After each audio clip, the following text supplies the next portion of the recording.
ವಿಧಾನಗಳಲ್ಲಿ ನಾಮಧಾರಕ ಯಜ್ಞ ಸಮಾಪನೆಗಳು ವಿಶೇಷವಾಗಿ ಗುರುಗಳಾದ ನಿತ್ಯಾನಂದ ಸ್ವಾಮೀಜಿಗಳಿಗೆ ಕರ್ಮಯೋಗಿ ಕ್ಷೇತ್ರದ ಆದಿತ್ಯದ ಪೀಠಾಧಿಪತಿ ಸ್ವರ್ಗೀಯ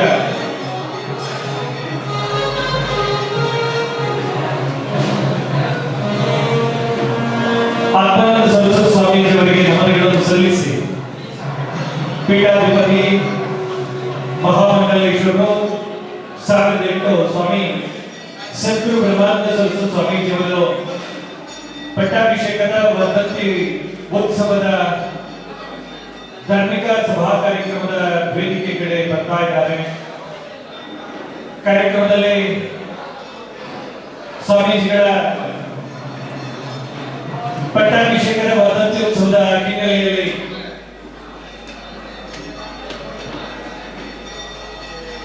ಅತಿಥಿಗಳು ವೇದಿಕೆಯ ಆಸನವನ್ನು ಸ್ವೀಕರಿಸಿದ್ದಾರೆ.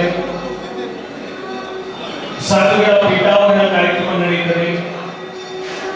ಪಾದ ಪೂಜೆ ಕಿರೀಟ ಧಾರಣೆಯ ತರುವಾಯದಲ್ಲಿ ಧಾರ್ಮಿಕ ಸಭಾ ಕಾರ್ಯಕ್ರಮದ ಆರಂಭ ಆಗ್ತದೆ.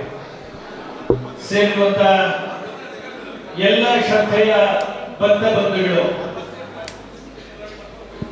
ಸಾಧುಗಳ ಪಟ್ಟಾಭಿಷೇಕ ವರ್ಧಂತಿ ಉತ್ಸವದ ಈ ಧಾರ್ಮಿಕ ಕಾರ್ಯಕ್ರಮದಲ್ಲಿ ಸಭಾಂಗಣದ ಒಳಗಡೆ ಭಾಗಿಯಾಗಬೇಕು ಅಂತ ವಿನಂತಿ ಮಾಡಿಕೊಳ್ತಾರೆ.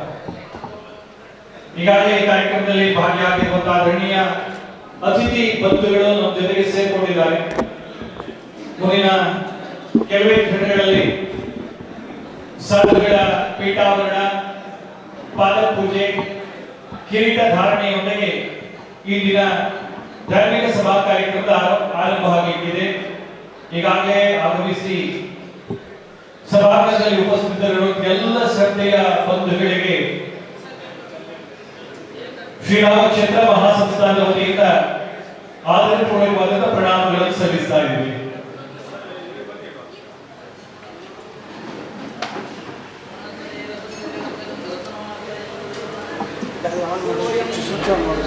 ಅಲ್ಲಿ ಮೈಕ್ ಉಂಟು.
ಶ್ರೀರಾಮಕ್ಷೇತ್ರ ಮಹಾಸಂಸ್ಥಾನದ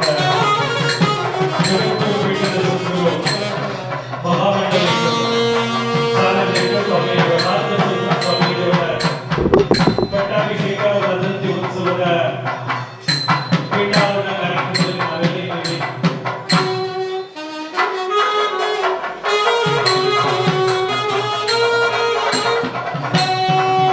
ಸಭಾ ಕಾರ್ಯಕ್ರಮದ ವೇದಿಕೆಗೆ ಆದರಣೀಯ ಸಚಿವರಾಗಿರುವಂತಹ ಸನ್ಮಾನ್ಯ ಶ್ರೀ ಮಂಗಲ್ ವೈದ್ಯ ಅವರು, ವಿಧಾನ ಪರಿಷತ್ತಿನ ಸದಸ್ಯರಾಗಿರುವ ಹಿರಿಯರಾಗಿರುವಂತಹ ಪ್ರತಾಪ್ ಸಿಂಗ್ ನಾಯ್ಕ್ ಅವರು, ಹಾಗೆ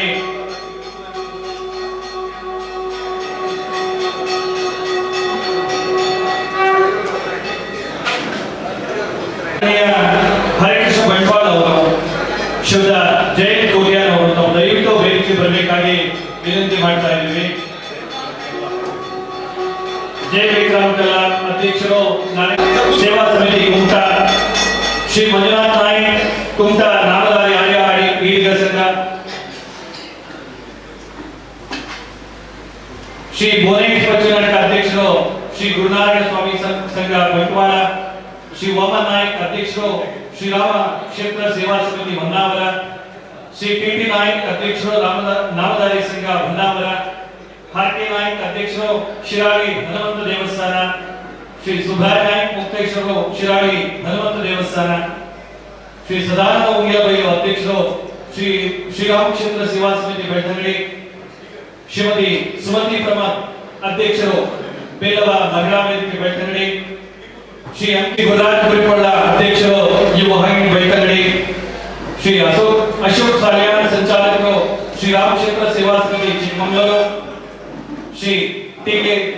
ರಾಜು ಪೂಜಾರಿ ಮಾಜಿ ಅಧ್ಯಕ್ಷರು ಗುರುನಾರಾಯಣ ಸ್ವಾಮಿ ಸೇವಾ ಸಂಘ ಬೆಳ್ತಂಗಡಿ, ಶ್ರೀ ಓಬು ಪೂಜಾರಿ ಅಧ್ಯಕ್ಷರು ಶ್ರೀ ಆತ್ಮಾನಂದ ಐಟಿ ಬಾರ್ಕೂರು ಉಡುಪಿ, ಶ್ರೀ ವಿ.ಎನ್. ನಾಯ್ಕ್ ಬೆಳ್ಮನಿ ಅಧ್ಯಕ್ಷರು ಶ್ರೀರಾಮ ಕ್ಷೇತ್ರ ಸೇವಾ ಸಮಿತಿ ಸಿದ್ದಾಪುರ, ಶ್ರೀ ತಾರಾಮೂರ್ತಿ ಸಂಚಾಲಕರು ಶ್ರೀರಾಮ ಕ್ಷೇತ್ರ ಸೇವಾ ಸಮಿತಿ ಸಾಗರ, ಶ್ರೀ ಯೋಗೀಶ್ ಚಂದ್ರ ಇಂಜಿನಿಯರ್ ಅಯೋಧ್ಯ ಶಾಖಾಮಠ ವಾಸ್ತು ವಿನ್ಯಾಸಕರು, ಶ್ರೀ ಶ್ರೀನಿವಾಸ್ ಸಿರ್ಸಿ ಸಂಚಾಲಕರು ಶ್ರೀರಾಮ ಕ್ಷೇತ್ರ ಸೇವಾ ಸಮಿತಿ ಸಿರ್ಸಿ, ಶ್ರೀ ಹರಿ ಶಿವಮೊಗ್ಗ ಅಧ್ಯಕ್ಷರು ಶ್ರೀರಾಮ ಕ್ಷೇತ್ರ ಸೇವಾ ಸಮಿತಿ ಶಿವಮೊಗ್ಗ.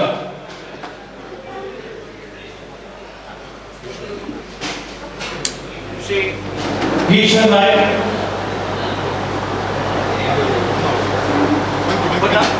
ಹೊನ್ನಾವರ ಮಂತ್ರಿ,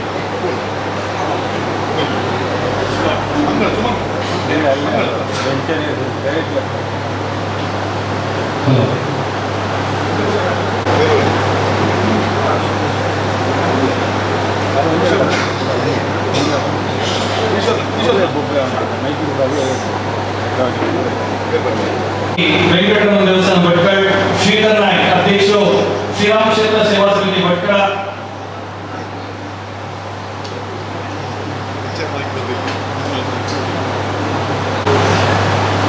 ರಾಮನ ಪಾದಧೂಳಿಯಿಂದ ಪಾವನೀಯವಾದಂತಹ ಕ್ಷೇತ್ರ, ರಾಷ್ಟ್ರ ಪುರುಷೋತ್ತಮ ಈ ನೆಲದ ಅಸ್ಮಿತೆಯ ಸಾಕಾರ ರೂಪವಾದಂತಹ ರಾಮನನ್ನು ಆರಾಧಿಸುವ ಅನನ್ಯ ನೆಲ ಶ್ರೀರಾಮ ಕ್ಷೇತ್ರ ಮಹಾಸಂಸ್ಥಾನ. ಈ ಕ್ಷೇತ್ರದ ಪೀಠಾಧಿಪತಿ ಮಹಾಮಂಡಲೇಶ್ವರ ಸ್ವಾಮಿ ಸದ್ಗುರು ಬ್ರಹ್ಮಾನಂದ ಸರಸ್ವತಿ ಸ್ವಾಮೀಜಿಯವರ ಪಟ್ಟಾಭಿಷೇಕದ ಭದ್ರಂತಿ ಉತ್ಸವದ ಕಾರ್ಯಕ್ರಮದ ವೇದಿಕೆ ನಮ್ಮೆಲ್ಲ ಇದ್ದೇವೆ. ಮಹೇಶ್ ಶಾಂತಿ ಮತ್ತು ಲೋಕೇಶ್ ಶಾಂತಿ ಮತ್ತು ಪುರೋಹಿತ ಬಂಧುಗಳ ಸಾರಥ್ಯದಲ್ಲಿ ವೇದ ಮಂತ್ರ ಘೋಷಗಳೊಂದಿಗೆ ಸಾಧುಗಳ ಪಾದ ಪೂಜೆಯ ಜೊತೆಗೆ ಕಿರೀಟ ಧಾರಣ ಕಾರ್ಯಕ್ರಮ ನಡೆಯುತ್ತಿದೆ.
ಜೊತೆಗೆ ವಿಶೇಷವಾಗಿ ಗುರುನಾರಾಯಣ ಸ್ವಾಮಿ ಸೇವಾ ಸಂಘ ಬೆಳ್ತಂಗಡಿ ಇದರ ಉಪಾಧ್ಯಕ್ಷರಾಗಿರುವಂತಹ ಸುಂದರ್ ಪೂಜಾರಿಗಳು, ಕಾರ್ಯಕ್ರಮದ ನಿತೇಶ್ ಕೋಟ್ಯಾನ್ ಅವರು, ಪ್ರಶಾಂತ್ ಬಚ್ಚಿನ್ ಅವರು, ಸಂತೋಷ್ ಉಪ್ಪಾರ್ ಅವರು, ರೂಪೇಶ್ ಧರ್ಮಸ್ಥಳ ನಿರ್ದೇಶಕರು, ಸಂತೋಷ್ ಕೆಸಿ ಪುದುವೆಟ್ಟು, ಹಾಗೆ ನಿರ್ದೇಶಕರಾಗಿರುವಂತಹ ನಮಿತಾ ಕೆ ಪೂಜಾರಿ ಅವರ ಉಪಸ್ಥಿತಿ ಇದೆ.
ಪ್ರತಿಷ್ಠಾಪಿಸಲ್ಪಟ್ಟ ಸುಮಾರು 800 ವರ್ಷಗಳ ಹಿನ್ನೆಲೆ ಇರುವಂಥ ಪಿ ಆ ಪೀಠವನ್ನು ಇವತ್ತು ಶಾಖಾ ಪೀಠವಾಗಿ ನಮ್ಮ ಸಂಸ್ಥಾನ ನಿರ್ವಹಿಸ್ತಾ ಇದೆ. ಜೊತೆಗೆ ಬಡ್ಕಲ್ದ ಕೆರಿಕಲ್ನಲ್ಲಿ ನಮ್ಮ ಕ್ಷೇತ್ರದ ಶಾಖಾಪೀಠ ಕಾರ್ಯನಿರ್ವಹಿಸ್ತಾ ಇದೆ. ದೇವಭೂಮಿ ಹರಿದ್ವಾರದಲ್ಲಿ ಮಹಾಸಂಸ್ಥಾನದ ಶಾಖಾಪೀಠ ಪ್ರಾರಂಭವಾಗಿ 16 ವರ್ಷಗಳು ಸಲ್ಲುತ್ತಾ ಬಂದಿದೆ. ಈಗಾಗಲೇ ತಮ್ಮ ಗಮನದಲ್ಲಿರುವ ಹಾಗೆ ಆದಿಕ್ಯದ ಕ್ಷೇತ್ರ ಅಯೋಧ್ಯೆಯ ಪಾರ್ಶ್ವದಲ್ಲೇ ಶ್ರೀರಾಮ ಮಹಾಸಂಸ್ಥಾನದ ಶಾಖಾ ಮಠದ ಆರಂಭ ಆಗಬೇಕು ಅನ್ನೋಂಥ ಹಿನ್ನೆಲೆಯಲ್ಲಿ ಕಳೆದ ಮೇ ತಿಂಗಳಲ್ಲಿ ಭೂಮಿ ಪೂಜೆಯ ಕೈಂಕರ್ಯ ಕೂಡ ನಡೆದಿದೆ. ಇದರ ಜೊತೆಯಲ್ಲಿ ಶ್ರೀರಾಮ ಮಹಾಸಂಸ್ಥಾನದ ಶಾಖಾ ಮಠಗಳನ್ನು ಬೆಂಗಳೂರಲ್ಲೂ ಮಾಡಬೇಕು, ಆದಿಕ್ಯದ ಶ್ರದ್ಧಾ ಕೇಂದ್ರವಾದ ತಿರುಪತಿಯಲ್ಲೂ ಪ್ರಾರಂಭಿಸಬೇಕು, ಈ ದೇಶದ ಹೃದಯ ಭಾಗವಂತ ದೆಹಲಿಯಲ್ಲೂ ಕೂಡ ಶಾಖಾ ಮಠವನ್ನು ಆರಂಭ ಮಾಡಬೇಕು, ರಾಜಸ್ಥಾನದ ಬಾಗೂರಿನಲ್ಲಿ ಈಗಾಗಲೇ ಶಾಖಾ ಮಠವನ್ನು ಪ್ರಾರಂಭ ಮಾಡುವಂಥ ಕಲ್ಪನೆಗಳಿಗೆ ವೇಗ ಸಿಗ್ತಾ ಇದೆ. ಹಾಗಾಗಿ ಬಂಧುಗಳೇ, ಎಲ್ಲ ಕೈಂಕರ್ಯದಲ್ಲಿ ಕಳೆದ 17 ವರ್ಷಗಳಿಂದ ಈ ಕ್ಷೇತ್ರದ ಸಾಧುಗಳಾಗಿರುವಂಥ ಬ್ರಹ್ಮಾನಂದ ಸರಸ್ವತಿ ಸ್ವಾಮೀಜಿಯವರು ಅವಿರತವಾಗಿ ತಮ್ಮನ್ನು ತೊಡಗಿಸಿಕೊಂಡಿರುವುದು ತಮಗೆ ಗೊತ್ತಿರುವಂಥ ಸತ್ಯ ಅಂತ ನಾನು ಭಾವಿಸ್ಕೊಳ್ತೀನಿ. ತನ್ನ ಪಟ್ಟಾಭಿಷೇಕದ 10ನೇ ವರ್ಷವನ್ನು ಭಕ್ತ ಬಂಧುಗಳು ವಿಜೃಂಭಣೆಯಿಂದ ಆಚರಿಸಬೇಕು ಅನ್ನುವಂಥ ಹೇಳಿಕೆಯನ್ನು ಅವರಲ್ಲಿ ಕೊಟ್ಟಾಗ ಅದು ಪಟ್ಟಾಭಿಷೇಕದ ವಿಜೃಂಭಣೆ ಆಗೋದು ಬೇಡ, ಅದು ಈ ದೇಶದಲ್ಲಿ ಧರ್ಮ ಜಿಜ್ಞಾಸೆಯ ವೇದಿಕೆ ಆಗಬೇಕು, ಆ ನಿಟ್ಟಿನಲ್ಲಿ ಧರ್ಮ ಸಂಸತ್ತು ನಡಿಬೇಕು ಅನ್ನುವಂಥ ಕಲ್ಪನೆಯನ್ನು ತನ್ನ ಭಕ್ತ ವೃಂದಕ್ಕೆ ಕೊಟ್ಟದ್ದು ಮಾತ್ರ ಅಲ್ಲ, 2018ರ ಹೊತ್ತಿನಲ್ಲಿ ಈ ದೇಶದಲ್ಲಿ ಅಭೂತಪೂರ್ವವಾದಂಥ ಧರ್ಮ ಸಂಸತ್ತು ಆಯೋಜನೆಗೊಂಡದ್ದು ಈ ಕ್ಷೇತ್ರದಲ್ಲಿ ಅನ್ನೋದು ಕ್ಷೇತ್ರದ ಭಕ್ತರಾದ ನಮಗೆಲ್ಲ ಅಭಿಮಾನದ ಮತ್ತು ಹೆಮ್ಮೆಯ ಸಂಗತಿ. ಅದೆಲ್ಲಕ್ಕಿಂತ ಭಕ್ತರಾಗಿ ಈ ಪರಿಸರದ ಬಂಧುಗಳಾದ ನಮಗೆಲ್ಲ ಅಭಿಮಾನ ಮತ್ತು ಹೆಮ್ಮೆಯ ಸಂಗತಿ ಯಾವುದು ಅಂತ ಕೇಳಿದರೆ, ಭಾರತದ ಸನಾತನ ಹಿಂದೂ ಪರಂಪರೆಯ ಮಕುಟಮಣಿಯಾಗಿ ಕಂಗೊಳಿಸುತ್ತಿರುವಂಥ, ಭಾರತ ಮಾತ್ರ ಅಲ್ಲ ಜಗತ್ತಿನ ಎಲ್ಲ ಬಂಧುಗಳನ್ನು ಈ ನೆಲದಲ್ಲಿ ಜೋಡಿಸುವಂಥ ಶ್ರೇಷ್ಠ ಕೈಂಕರ್ಯವಾದಂಥ ಕುಂಭಮೇಳ, ಅದರ ವಿಶೇಷವಾದಂಥ ಮಹಾಕುಂಭಮೇಳ 2025ರಲ್ಲಿ ನಡೆದಾಗ ಆ ಕುಂಭಮೇಳದ ಜನವರಿ ತಿಂಗಳ 31ನೇ ತಾರೀಕಿನಂದು ನಮ್ಮ ಸಂಸ್ಥಾನದ ನಮ್ಮ ಗುರುಗಳನ್ನು ಸದ್ಗುರು ಬ್ರಹ್ಮಾನಂದ ಸರಸ್ವತಿ ಸ್ವಾಮೀಜಿಯವರನ್ನು ಜೂನಾ ಅಖಾಡದ ಮಹಾಮಂಡಲೇಶ್ವರರಾಗಿ 1008 ಸ್ವಾಮಿ ಮಹಾಮಂಡಲೇಶ್ವರನಾಗಿ ಘೋಷಣೆ ಮಾಡಿರೋದು ಪ್ರಾಯಶಃ ಬರೇ ಬೆಳ್ತಂಗಡಿಗೆ, ಬರೇ ಕರ್ನಾಟಕಕ್ಕೆ ಮಾತ್ರ ಅಲ್ಲ, ಇಡೀ ದಕ್ಷಿಣ ಭಾರತಕ್ಕೆ ಸಂದ ಗೌರವ ಅಂತ ನಾನು ಭಾವಿಸ್ಕೊಳ್ತೀನಿ. ಕುಂಭಮೇಳದ ಸಂದರ್ಭದಲ್ಲಿ ತಾವು ಹೋದವರಿಗೆ ಕಲ್ಪನೆಗಳು ಭಾರಿ ಕಣ್ಮುಂದೆ ಇರಬಹುದು, ಟಿವಿ ಮಾಧ್ಯಮಗಳು ಪತ್ರಿಕಾ ಮಾಧ್ಯಮಗಳನ್ನೆಲ್ಲ ಗಮನಿಸಿಕೊಂಡಿದ್ದೀರಿ. 60 ಕೋಟಿಗೂ ಮಿಗಿಲ ಭಕ್ತ ಬಂಧುಗಳು ಒಂದು ಜಾಗದಲ್ಲಿ ಸೇರಿದ ಆ ಜಾಗದಲ್ಲಿ ವಿಶೇಷವಾಗಿ ಈ ದೇಶದಲ್ಲಿ ಸಾಧುಗಳ ಆವರಣವನ್ನು ಒಳಗೊಂಡಂಥ ಅಖಾಡಗಳು, ನಾವೆಲ್ಲ ಪಾಠ ಪುಸ್ತಕಗಳಲ್ಲಿ ಮಾತ್ರ ಅಖಾಡಗಳ ಬಗ್ಗೆ ಓದಿದ್ದೀವಿ. ಅಖಾಡಗಳ ಕೆಲಸಗಳೆಂಥದ್ದು, ಅಖಾಡಗಳ ಶಕ್ತಿ ಎಂಥದ್ದು ಅನ್ನುವುದನ್ನು ಕುಂಭಮೇಳದ ಹೊತ್ತಿನಲ್ಲಿ ನಾವು ಕಣ್ಣಲ್ಲಿ ನೋಡಿದವರು. ಆ 13 ಅಖಾಡಗಳಲ್ಲಿ ಶ್ರೇಷ್ಠವಾದಂಥ ಮೊದಲ ಅಖಾಡ ಯಾವುದು ಅಂತ ಕೇಳಿದ್ರೆ ಜೂನಾ ಅಖಾಡ. ಬಂಧುಗಳೇ, ಆ ಜೂನಾ ಅಖಾಡಕ್ಕೆ ಮೊದಲ ಬಾರಿ ಸಾವಿರಾರು ವರ್ಷದ ಹಿನ್ನೆಲೆ ಇರುವ ಈ ದೇಶದಲ್ಲಿ, ಸಾಧು ಪರಂಪರೆ ಇರುವ ಈ ದೇಶದಲ್ಲಿ ಮೊದಲ ಬಾರಿಗೆ ದಕ್ಷಿಣ ಭಾರತದ ಪೀಠಾಧಿಪತಿಯೊಬ್ಬ, ಸಾಧು ಒಬ್ಬ, ಸದ್ಗುರು ಒಬ್ಬ, ಜೂನಾ ಅಖಾಡ 13 ಅಖಾಡಗಳಲ್ಲಿ ಮುಂಚೂಣಿಯಲ್ಲಿರುವಂಥ ಪ್ರಥಮ ಅಖಾಡದ ಜೂನಾ ಅಖಾಡದ ಮಹಾಮಂಡಲೇಶ್ವರರಾಗಿ ನಿಯುಕ್ತಿಗೊಂಡದ್ದು ಶ್ರೀರಾಮ ಕ್ಷೇತ್ರ ಮಹಾಸಂಸ್ಥಾನದ ಸದ್ಗುರು ಬ್ರಹ್ಮಾನಂದ ಸರಸ್ವತಿ ಸ್ವಾಮೀಜಿಯವರು ಅನ್ನೊಂದನ್ನು ಅತ್ಯಂತ ಹೆಮ್ಮೆಯಿಂದ, ಅತ್ಯಂತ ಅಭಿಮಾನದಿಂದ ಹೇಳಿಕೊಳ್ಳುವ ಈ ಸಂದರ್ಭದಲ್ಲಿ ಬಂಧುಗಳೇ, ಸಾಧುಗಳ ಪಟ್ಟಾಭಿಷೇಕದ ವರ್ಧಂತಿ ಉತ್ಸವದಲ್ಲಿ ಇದ್ದೇವೆ. ಪಟ್ಟಾಭಿಷೇಕ ಅನ್ನುವುದು ರಾಜ ಮಹಾರಾಜರುಗಳಿಗೆ ವಿಜೃಂಭಣೆಯ ಸಂಗತಿಗಳಾದರೆ, ಸಾಧು ಪರಂಪರೆಗೆ ಅದು ಧರ್ಮ ಜಿಜ್ಞಾಸೆಯ ಮತ್ತು ಧರ್ಮರಥವನ್ನು ಮುಂಚೂಣಿಗೆ ಕೊಂಡೊಯ್ಯುವ ಪ್ರಕ್ರಿಯೆ ಹೌದು. ಆ ಭಾಗವಾಗಿ ಯಾವಾಗ ಧರ್ಮ ಸಂಸತ್ತಿನ ಆಯೋಜನೆ ಆಯಿತೋ ಆ ನಂತರದಲ್ಲಿ ಸಾಧುಗಳು ತೀರ್ಮಾನಕ್ಕೆ ಬಂದರು, ಧರ್ಮದ ಕೆಲಸ ನಡಿಬೇಕಾದರೆ ಜ್ಞಾನ ಸಂಗ್ರಹಣೆ ಕೆಲಸ ಆಗಬೇಕು, ಜ್ಞಾನ ಸಂಗ್ರಹಣೆ ಜೊತೆಗೆ ಧ್ಯಾನದ ಕೆಲಸ ಆಗಬೇಕು, ಹೃದಯ ಮಂದಿರ ಬೆಳಗುವುದರ ಜೊತೆಗೆ ಜ್ಞಾನ ಮಂದಿರವೂ ಬೆಳೆಯಬೇಕು. ಆ ನೆಲೆಯಲ್ಲಿ ಮೊದಲ ಬಾರಿಗೆ 2019ರಲ್ಲಿ ಸಾಧುಗಳು ಚಾತುರ್ಮಾಸ್ಯವನ್ನು ಮಾಡುವ ನಿರ್ಧಾರವನ್ನು ಕೈಗೊಂಡಾಗ ತಾಲೂಕಿನ ಭಕ್ತ ಬಂಧುಗಳು ಒಗ್ಗೂಡಿ 4 ಬಾರಿ ಈ ಕ್ಷೇತ್ರದಲ್ಲಿ ಚಾತುರ್ಮಾಸ್ಯ ಕೈಂಕರ್ಯ ಅತ್ಯಂತ ವಿಜೃಂಭಣೆಯಿಂದ ನಡೆದರೆ ಅದೆಲ್ಲಕ್ಕಿಂತ ಮುಕಟಪ್ರಾಯವಾಗಿ ಕಳೆದ ಬಾರಿ ಬಡ್ಕಳದ ಕರಿಕಲ್ನಲ್ಲಿ ನಡೆದಂಥ ಚಾತುರ್ಮಾಸ, ಈ ಬಾರಿಯ ಕುಮಟದ ಕೋಣಾಲಿಯ ವನದುರ್ಗ ದೇವಸ್ಥಾನದಲ್ಲಿ ನಡೆದಂಥ ಚಾತುರ್ಮಾಸ ಸೇರಿರುವ ತಮ್ಮೆಲ್ಲರ ಗಮನಕ್ಕೆ ತಿಳಿಯಪಡಿಸುವ ಸಂಗತಿ ಏನು ಅಂತ ಕೇಳಿದರೆ, ಒಟ್ಟು ನಮ್ಮಲ್ಲಿ ದಾಖಲೆಗೊಂಡ ಅಂಕಿಅಂಶಗಳ ಪ್ರಕಾರ ಮಾತನಾಡುವುದಾದರೆ ಬೆಳ್ತಂಗಡಿ ತಾಲೂಕು ಸ್ಥಳೀಯವಾದಂಥ ಕುಮಟವೂ ಸೇರಿದಂತೆ ಕರ್ನಾಟಕ ಇಡೀ ದೇಶವೂ ಸೇರಿದಂತೆ ಸರಿಸುಮಾರು 2 ಲಕ್ಷಕ್ಕೂ ಅಧಿಕ ಭಕ್ತ ಬಂಧುಗಳು ಚಾತುರ್ಮಾಸದಲ್ಲಿ ಸ್ವಾಮಿಗಳ ಸಾನ್ನಿಧ್ಯಕ್ಕೆ ಬಂದು ಆಶೀರ್ವಾದವನ್ನು ಪಡೆದದ್ದು ಮಾತ್ರ ಅಲ್ಲ, ಜ್ಞಾನ ಸಂಗ್ರಹಣೆ ಕೆಲಸವನ್ನು ಮಾಡಿದ್ದಾರೆ, ಜೊತೆಗೆ ಹೃದಯವನ್ನು ಜೋಡಿಸುವಂಥ ಧ್ಯಾನದಲ್ಲೂ ತೊಡಗಿಸುವಂಥ ಕೆಲಸವನ್ನು ಮಾಡಿದ್ದಾರೆ ಅನ್ನೋದನ್ನು ಕ್ಷೇತ್ರದ ವತಿಯಿಂದ ಅಭಿಮಾನದಲ್ಲಿ ಹೇಳ್ತಾ ಇದ್ದೀವಿ ಬಂಧುಗಳೇ. ಹಾಗಾಗಿ ಇವತ್ತು ನಡೆಯುವಂಥ ಪಟ್ಟಾಭಿಷೇಕದ ಕಾರ್ಯಕ್ರಮ ಅದೊಂದು ಸಭಾವೇದಿಕೆಯಾಗಿ ನಾವು ಭಾಗವಹಿಸಿಕೊಳ್ಳದೆ ಇದೊಂದು ಆಧ್ಯಾತ್ಮಿಕ ಸಾಧನೆಯನ್ನು, ಆಧ್ಯಾತ್ಮಿಕ ಚಿಂತನೆಯನ್ನು ಉಣಬಡಿಸುವ ಕಾರ್ಯಕ್ರಮ ಆಗಬೇಕು. ಅದು ಕ್ಷೇತ್ರದ ಸಾಧನೆ, ಸಾಧುಗಳ ಪುರೋಗಾಮಿ ಬೆಳವಣಿಗೆ, ಆಧ್ಯಾತ್ಮಿಕ ಕ್ಷೇತ್ರದ ಬೆಳವಣಿಗೆ ಹಿನ್ನೆಲೆಯಲ್ಲಿ ಈ ಕಾರ್ಯಕ್ರಮ ಆಯೋಜನೆ ಆಗಬೇಕು ಅನ್ನುವಂಥ ಕ್ಷೇತ್ರದ ಭಕ್ತರ ಅಂಬೋಣದಂತೆ ಈ ದಿವಸದ ಸಾಧುಗಳ ಪಟ್ಟಾಭಿಷೇಕದ ವರ್ಧಂತಿ ಉತ್ಸವ ಕಾರ್ಯಕ್ರಮ ನಡೀತಾ ಇದೆ.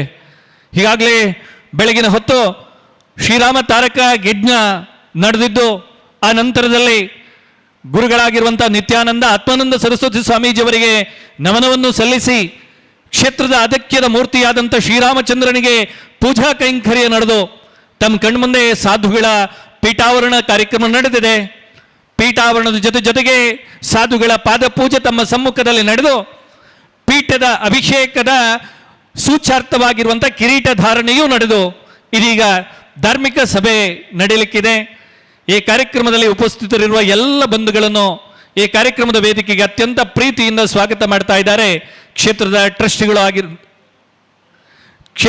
ಟ್ರಸ್ಟಿಗಳಾಗಿರುವಂತಹ ತುಕಾರಾಮ್ ಪೂಜಾರಿಯವರು. ಅದಕ್ಕಿಂತ ಪೂರ್ವದಲ್ಲಿ ವೇದ ಮಂತ್ರಘೋಷದೊಂದಿಗೆ ಶಂಖಾನಾದದೊಂದಿಗೆ ಈ ಧಾರ್ಮಿಕ ಸಭಾ ಕಾರ್ಯಕ್ರಮಕ್ಕೆ ಚಾಲನೆ ಕೊಡಬೇಕಾಗಿ ಪುರೋಹಿತ ಬಂಧುಗಳ ಹತ್ರ ವಿನಂತಿ ಮಾಡ್ತಾ ಇದ್ದೀನಿ.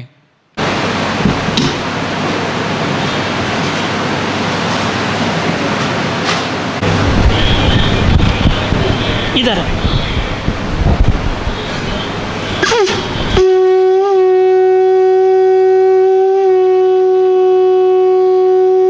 ಗುರುಬ್ರಹ್ಮ ಗುರುವಿಷ್ಣು ಗುರುರ್ದೇವೋ ಮಹೇಶ್ವರಃ ಗುರು ಸಾಕ್ಷಾತ್ ಪರಬ್ರಹ್ಮ ತಸ್ಮೈ ಶ್ರೀ ಗುರವೇ ನಮಃ. ಅಜ್ಞಾನಿದೇವನಾಂದಸ್ಯ ಜ್ಞಾನಾಂಜನಶಲಾಕಯಃ ಚಕ್ಷುರುನ್ಮೀಲಿತಂ ಮೇನ ತಸ್ಮೈ ಶ್ರೀ ಗುರವೇ ನಮಃ. ಶನ್ನೋ ಮಿತ್ರಶ್ಶಂ ವರುಣಃ ಶನ್ನೋ ಭವತ್ಪರ್ಯಮಾ ಶನ್ನೋ ಇಂದ್ರೋ ಬೃಹಸ್ಪತಿಃ ಶನ್ನೋ ವಿಷ್ಣುರುಕ್ರಮಃ. ನಮೋ ಬ್ರಹ್ಮಣೇ ನಮಸ್ತೆ ವಾಯೋ ತ್ವಮೇವ ಪ್ರತ್ಯಕ್ಷಂ ಬ್ರಹ್ಮಾಸಿ ತ್ವಮೇವ ಪ್ರತ್ಯಕ್ಷಂ ಬ್ರಹ್ಮ ವದಿಷ್ಯಾಮಿ ಹೃದಂ ವದಿಷ್ಯಾಮಿ ಸತ್ಯಂ ವದಿಷ್ಯಾಮಿ ತನ್ಮಾವವತು ತದ್ಭಕ್ತಾರಂ ಅವತು ಅವತು ಮಾಂ ಅವತು ಭಕ್ತಾರಂ. ಓಂ ಶಾಂತಿ ಶಾಂತಿ ಶಾಂತಿ.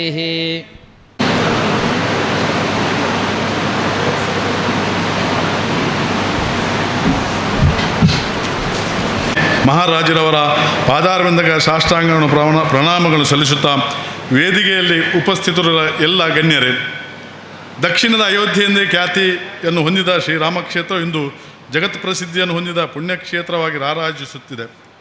ಮಹಾನ್ ಕರ್ಮಯೋಗಿಯಾಗಿದ್ದ ಜಗದ್ಗುರು ಆತ್ಮಾನಂದ ಸರಸ್ವತಿ ಸ್ವಾಮೀಜಿಯವರು 2007ರಲ್ಲಿ ಶ್ರೀರಾಮಕ್ಷೇತ್ರ ದೇವಾಲಯವನ್ನು ಪೂರ್ಣಗೊಳಿಸಿ ನಾ ಭೂತೋ ನಾ ಭವಿಷ್ಯತ್ ಎಂಬಂತೆ 54 ದಿನಗಳ ಪ್ರತಿಷ್ಠಾ ಬ್ರಹ್ಮಕಲಶೋತ್ಸವವನ್ನು ಬಹಳ ವಿಜೃಂಭಣೆಯಿಂದ ನಡೆಸಲಾಗಿತ್ತು. ಪೂಜ್ಯ ಗುರುಗಳಾದ ಆತ್ಮಾನಂದ ಸರಸ್ವತಿ ಸ್ವಾಮೀಜಿಯವರು ರಾಮೇಶ್ವರದ ತರುವಾಯ ಪೀಠಕ್ಕೆ ಉತ್ತರಾಧಿಕಾರಿ ಬಂದವರು 1008 ಮಹಾಮಂಡಲೇಶ್ವರ ಶ್ರೀ ಸ್ವಾಮಿ ಸದ್ಗುರು ಬ್ರಹ್ಮಾನಂದ ಸರಸ್ವತಿ ಮಹಾರಾಜರವರು. ಇಂದು ನಾವು 17ನೇ ವರ್ಷದ ಈ ಸದ್ಗುರು ಪೀಠದ ಪಟ್ಟಾಭಿಷೇಕದ ವರ್ಧಂತ್ಯುತ್ಸವದ ಸಮಾರಂಭದಲ್ಲಿ ನಾವೆಲ್ಲ ಹಾಜರಾಗಿದ್ದೇವೆ.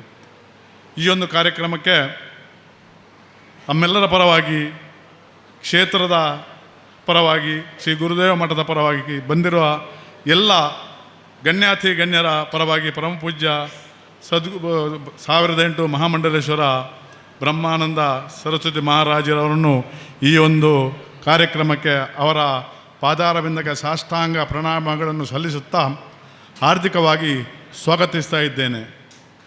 ಈ ಕಾರ್ಯಕ್ರಮದ ಅಧ್ಯಕ್ಷತೆಯನ್ನು ವಹಿಸುವವರು ಚಿತ್ತರಂಜನ್ ಗರೋಡಿ, ತಮಗೆಲ್ಲರಿಗೂ ಗೊತ್ತಿದೆ. ಕಂಕನಾಡಿ ಗರೋಡಿ ಕ್ಷೇತ್ರದ ಅಧ್ಯಕ್ಷರು ಹಾಗೂ ರಾಮಕ್ಷೇತ್ರ ಸೇವಾ ಸಮಿತಿ, ನಮ್ಮ ರಾಮಕ್ಷೇತ್ರ ಗುರುದೇವ ಮಠದ ಟ್ರಸ್ಟಿಗಳಾಗಿದ್ದಾರೆ. ಪರಮಪೂಜ್ಯ ಆತ್ಮಾನಂದ ಸರಸ್ವತಿ ಸ್ವಾಮೀಜಿಯವರಿಂದ ಒಡನಾಟದಿಂದ ಇದ್ದುಕೊಂಡು ಇವತ್ತಿನವರೆಗೆ ರಾಮಕ್ಷೇತ್ರದ ಎಲ್ಲ ಕೈಂಕರ್ಯಗಳಲ್ಲಿ ತೊಡಗಿಸಿಕೊಂಡವರು. ಅವರು ಇಂದು ನಮ್ಮೊಂದಿಗೆ ಇಂದಿನ ಕಾರ್ಯಕ್ರಮದ ಅಧ್ಯಕ್ಷತೆಯನ್ನು ವಹಿಸಿಕೊಳ್ಬೇಕೆಂದು ಕೇಳಿಕೊಳ್ಳುತ್ತಾ ಅವರನ್ನು ಈ ಕಾರ್ಯಕ್ರಮಕ್ಕೆ ಹಾರ್ದಿಕವಾಗಿ ಸ್ವಾಗತಿಸ್ತಾ ಇದ್ದೇನೆ. ಇಂದಿನ ಕಾರ್ಯಕ್ರಮಕ್ಕೆ ಅತಿಥಿಗಳಾಗಿ ಬಂದಿರುವವರು ಮಾಂಕಾಳ್ ಎಸ್ ವೈದ್ಯರವರು, ಕರ್ನಾಟಕ ಸರ್ಕಾರದ ಮೀನುಗಾರಿಕೆ, ಬಂದರು ಹಾಗೂ ಒಳನಾಡು ಜಲಸಾರಿಗೆ ಸಚಿವರು. ಪರಮಪೂಜ್ಯ ಸ್ವಾಮೀಜಿಗಳನ್ನು ಗುರುಗಳೆಂದು ಸ್ವೀಕರಿಸಿ ಸ್ವಾಮೀಜಿಗಳ ಎಲ್ಲ ಕಾರ್ಯಕ್ರಮದಲ್ಲಿ ಭಾಗಿಗಳಾದವರು. ಕರಿಕಲ್ನಲ್ಲಿ ಸ್ವಾಮೀಜಿಯವರಿಗೆ ಮಠವನ್ನು ನಿರ್ಮಾಣ ಮಾಡಿಕೊಂಡುವಲ್ಲಿ ಎಲ್ಲವನ್ನು ತನ್ನಲ್ಲಿ ಅದಕ್ಕೆ ತೊಡಗಿಸಿಕೊಂಡವರು. ಕಾರ್ಯಕ್ರಮದ ಸ್ವಾಮೀಜಿಯವರ ಯಾವುದೇ ಕಾರ್ಯಕ್ರಮ ಇರಲಿ, ಅದು ಅಯೋಧ್ಯೆ ಇರಲಿ, ಇಷ್ಟು ಸಮಯ ನಡೆದಿರ್ತಕ್ಕಂಥ ಹರಿದ್ವಾರದ ವಾರ್ಷಿಕೋತ್ಸವ ಕಾರ್ಯಕ್ರಮ ತಪ್ಪದೆ ಭಾಗವಹಿಸ್ತಾ ಬಂದವರು. ಅವರನ್ನು ಸಹ ಈ ಕಾರ್ಯಕ್ರಮಕ್ಕೆ ನಾನು ಹಾರ್ದಿಕವಾಗಿ ಸ್ವಾಗತಿಸ್ತಾ ಇದ್ದೇನೆ. ಅದೇ ರೀತಿ ನಮ್ಮ ಹರಿಕೃಷ್ಣ ಬಂಟ್ವಾಲ್ರವರಿದ್ದಾರೆ. ಅವರು ಈ ಮಠದೊಟ್ಟಿಗೆ ನಿಕಟ ಸಂಪರ್ಕ ಇರುವವರು. ಅವರನ್ನು ನಾನು ಈ ಕಾರ್ಯಕ್ರಮಕ್ಕೆ ಹಾರ್ದಿಕವಾಗಿ ಸ್ವಾಗತಿಸ್ತೇನೆ. ಹೇಳಿದರೆ ನಮ್ಮ ಬೆಳ್ತಂಗಡಿ ಕ್ಷೇತ್ರದವರು, ಈ ಕ್ಷೇತ್ರ ಪ್ರಾರಂಭದಿಂದ ಕ್ಷೇತ್ರದ ಜೊತೆಯಲ್ಲಿದ್ದವರು ಹಾಗೂ ಕ್ಷೇತ್ರ ನಡೆದುಕೊಂಡ ಬಗೆಯನ್ನು ತಿಳಿದಂಥವರು. ಈಗ ವಿಧಾನ ಪರಿಷತ್ ಸದಸ್ಯರಾಗಿ ಇದ್ದುಕೊಂಡು ನಮ್ಮ ಜೊತೆಯಲ್ಲಿ ಎಲ್ಲ ಕಾರ್ಯಕ್ರಮದಲ್ಲಿ ಭಾಗವಹಿಸ್ತಾ ಇದ್ದಾರೆ. ಶ್ರೀಯುತ ಪ್ರತಾಪ್ ಸಿಂಹ ನಾಯಕರಿಗೂ ಕ್ಷೇತ್ರ ವತಿಯಿಂದ ನಾನು ಹಾರ್ದಿಕವಾಗಿ ಸ್ವಾಗತವನ್ನು ಕೋರ್ತಾ ಇದ್ದೇನೆ. ಅದೇ ರೀತಿ ನಮ್ಮ ಜೊತೆಯಲ್ಲಿರೋರು ಜಯವಿಕ್ರಮ್ ಕಲ್ಲಾಪ್ ಅವರಿದ್ದಾರೆ. ಗುರುನಾರಾಯಣ ಸೇವಾ ಸಂಘದ, ಬೆಳ್ತಂಗಡಿ ಗುರುನಾರಾಯಣ ಸೇವಾ ಸಂಘದ ಅಧ್ಯಕ್ಷರು. ಅವರನ್ನು ಸಹ ನಾನು ಈಗ ಹಾರ್ದಿಕವಾಗಿ ಸ್ವಾಗತಿಸ್ತಾ ಇದ್ದೇನೆ. ಅದೇ ರೀತಿ ಸೂರಜ್ ಸೋನಿ ಇದ್ದಾರೆ, JDSನ ಜಿಲ್ಲಾ ನಾಯಕರು. ಈ ಸಲ ಕುಮಟಾದಲ್ಲಿ ಆಗಿರ್ತಕ್ಕಂಥ ಏನು ಸ್ವಾಮೀಜಿಯವರ ಚಾತುರ್ಮಾಸ್ಯ ವ್ರತದಲ್ಲಿ ತಮ್ಮನ್ನು ತಾವು ಸಂಪೂರ್ಣವಾಗಿ ತೊಡಗಿಸಿಕೊಂಡವರು. ಅವರನ್ನು ಸಹ ಈ ಕಾರ್ಯಕ್ರಮಕ್ಕೆ ಹಾರ್ದಿಕವಾಗಿ ಸ್ವಾಗತಿಸ್ತಾ ಇದ್ದೇನೆ. ಶ್ರೀಯುತ ರಘುಪತಿ ಭಟ್ರು ಇದ್ದಾರೆ, ನಮ್ಮ ಮಾಜಿ MLA ಉಡುಪಿಯವರು. ನಮ್ಮ ಬಿಲ್ಲಾಡಿ ITIಯ ಒಂದು ಕಂಬ ಅವರು. ಯಾಕಂತ ಹೇಳಿದ್ರೆ ಬಿಲ್ಲಾಡಿ ITIಗೆ ಏನೆಲ್ಲ ವ್ಯವಸ್ಥೆ ಬೇಕು, ಹಿಂದಿನ ಆಚಾರ್ಯರ ಕಾಲದಿಂದಲೂ ಅದಕ್ಕೆ ಧನ ಸಹಾಯವನ್ನು ಒದಗಿಸಿಕೊಟ್ಟವರು. ಇಂದಿನವರೆಗೆ ಸಹ ಬಿಲ್ಲಾಡಿ ITI ಒಟ್ಟಿಗೆ ಅದು ನಮ್ಮ ITI, ಪರಮಪೂಜ್ಯ ಸ್ವಾಮೀಜಿಯವರ ಪರವಾಗಿ ನಿಂತು ಈ ITI ನಡೆಸಿಕೊಂಡು ಹೋಗುವಂಥವರು ನಮ್ಮ ರಘುಪತಿ ಭಟ್ರವರು. ಅವರನ್ನು ನಾನು ಹಾರ್ದಿಕವಾಗಿ ಸ್ವಾಗತಿಸ್ತಾ ಇದ್ದೇನೆ. ವಾಮನ್ ನಾಯ್ಕರವರು, ವಾಮನ್ ನಾಯ್ಕ ನಮ್ಮ ಹೊನ್ನಾವರ ರಾಮಕ್ಷೇತ್ರ ಸೇವಾ ಸಮಿತಿ ಅಧ್ಯಕ್ಷರು. ಅವರನ್ನು ಸಹ ನಾನು ಹಾರ್ದಿಕವಾಗಿ ಸ್ವಾಗತಿಸ್ತಾ ಇದ್ದೇನೆ. ಅದೇ ರೀತಿ ಜಯಂತ್ ಕೋಟ್ಯಾನಿದ್ದಾರೆ, ಬೆಳ್ತಂಗಡಿ ರಾಮಕ್ಷೇತ್ರ ಸೇವಾ ಸಮಿತಿಯ ಸಂಚಾಲಕರು. ಅವರನ್ನು ಸಹ ಹಾರ್ದಿಕವಾಗಿ ಸ್ವಾಗತಿಸ್ತಾ ಇದ್ದೇನೆ. ಅದೇ ರೀತಿ ರಾಜು ಪೂಜಾರಿ ಅವರಿದ್ದಾರೆ, ನಾವು ಬಿಲ್ಲವ ಸಂಘದ ಮಾಜಿ ಅಧ್ಯಕ್ಷರು ಬೆಳ್ತಂಗಡಿದು. ಅವರನ್ನು ನಾನು ಹಾರ್ದಿಕವಾಗಿ ಸ್ವಾಗತಿಸ್ತಾ ಇದ್ದೇನೆ. ಅದೇ ರೀತಿ HR ನಾಯ್ಕ್ ಅಧ್ಯಕ್ಷರು ರಾಮಕೃಷ್ಣ ಸೇವಾ ಸಮಿತಿ ಕುಮಟ. ಇಲ್ಲಿ ಒಂದು ಉಲ್ಲೇಖ ಮಾಡಬೇಕಾಗುತ್ತದೆ. ಯಾಕಂತ ಹೇಳಿದರೆ ಈ ಸಲದ ಏನು ಚಾತುರ್ಮಾಸ್ಯ ಇದೆ ಅದರ ಸಂಪೂರ್ಣ ಜವಾಬ್ದಾರಿ ವಹಿಸಿಕೊಂಡು ಸ್ವಾಮೀಜಿಯವರದ ನಾನು ಮಾಡುತ್ತೇನೆಂಬ ಒಂದು ಭರವಸೆ ತಗೊಂಡು ಮಾಡಿದವರು. ಸ್ವಾಮೀಜಿ ಅದೇ ರೀತಿ ಭರವಸೆ ಇಟ್ಟುಕೊಂಡರು. ಅವರು ಕುಮಟ ಮತ್ತು ಹೊನ್ನಾವರ ಎರಡು ತಾಲೂಕಿನ ಎಲ್ಲ ಜನರನ್ನು ವಿಶ್ವಾಸಕ್ಕೆ ತಗೊಂಡು ಈ ಒಂದು ಏನು ಸ್ವಾಮೀಜಿಯವರ ಚಾತುರ್ಮಾಸ್ಯವನ್ನು ಬಹಳ ವಿಜೃಂಭಣೆ ನಡೆಸಿಕೊಟ್ಟವರು. ಅವರಿಗೆ ನಾನು ಈ ಕಾರ್ಯಕ್ರಮದಲ್ಲಿ ಹಾರ್ದಿಕವಾಗಿ ಸ್ವಾಗತಿಸ್ತಾ ಇದ್ದೇನೆ. ಶ್ರೀ ಮಂಜುನಾಥ ನಾಯ್ಕ ಇದ್ದಾರೆ, ಕುಮಟಾ ಆರ್ಯ ನಾಮಧಾರಿ ಈಡಿಗೆ ಸಂಘದ, ಅವರಿಗೂ ಹಾರ್ದಿಕವಾದ ಸ್ವಾಗತವನ್ನು ಕೋರ್ತಾ ಇದ್ದೇನೆ. ಶ್ರೀ TT ನಾಯ್ಕ ಇದ್ದಾರೆ, ಅಧ್ಯಕ್ಷರು ನಾಮಧಾರಿ ಸಂಘ ಹೊನ್ನಾವರ. ಅವರು ಒಂದು ಚಾತುರ್ಮಾಸ ಈ ಸಮಿತಿಯ ಒಂದು ನಮ್ಮ ಪಿಲ್ಲರ್. ಅವರಿಗೂ ಸಹ ಹಾರ್ದಿಕವಾದ ಸ್ವಾಗತವನ್ನು ಕೋರ್ತಾ ಇದ್ದೇನೆ. ಆರ್ ಕೆ ನಾಯ್ಕ್ ಅಧ್ಯಕ್ಷರು ಶಿರಾಲಿ ಹನುಮಂತ ದೇವಸ್ಥಾನ, ಅವರಿಗೂ ಹಾರ್ದಿಕವಾದ ಸ್ವಾಗತಗಳು. ಅದೇ ರೀತಿ ಸುಬ್ರಾಯ ನಾಯ್ಕ್ ಮುಕ್ತೇಶ್ವರ್ ಇದ್ದಾರೆ, ನಮ್ಮ ಹಿರಿಯರು, ಪರಮಪೂಜೆ ಹಿಂದಿನ ಸ್ವಾಮೀಜಿಯವ್ರ ಜೊತೆ ನಮ್ಮ ಜೊತೆಯಲ್ಲಿದ್ದಂಥವರು. ಮುಕ್ತೇಶ್ವರರು ಶಿರಾಲಿ ಹನುಮಂತ ದೇವಸ್ಥಾನ, ಅವರಿಗೂ ಹಾರ್ದಿಕವಾದ ಸ್ವಾಗತವನ್ನು ಕೋರ್ತಾ ಇದ್ದೇನೆ. ಸದಾನಂದ ಉಂಗಿಲಬೈಲು ಅಧ್ಯಕ್ಷರು ಶ್ರೀ ರಾಮಕ್ಷೇತ್ರ ಸೇವಾ ಸಮಿತಿ ಬೆಳ್ತಂಗಡಿ, ಅವರಿಗೂ ಹಾರ್ದಿಕವಾದ ಸ್ವಾಗತಗಳು. ಶ್ರೀಮತಿ ಸುಮತಿ ಪ್ರಮೋದ್ ಅಧ್ಯಕ್ಷರು ಬಿಲ್ಲವ ಮಹಿಳಾ ವೇದಿಕೆ ಬೆಳ್ತಂಗಡಿ, ತಮಗೂ ಹಾರ್ದಿಕವಾದ ಸ್ವಾಗತವನ್ನು ಕೋರ್ತಾ ಇದ್ದೇನೆ. ಶ್ರೀ ಎಂ ಕೆ ಪ್ರಸಾದ್ ಯುವ ಬಿಲ್ಲ ವೇದಿಕೆ ಅಧ್ಯಕ್ಷರು ಬೆಳ್ತಂಗಡಿದು, ತಮಗೂ ಹಾರ್ದಿಕವಾದ ಸ್ವಾಗತ. ಶ್ರೀ ಅಶೋಕ್ ಸಾಲ್ಯಾನ್ ಸಂಚಾಲಕರು ಶ್ರೀ ರಾಮಕ್ಷೇತ್ರ ಸೇವಾ ಸಮಿತಿ ಚಿಕ್ಕಮಗಳೂರು, ತಮಗೂ ಹಾರ್ದಿಕವಾದ ಸ್ವಾಗತಗಳು. ಶ್ರೀಯುತ ಆಟೋ ಗಂಗಾಧರ್ ಇದ್ದಾರೆ, ಬೆಂಗಳೂರಿನವರು, ನಮ್ಮ ರಾಮಕ್ಷೇತ್ರ ಸೇವಾ ಸಮಿತಿ ಬೆಂಗಳೂರು ವಲಯದ ಅಧ್ಯಕ್ಷರಿದ್ದಾರೆ, ಅವರಿಗೂ ಹಾರ್ದಿಕವಾದ ಸ್ವಾಗತ. ಶ್ರೀ ಓಬು ಪೂಜಾರಿ ಅವರಿದ್ದಾರೆ, ನಮ್ಮ ಆತ್ಮಾನಂದ ಸರಸ್ವತಿ ಸ್ವಾಮಿಯ ITI ಬಿಲ್ಲಾಡಿ ಬಾರ್ಕೂರು ಉಡುಪಿಯಲ್ಲಿ ಏನಿದೆ ಅದರ ಅಧ್ಯಕ್ಷರವರು. ಆ ಒಂದು ಸಂಸ್ಥೆಯನ್ನು ಬಹಳ ಚೆಂದವಾಗಿ ನಡೆಸಿಕೊಂಡು ಬಂದವರು, ಅವರಿಗೂ ಹಾರ್ದಿಕವಾದ ಸ್ವಾಗತವನ್ನು ಕೋರ್ತಾ ಇದ್ದೇನೆ. ಶ್ರೀ ಹರೀಶ್ ಶಿವಮೊಗ್ಗ ಬಂದಿದ್ದಾರೆ, ಶ್ರೀ ರಾಮಕ್ಷೇತ್ರ ಸೇವಾ ಸಮಿತಿ ಶಿವಮೊಗ್ಗದ ಅಧ್ಯಕ್ಷರಿದ್ದಾರೆ, ತಮಗೂ ಹಾರ್ದಿಕವಾದ ಸ್ವಾಗತವನ್ನು. ಈಶ್ವರ್ ನಾಯ್ಕ್ ಮಂಕಿ ಹೊನ್ನಾವರ ಸ್ವಾಮೀಜಿಯವರ ಪರಮ ಭಕ್ತರವರು, ಅವರಿಗೂ ಹಾರ್ದಿಕವಾದ ಸ್ವಾಗತವನ್ನು ಕೋರ್ತಾ ಇದ್ದೇನೆ. ಅದೇ ರೀತಿ ಶ್ರೀಮತಿ ಮಂಗಳ ನಾಯ್ಕ್ ಇದ್ದಾರೆ, ಶಿರ್ಸಿಯಿಂದ ಬಂದ ಮಹಿಳಾ ಒಂದು ಪ್ರತಿನಿಧಿಯಾಗಿ, ತಮಗೂ ಹಾರ್ದಿಕವಾದ ಸ್ವಾಗತವನ್ನು ಕೋರ್ತಾ. ಪ್ರಮಲ್ ಕುಮಾರ್ ಇಲ್ಲೇ ಇದ್ದಾರೆ, ಅವರನ್ನು ಹೌದು ಗೊತ್ತಾಯ್ತು, ಪ್ರಮಲ್ ಕುಮಾರ್ ಇದ್ದಾರೆ, ಕಾರ್ಕಳ ಬಿಲ್ಲವ ಸಮಾಜದ ಅಧ್ಯಕ್ಷರು. ಮತ್ತು ಶ್ರೀ ಅರುಣ್ ನಾಯ್ಕ್ ಅಧ್ಯಕ್ಷರು ನಿಚ್ಚಲಮಕ್ಕಿ ವೆಂಕಟರಮಣ ದೇವಸ್ಥಾನ, ತಮಗೂ ಹಾರ್ದಿಕವಾದ ಸ್ವಾಗತಗಳು. ಅದೇ ಶ್ರೀಧರ ನಾಯ್ಕ್ ಅಧ್ಯಕ್ಷರು ರಾಮಕ್ಷೇತ್ರ ಸೇವಾ ಸಮಿತಿ ಬಡ್ಕಳ, ತಮಗೆಲ್ಲರಿಗೂ ಹಾರ್ದಿಕವಾದ ಶ್ರೀಧರ ನಾಯ್ಕ್ ಅಧ್ಯಕ್ಷರು.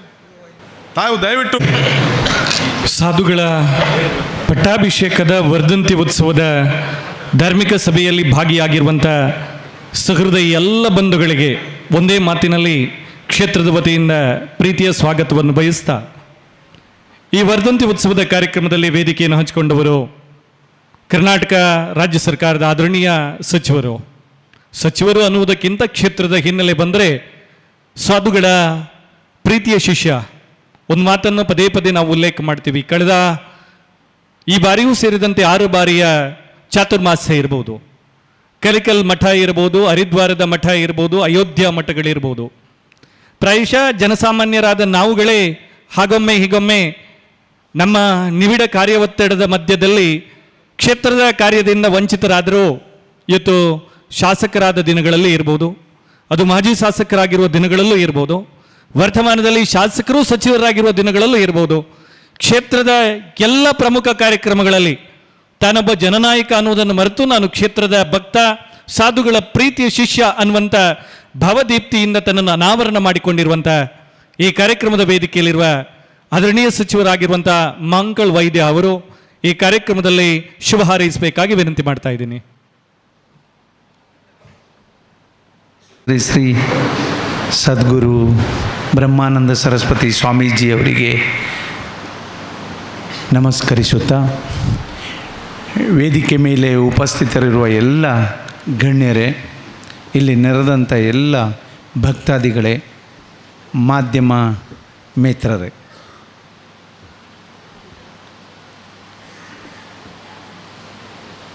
ನಾನೇನು ಹೆಚ್ಚು ಮಾತಾಡಲಿಕ್ಕೆ ಹೋಗೋದಿಲ್ಲ. ಪರಮ ಪೂಜ್ಯರು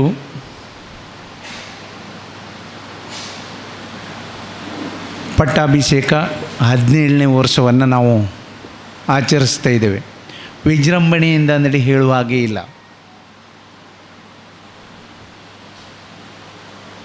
ಪ್ರತಿ ವರ್ಷ ಒಂದೇ ರೀತಿಯಲ್ಲಿ ಎಲ್ಲೂ ವ್ಯತ್ಯಾಸ ಆಗದೆ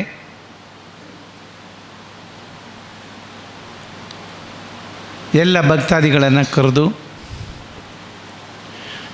ಕಾರ್ಯಕ್ರಮ ಮಾಡಲೇಬೇಕು, ಅಷ್ಟಕ್ಕೆ ಮಾಡೋದು ಅನ್ನುವಂಥ ಒಂದು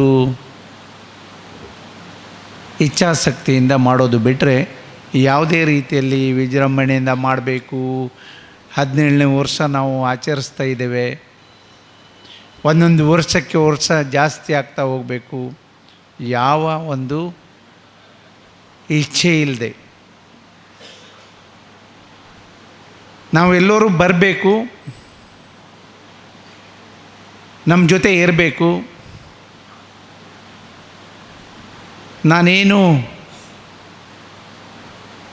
ಸಾಧನೆ ಮಾಡಿದೆ ಅನ್ನೋಕ್ಕಿಂತ ನಿಮಗೆಲ್ಲ ಆಶೀರ್ವಾದ ಮಾಡಿ ನಿಮ್ಮನ್ನು ಈ ಮಟ್ಟಕ್ಕೆ ಬಂದಿದ್ದೀರಿ, ನೀವು ನಮ್ಮ ಜೊತೆ ಇರಬೇಕು. ಇಷ್ಟೇ ಬಿಟ್ಟರೆ ಬೇರೆ ಯಾವುದೇ ಉದ್ದೇಶ ಇಲ್ಲದೆ ಇರುವಂಥ ಒಂದು ಸದ್ಗುರು. ನಾವು ಎಲ್ಲಾದರೂ ವ್ಯತ್ಯಾಸ ಆದರೆ ನಮಗೂ ಹೇಳ್ತಾರೆ, ನೀವು ಸ್ವಲ್ಪ ಚೇಂಜ್ ಆಗ್ತಾ ಇದ್ದೆ ಅಂತ. ಅಂದರೆ ಒಂದೇ ರೀತಿಯಲ್ಲಿ ಇರಬೇಕು, ಎಲ್ಲರ ಜೊತೆ ಇರಬೇಕು. ನಾವು ಹಿಂದೆ ಹೇಗೆ ಇದ್ದರೂ ಈಗೂ ಹಾಗೆ ಇರಬೇಕು, ಮುಂದೆ ಹಾಗೆ ಹೋಗಬೇಕು. ಅದು ಅವರ ಉದ್ದೇಶ. 4 ಜನಕ್ಕೆ ಸಹಾಯ ಸಹಕಾರ ಆಗಬೇಕು. ಇಲ್ಲಿ ನಿತ್ಯ ಅನ್ನದಾನ ಎಲ್ಲ ಸಾಕಮಠದಲ್ಲಿ ವ್ಯವಸ್ಥಿತವಾಗಿ ಪೂಜೆ. ಅಯೋಧ್ಯೆಯಲ್ಲಿ ಪ್ರಾರಂಭ ಆಗಿದೆ, ಇನ್ನೂ ಕಟ್ಟಡ ಪ್ರಾರಂಭ ಆಗಲಿಲ್ಲ, ಕಾಂಪೌಂಡ್ ಎಲ್ಲ ಮುಗಿದಿದೆ. ಹೇಳಿದ್ರು ಮಾತಾಡುವಾಗ, ತಿರುಪತಿಲೂ ಆಗಬೇಕು, ಡೆಲ್ಲಿಲೂ ಆಗಬೇಕು. ನಮ್ಮ ಉದ್ದೇಶ ಇಷ್ಟೇ, ಅಥವಾ ಗುರುಗಳ ಉದ್ದೇಶ. ಈಗ ತಿರುಪತಿಗೆ ಆಗಲೇಬೇಕು ಅನ್ನುವಂಥದ್ದು ಏನು ಅಂತ ಹೇಳಿದ್ರೆ, ಅಥವಾ ಅಯೋಧ್ಯೆಯಲ್ಲಿ ಆಗಲೇಬೇಕು, ಹರಿದ್ವಾರದಲ್ಲಿ ಆಗಿದೆ. ಅವರ ಉದ್ದೇಶ ಇಷ್ಟೇ. ನಾವೇನು ಗಳಿಸ್ತೇವೆ ಅನ್ನೋಕ್ಕಿಂತ ನಾವು ಗಳಿಸಿದ್ರಲ್ಲಿ ಎಲ್ಲರಿಗೂ ಹಂಚಬೇಕು ಅಂದೇಳಿ ಉದ್ದೇಶ ಅವರು. ನಮ್ಮ ಹತ್ರ ಜ್ಞಾನ ಮಾಡಲಿಕ್ಕೆ ಆಗೋದಿಲ್ಲ, ಸಹಾಯ ಮಾಡಲಿಕ್ಕೆ ಸಾಧ್ಯ ಉಂಟು. ಆದರೆ ಬರೀ ಸಹಾಯ ಮಾಡಿ ಅಥವಾ ಬರೀ ಏನು ಎಲ್ಲವನ್ನು ಗಳಿಸಲಿಕ್ಕೆ ಸಾಧ್ಯ ಆಗೋದಿಲ್ಲ. ಅಥವಾ ಹಣ ಇದ್ದರೂ ಅದನ್ನು ನಾವು ಪೂರ್ತಿಯಾಗಿ ಎಲ್ಲವನ್ನೂ ಗಳಿಸ್ಕೊಳ್ಬೋದು ಅಂದೇಳಿ ಸಾಧ್ಯ ಆಗೋದಿಲ್ಲ. ಅಂಥ ಸಂದರ್ಭದಲ್ಲಿ ನಮಗೆ ಗುರುಗಳ ಆಶೀರ್ವಾದ ಬೇಕಾಗ್ತದೆ. ಎಲ್ಲ ಇರ್ತದೆ. ಈಗಂತೂ ನೋಡ್ತಾ ನೋಡ್ತಾ ಮುಂದೆ ಹೋದಾಗೆ ಎಲ್ಲನೂ ಇರ್ತದೆ. ಇದ್ದವರನ್ನು ನಾವು ನಮ್ಮ ಜೊತೆ ಸಂಪರ್ಕ ಮಾಡಿದಾಗ ಅಥವಾ ಈಗ ಚರ್ಚೆ ಮಾಡಿದಾಗ ಹೇಳ್ತಾರೆ, ಎಲ್ಲ ಇದೆ, ನೆಮ್ಮದಿ ಇಲ್ಲ.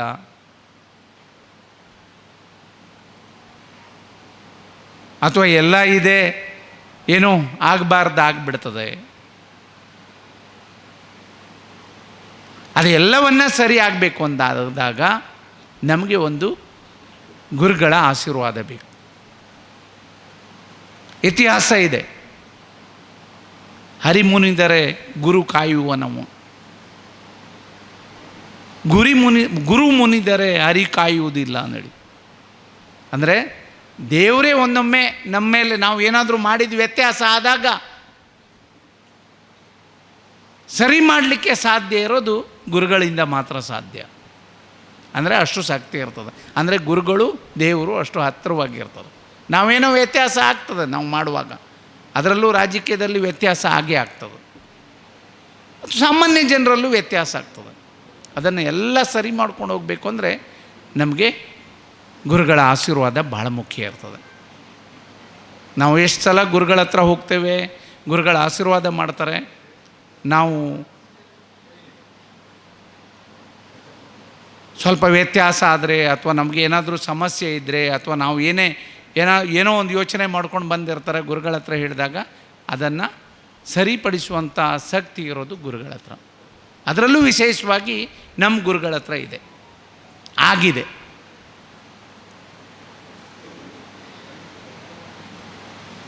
ವಿಧಾನಸೌಧದಲ್ಲಿ ಮೊನ್ನೆ ಒಂದು ನಮ್ಮ ಉಪಮುಖ್ಯಮಂತ್ರಿಗಳು DK ಶಿವಕುಮಾರ್ ಅವರು ಒಂದು ಮಾತು ಹೇಳಿದರು.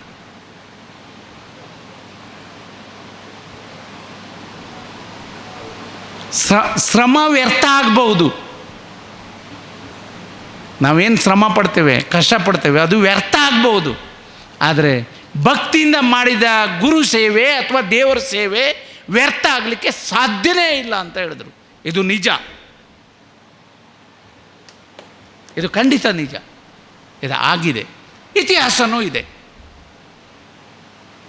ಹಾಗಾಗಿ ನಾವು ಭಕ್ತಿಯಿಂದ ಏನೂ ಆಸೆ ಇಲ್ಲದೆ ಮನುಷ್ಯರಿರಲಿಕ್ಕೆ ಸಾಧ್ಯನೇ ಇಲ್ಲ. ಆದರೂ ನಾವು ಆ ಸಂದರ್ಭದಲ್ಲಿ ಏನೂ ಆಸೆ ಇಲ್ಲದೆ ನಾವು ಭಕ್ತಿಯಿಂದ ಸೇವೆ ಮಾಡಿದಾಗ ಅಥವಾ ಗುರುಗಳ ಸೇವೆ ಮಾಡಿದಾಗ ಗುರುಗಳ ಆಸೆ ಇರ್ತದೆ ನಾವು ಎತ್ತರಕ್ಕೆ ಬೆಳಿಬೇಕು ಅಂದೇಳಿ, ಅದು ನಮಗೆ ಆಶ್ರಯ ಆಗ್ತದೆ. ಅದಕ್ಕೆ ಉದಾಹರಣೆ ನಾನೇ. ಹಾಗಾಗಿ ನಮ್ಮೆಲ್ಲರಲ್ಲಿ ವಿನಂತಿ ಮಾಡ್ಕೊಳ್ತೇನೆ, ಎಲ್ಲರೂ ಸೇರಿಕೊಂಡು ಏನು ನಾವು ಮಠಕ್ಕೆ ಮಾಡ್ತೇವೆ ಅದು ನಮ್ಮ ಆಸ್ತಿ, ಗುರುಗಳ ಆಸ್ತಿ ಅಲ್ಲ. ಅದು ನಮ್ಮ ಹತ್ರ ಅಲ್ಲಿ ಕೂತ್ಕೊಂಡು ಅಥವಾ ಆ ತ್ಯಾಗ ಮಾಡಲಿಕ್ಕೆ ಸಾಧ್ಯ ಆಗೋದಿಲ್ಲ. ಅದು ಅವರು ಮಾಡ್ತಾಯಿದ್ದಾರೆ. ಅದು ಭಾಳ ಕಷ್ಟದ ಕೆಲಸ. ನಾವು ಹೇಗೆ ಬೇಕಾದ್ರೆ ಹಾಗೆ ಬದುಕ್ತಾ ಇದ್ದೇವೆ. ಇಲ್ಲಿ ಒಂದು ರೀತಿ ಬದುಕಿದ್ರೆ ಹೊರಗೋದ ಮೇಲೆ ಮತ್ತೊಂದು ರೀತಿ ಬದುಕ್ತೇವೆ ನಾವು. ಆದರೆ ಗುರುಗಳಿಗೆ ಹಾಗಾಗೋದಿಲ್ಲ. ಅವ್ರು ನಮ್ಮ ಸಲುವಾಗಿ, ನಮ್ಮ ಮಠದ ಭಕ್ತರ ಸಲುವಾಗಿ ಅವರು ತ್ಯಾಗ ಮಾಡ್ತಾ ಇರ್ತಾರೆ. ಭಾಳ ಕಷ್ಟದ ಕೆಲಸ. ಹಾಗಾಗಿ ನಾವು ಅಭಿವೃದ್ಧಿ ಆಗಲಿಕ್ಕೆ ಸಾಧ್ಯ ಆಗ್ತದೆ, ನಾವು ನೆಮ್ಮದಿಯ ಜೀವನವನ್ನು ಸಾಗಿಸಲಿಕ್ಕೆ ಸಾಧ್ಯ ಆಗ್ತದೆ. ಅಂಥ ಒಂದು ಅದ್ಭುತವಾಗಿ ನಮಗೆ ಗುರುಗಳು ಸಿಕ್ಕಿದ್ದಾರೆ, ಮಠ ಸಿಕ್ಕಿದೆ. ನಮ್ಮ ಯೋಗ ಅಂದೇಳಿ ತಿಳ್ಕೊಂಡು ನಮ್ಮಿಂದ ಏನು ಸಾಧ್ಯ ಆಗ್ತದೆ, ಅಯೋಧ್ಯದಲ್ಲೂ ಮಠ ಆಗ್ತದೆ, ಯಾವುದೇ ಸಂಶಯ ಬೇಡ. ಈಗ ಪ್ರಾರಂಭ ಮಾಡೋದೇ ಮಳೆಗಾಲ ಮುಗೀತು, ಇನ್ನೇನು ಮತ್ತೆ ಮುಗಿಬೇಕು ಅಂದೇಳಿ ಏನಿಲ್ಲ, ಮುಗೀತು ನಮ್ಮ ಲೆಕ್ಕದಲ್ಲಿ.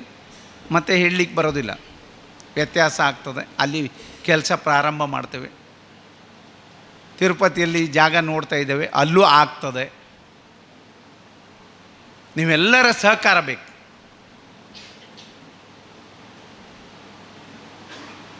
ನಾವು ಹೋದಾಗ, ನಾವು ಅಲ್ಲಿ ಆ ಕ್ಷೇತ್ರದಲ್ಲಿ ದರ್ಶನಕ್ಕೆ ಹೋದಾಗ ನಮಗೆ ನಮ್ಮದೇ ಆದಂಥ ಒಂದು ಮಠ ಅನ್ನೋಕ್ಕಿಂತ ನಮ್ಮದೇ ಮನೆ ಇದೆ. ನಾವು ಹೇಗೆ ಬೇಕಾದರೆ ಹಾಗೆ ಎಷ್ಟು ದಿನ ಬೇಕಾದರೆ ಅಷ್ಟು ದಿನ ಉಳ್ಕೊಂಡು ಭಕ್ತಿಯಿಂದ ನಾವು ಎಲ್ಲವನ್ನು ದೇವರ ಸೇವೆಯನ್ನು ಮಾಡಿ ಬರ್ಬೋದು. ಅದು ಒಂದು ಬಿಟ್ಟರೆ ಬೇರೆ ಯಾವ ಉದ್ದೇಶವೂ ಇರೋದಿಲ್ಲ. ನಮ್ಮ ಮನೆ, ನಮ್ಮ ಮಠ ಅಂದರೆ ನಮ್ಮ ಮನೆ. ನಾವು ಮನೆಯಿಂದ ದೇವಸ್ಥಾನಕ್ಕೆ ಹೋಗುವಾಗ, ಮನೆಯಿಂದ ಗುರುಗಳ ಹತ್ರ ಹೋಗುವಾಗ ಎಷ್ಟು ಸಂತೋಷ ಆಗ್ತದೆ, ಅಷ್ಟೇ ಸಂತೋಷ ಮಠದಿಂದ ನಾವು ಬೇರೆ ಬೇರೆ ಕಡೆ ಹೋದಾಗ ಅಲ್ಲಿ ಉಳಿದು ಅಲ್ಲಿಯ ದೇವಸ್ಥಾನಕ್ಕೆ ಅಥವಾ ಅಲ್ಲಿಯ ಪುಣ್ಯಕ್ಷೇತ್ರಕ್ಕೆ ಹೋದಾಗ ಅಷ್ಟೇ ಸಂತೋಷ ಆಗ್ತದೆ. ಇಲ್ಲಾಂದರೆ ಎಲ್ಲೋ ಲಾರ್ಜಲ್ಲಿ ಉಳ್ಕೊಳ್ಬೇಕು, ಅದು ಅವ್ಯವಸ್ಥೆ. ಅದು ನಿಮಗೂ ಗೊತ್ತಿದೆ, ನಮಗೂ ಗೊತ್ತಿದೆ, ಮತ್ತು ಹೇಳುವಂಥದ್ದೇನಿಲ್ಲ. ಆ ನಿಟ್ಟಿನಲ್ಲಿ ಮಠ ಬೇಕು. ಬಿಟ್ಟರೆ ಗುರುಗಳಿಗಂತೂ ಮಠ ಬೇಡ. ಗುರುಗಳು ಹೇಳ್ತಾ ಇರ್ತಾರೆ ಯಾವಾಗೂ. ನಮ್ಮ ಹತ್ರ ನಮಗೂ ಒಂದೊಂದು ಸಲ ಭಯ ಆಗ್ತದೆ. ನಾನು ಹಿಮಾಲಯಕ್ಕೆ ಹೋಗ್ಬಿಡ್ತೀನಿ, ಅಲ್ಲಿ ನಾನು ಉಳಿದ್ರೆ ನನಗೆ ನೆಮ್ಮದಿ ಇದೆ ಅಂದೇಳಿ. ನೀವು ಹಿಮಾಲಯಕ್ಕೆ ಹೋದ್ರೆ ನಮ್ಮ ನೆಮ್ಮದಿ ನೋಡ್ಕೊಳ್ಳೋರು ಯಾರು? ನಮ್ಮ ನೆಮ್ಮದಿ ನೋಡೋದು ಮುಖ್ಯ. ನಿಮ್ಮ ನೆಮ್ಮದಿಗೆ ಅಥವಾ ನಿಮಗೆ ಯಾವುದೇ ರೀತಿಯಲ್ಲಿ ಕೊರತೆ ಆಗದೇ ಇದ್ದಾಗೆ, ಮಠಕ್ಕೆ ಯಾವುದೇ ರೀತಿ ಕೊರತೆ ಆಗದೇ ಇದ್ದಾಗೆ ನೋಡ್ಕೊಳ್ಳೋ ಕೆಲಸ ನಮ್ಮದು. ನಮ್ಮ ನೆಮ್ಮದಿ, ನಮಗೆ ಆಶೀರ್ವಾದ ಮಾಡಲಿಕ್ಕೆ ನೀವು ಬೇಕು. ನಾವು ಎಲ್ಲೂ ಹೋಗದೆ ನಮ್ಮ ಜೊತೆ ಇದ್ದು ಮುಂದೆ ಎಲ್ಲ ಭಕ್ತಾದಿಗಳಿಗೆ ನಿಮ್ಮ ಆಶೀರ್ವಾದದಿಂದ ಸಂತೋಷವಾಗಿ ಇದ್ದಾರೆ ಅಂದರೆ, ನಾವೆಲ್ಲರೂ ಖುಷಿಯಾಗಿದ್ದಾರೆ ಅಂದರೆ, ನೀವು ಹಿಮಾಲಯದಲ್ಲಿ ತಪಸ್ಸು ಮಾಡಿದಷ್ಟೇ ಸಂತೋಷವಾಗಿ ನಿಮಗೂ ಇರಲಿಕ್ಕಾಗ್ತದೆ, ನಮಗೂ ಇರಲಿಕ್ಕಾಗ್ತದೆ ಅಂದೇಳಿ ನಿಮ್ಮಲ್ಲಿ ವಿನಂತಿ ಮಾಡ್ಕೊಳ್ತಾ, ಬೇರೆ ಏನೂ ಯೋಚನೆ ಮಾಡದೆ, ಮತ್ತೆ ಎಲ್ಲೆಲ್ಲಿ ಮಠ ಮಾಡಬೇಕು ಅಥವಾ ಯಾವ ರೀತಿ ಈ ಮಠವನ್ನು ಮುನ್ನಡೆಸಬೇಕು, ಈ ಮಠಕ್ಕೆ ಏನು ಆಗಬೇಕು, ಅದೆಲ್ಲವನ್ನು ನಾವೆಲ್ಲ ಭಕ್ತಾದಿಗಳು ನಿಮ್ಮ ಜೊತೆ ಇದ್ದು ಸಹಕಾರ ಮಾಡ್ತೇವೆ ಅಂದೇಳಿ ಹೇಳ್ತಾ, ಅವಕಾಶಕ್ಕೆ ಧನ್ಯವಾದವನ್ನು ಹೇಳಿ ನನ್ನ ಮಾತನ್ನು ಮುಗಿಸ್ತಾ ಇದ್ದೇನೆ.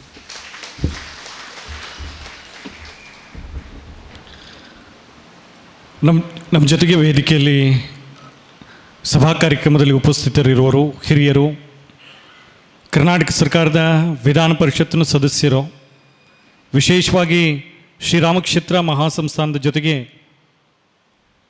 ಪೂರ್ವಾಶ್ರಮದ ಸ್ವಾಮಿಗಳ ಜೊತೆಗೂ ಒಡನಾಟವನ್ನು ಇರಿಸಿಕೊಂಡು ವರ್ತಮಾನದ ಸದ್ಗುರುಗಳ ಜೊತೆಗೂ ಒಡನಾಟವನ್ನು ಇರಿಸಿಕೊಂಡು ಒಬ್ಬ ರಾಜಕಾರಣದಲ್ಲಿ ಇದ್ದರೂ ಧರ್ಮ ರಾಜಕಾರಣದಲ್ಲಿ ತೊಡಗಿಸಿಕೊಳ್ತಲೇ ಸಾತ್ವಿಕವಾದಂಥ ಸಾಮಾಜಿಕ ಜೀವನದಲ್ಲಿ ತಮ್ಮನ್ನು ತೊಡಗಿಸಿಕೊಂಡಿರುವ ಹಿರಿಯರು ಆಗಿರುವಂಥ ಪ್ರತಾಪ್ ಸಿಂಹ ನಾಯ್ಕ್ ಅವರು ಈ ಕಾರ್ಯಕ್ರಮಕ್ಕೆ ಶುಭ ಹಾರೈಸಬೇಕಾಗಿ ವಿನಂತಿ ಮಾಡ್ತೇನೆ.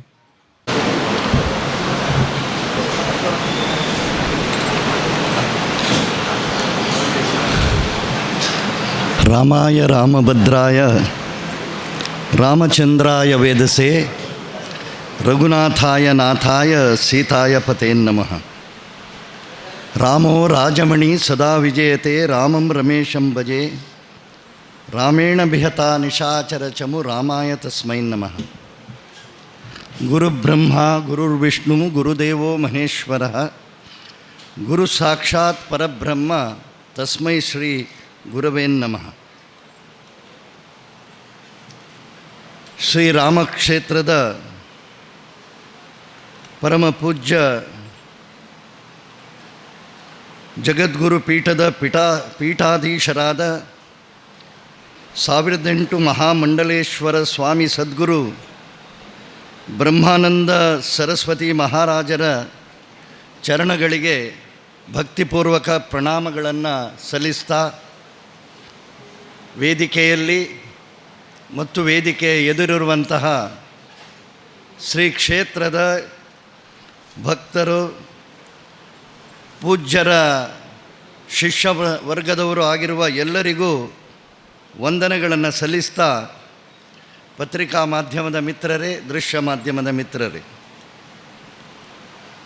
ನಾವೆಲ್ಲ ಈ ವಿಶೇಷ ಸಂದರ್ಭದಲ್ಲಿ ಗುರುವರ್ಯರ ಅನುಗ್ರಹ ಆಶೀರ್ವಾದದ ಮಾತುಗಳಿಗಾಗಿ ಕಾತರದಿಂದ ಕಾಯ್ತಾ ಇದ್ದೇವೆ.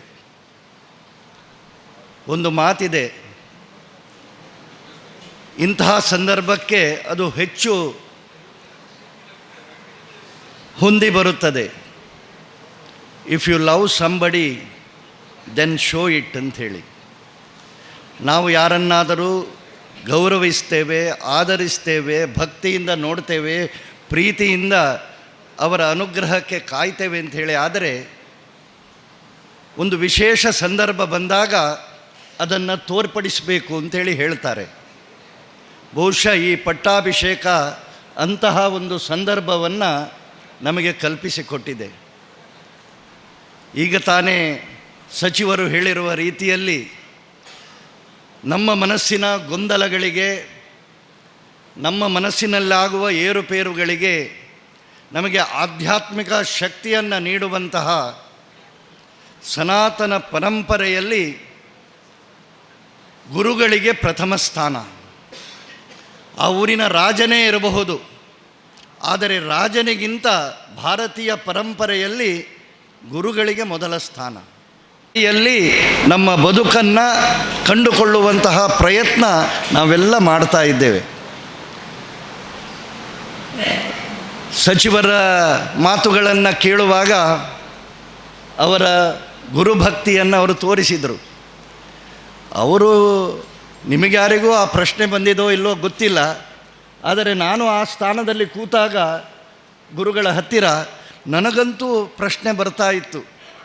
ನಾನು ಅವರು ರಾಜ್ಯದ ಸಚಿವರು, ನೀವು ಆಚೆ ಕೂತ್ಕೊಳ್ಳಿ ಅಂತೇಳಿ ಹೇಳಿದರೆ ಅವರು ನನ್ನನ್ನು ಅಲ್ಲಿ ಕೂತ್ಕೊಳ್ಳಿಸಿ ನನ್ನನ್ನು ಈಚೆ ಕೂತ್ಕೊಳ್ಳಿಸಿದ್ದಾರೆ. ಹಾಗಾಗಿ ನಿಮಗೆ ನಾನು ವಿವರಣೆ ಕೊಡೋದು, ಅವರಿಗೆ ಗುರುಗಳ ಮೇಲೆ ಎಷ್ಟು ಭಕ್ತಿ ಇದೆಯೋ ಅಷ್ಟೇ ಹಿರಿಯರ ಬಗ್ಗೆಯೂ ಆದರ ಇದೆ. ನಾನೊಬ್ಬ ಹಿರಿಯ ಅಂತ ಹೇಳುವ ಕಾರಣಕ್ಕೆ ನನ್ನನ್ನು ಆಚೆ ಕೂತ್ಕೊಳ್ಳಿಸಿದ್ದಾರೆ. ಹಾಗಾಗಿ ನಿಮಗೇನಾದರೂ ಪ್ರಶ್ನೆ ಇದ್ದರೆ, ಇವರು ಮಂತ್ರಿಗಳಿರುವಾಗ ಇವರು ಯಾಕೆ ಆಚೆ ಕೂತಿದ್ದಾರೆ ಅಂತ ಹೇಳುವಂತಹ ಪಾಪ ಪ್ರಜ್ಞೆ ನನಗಿದೆ. ನೀವು ಕೇಳ್ತೀರೋ ಇಲ್ವೋ ಗೊತ್ತಿಲ್ಲ. ಅದಕ್ಕೋಸ್ಕರ ಆ ಪ್ರಜ್ಞೆಯನ್ನು ಕಡಿಮೆ ಮಾಡಿಕೊಳ್ಳುವುದಕ್ಕೆ ನಿಮ್ಮ ಮುಂದೆ ಹೇಳ್ತಾ ಇದ್ದೇನೆ.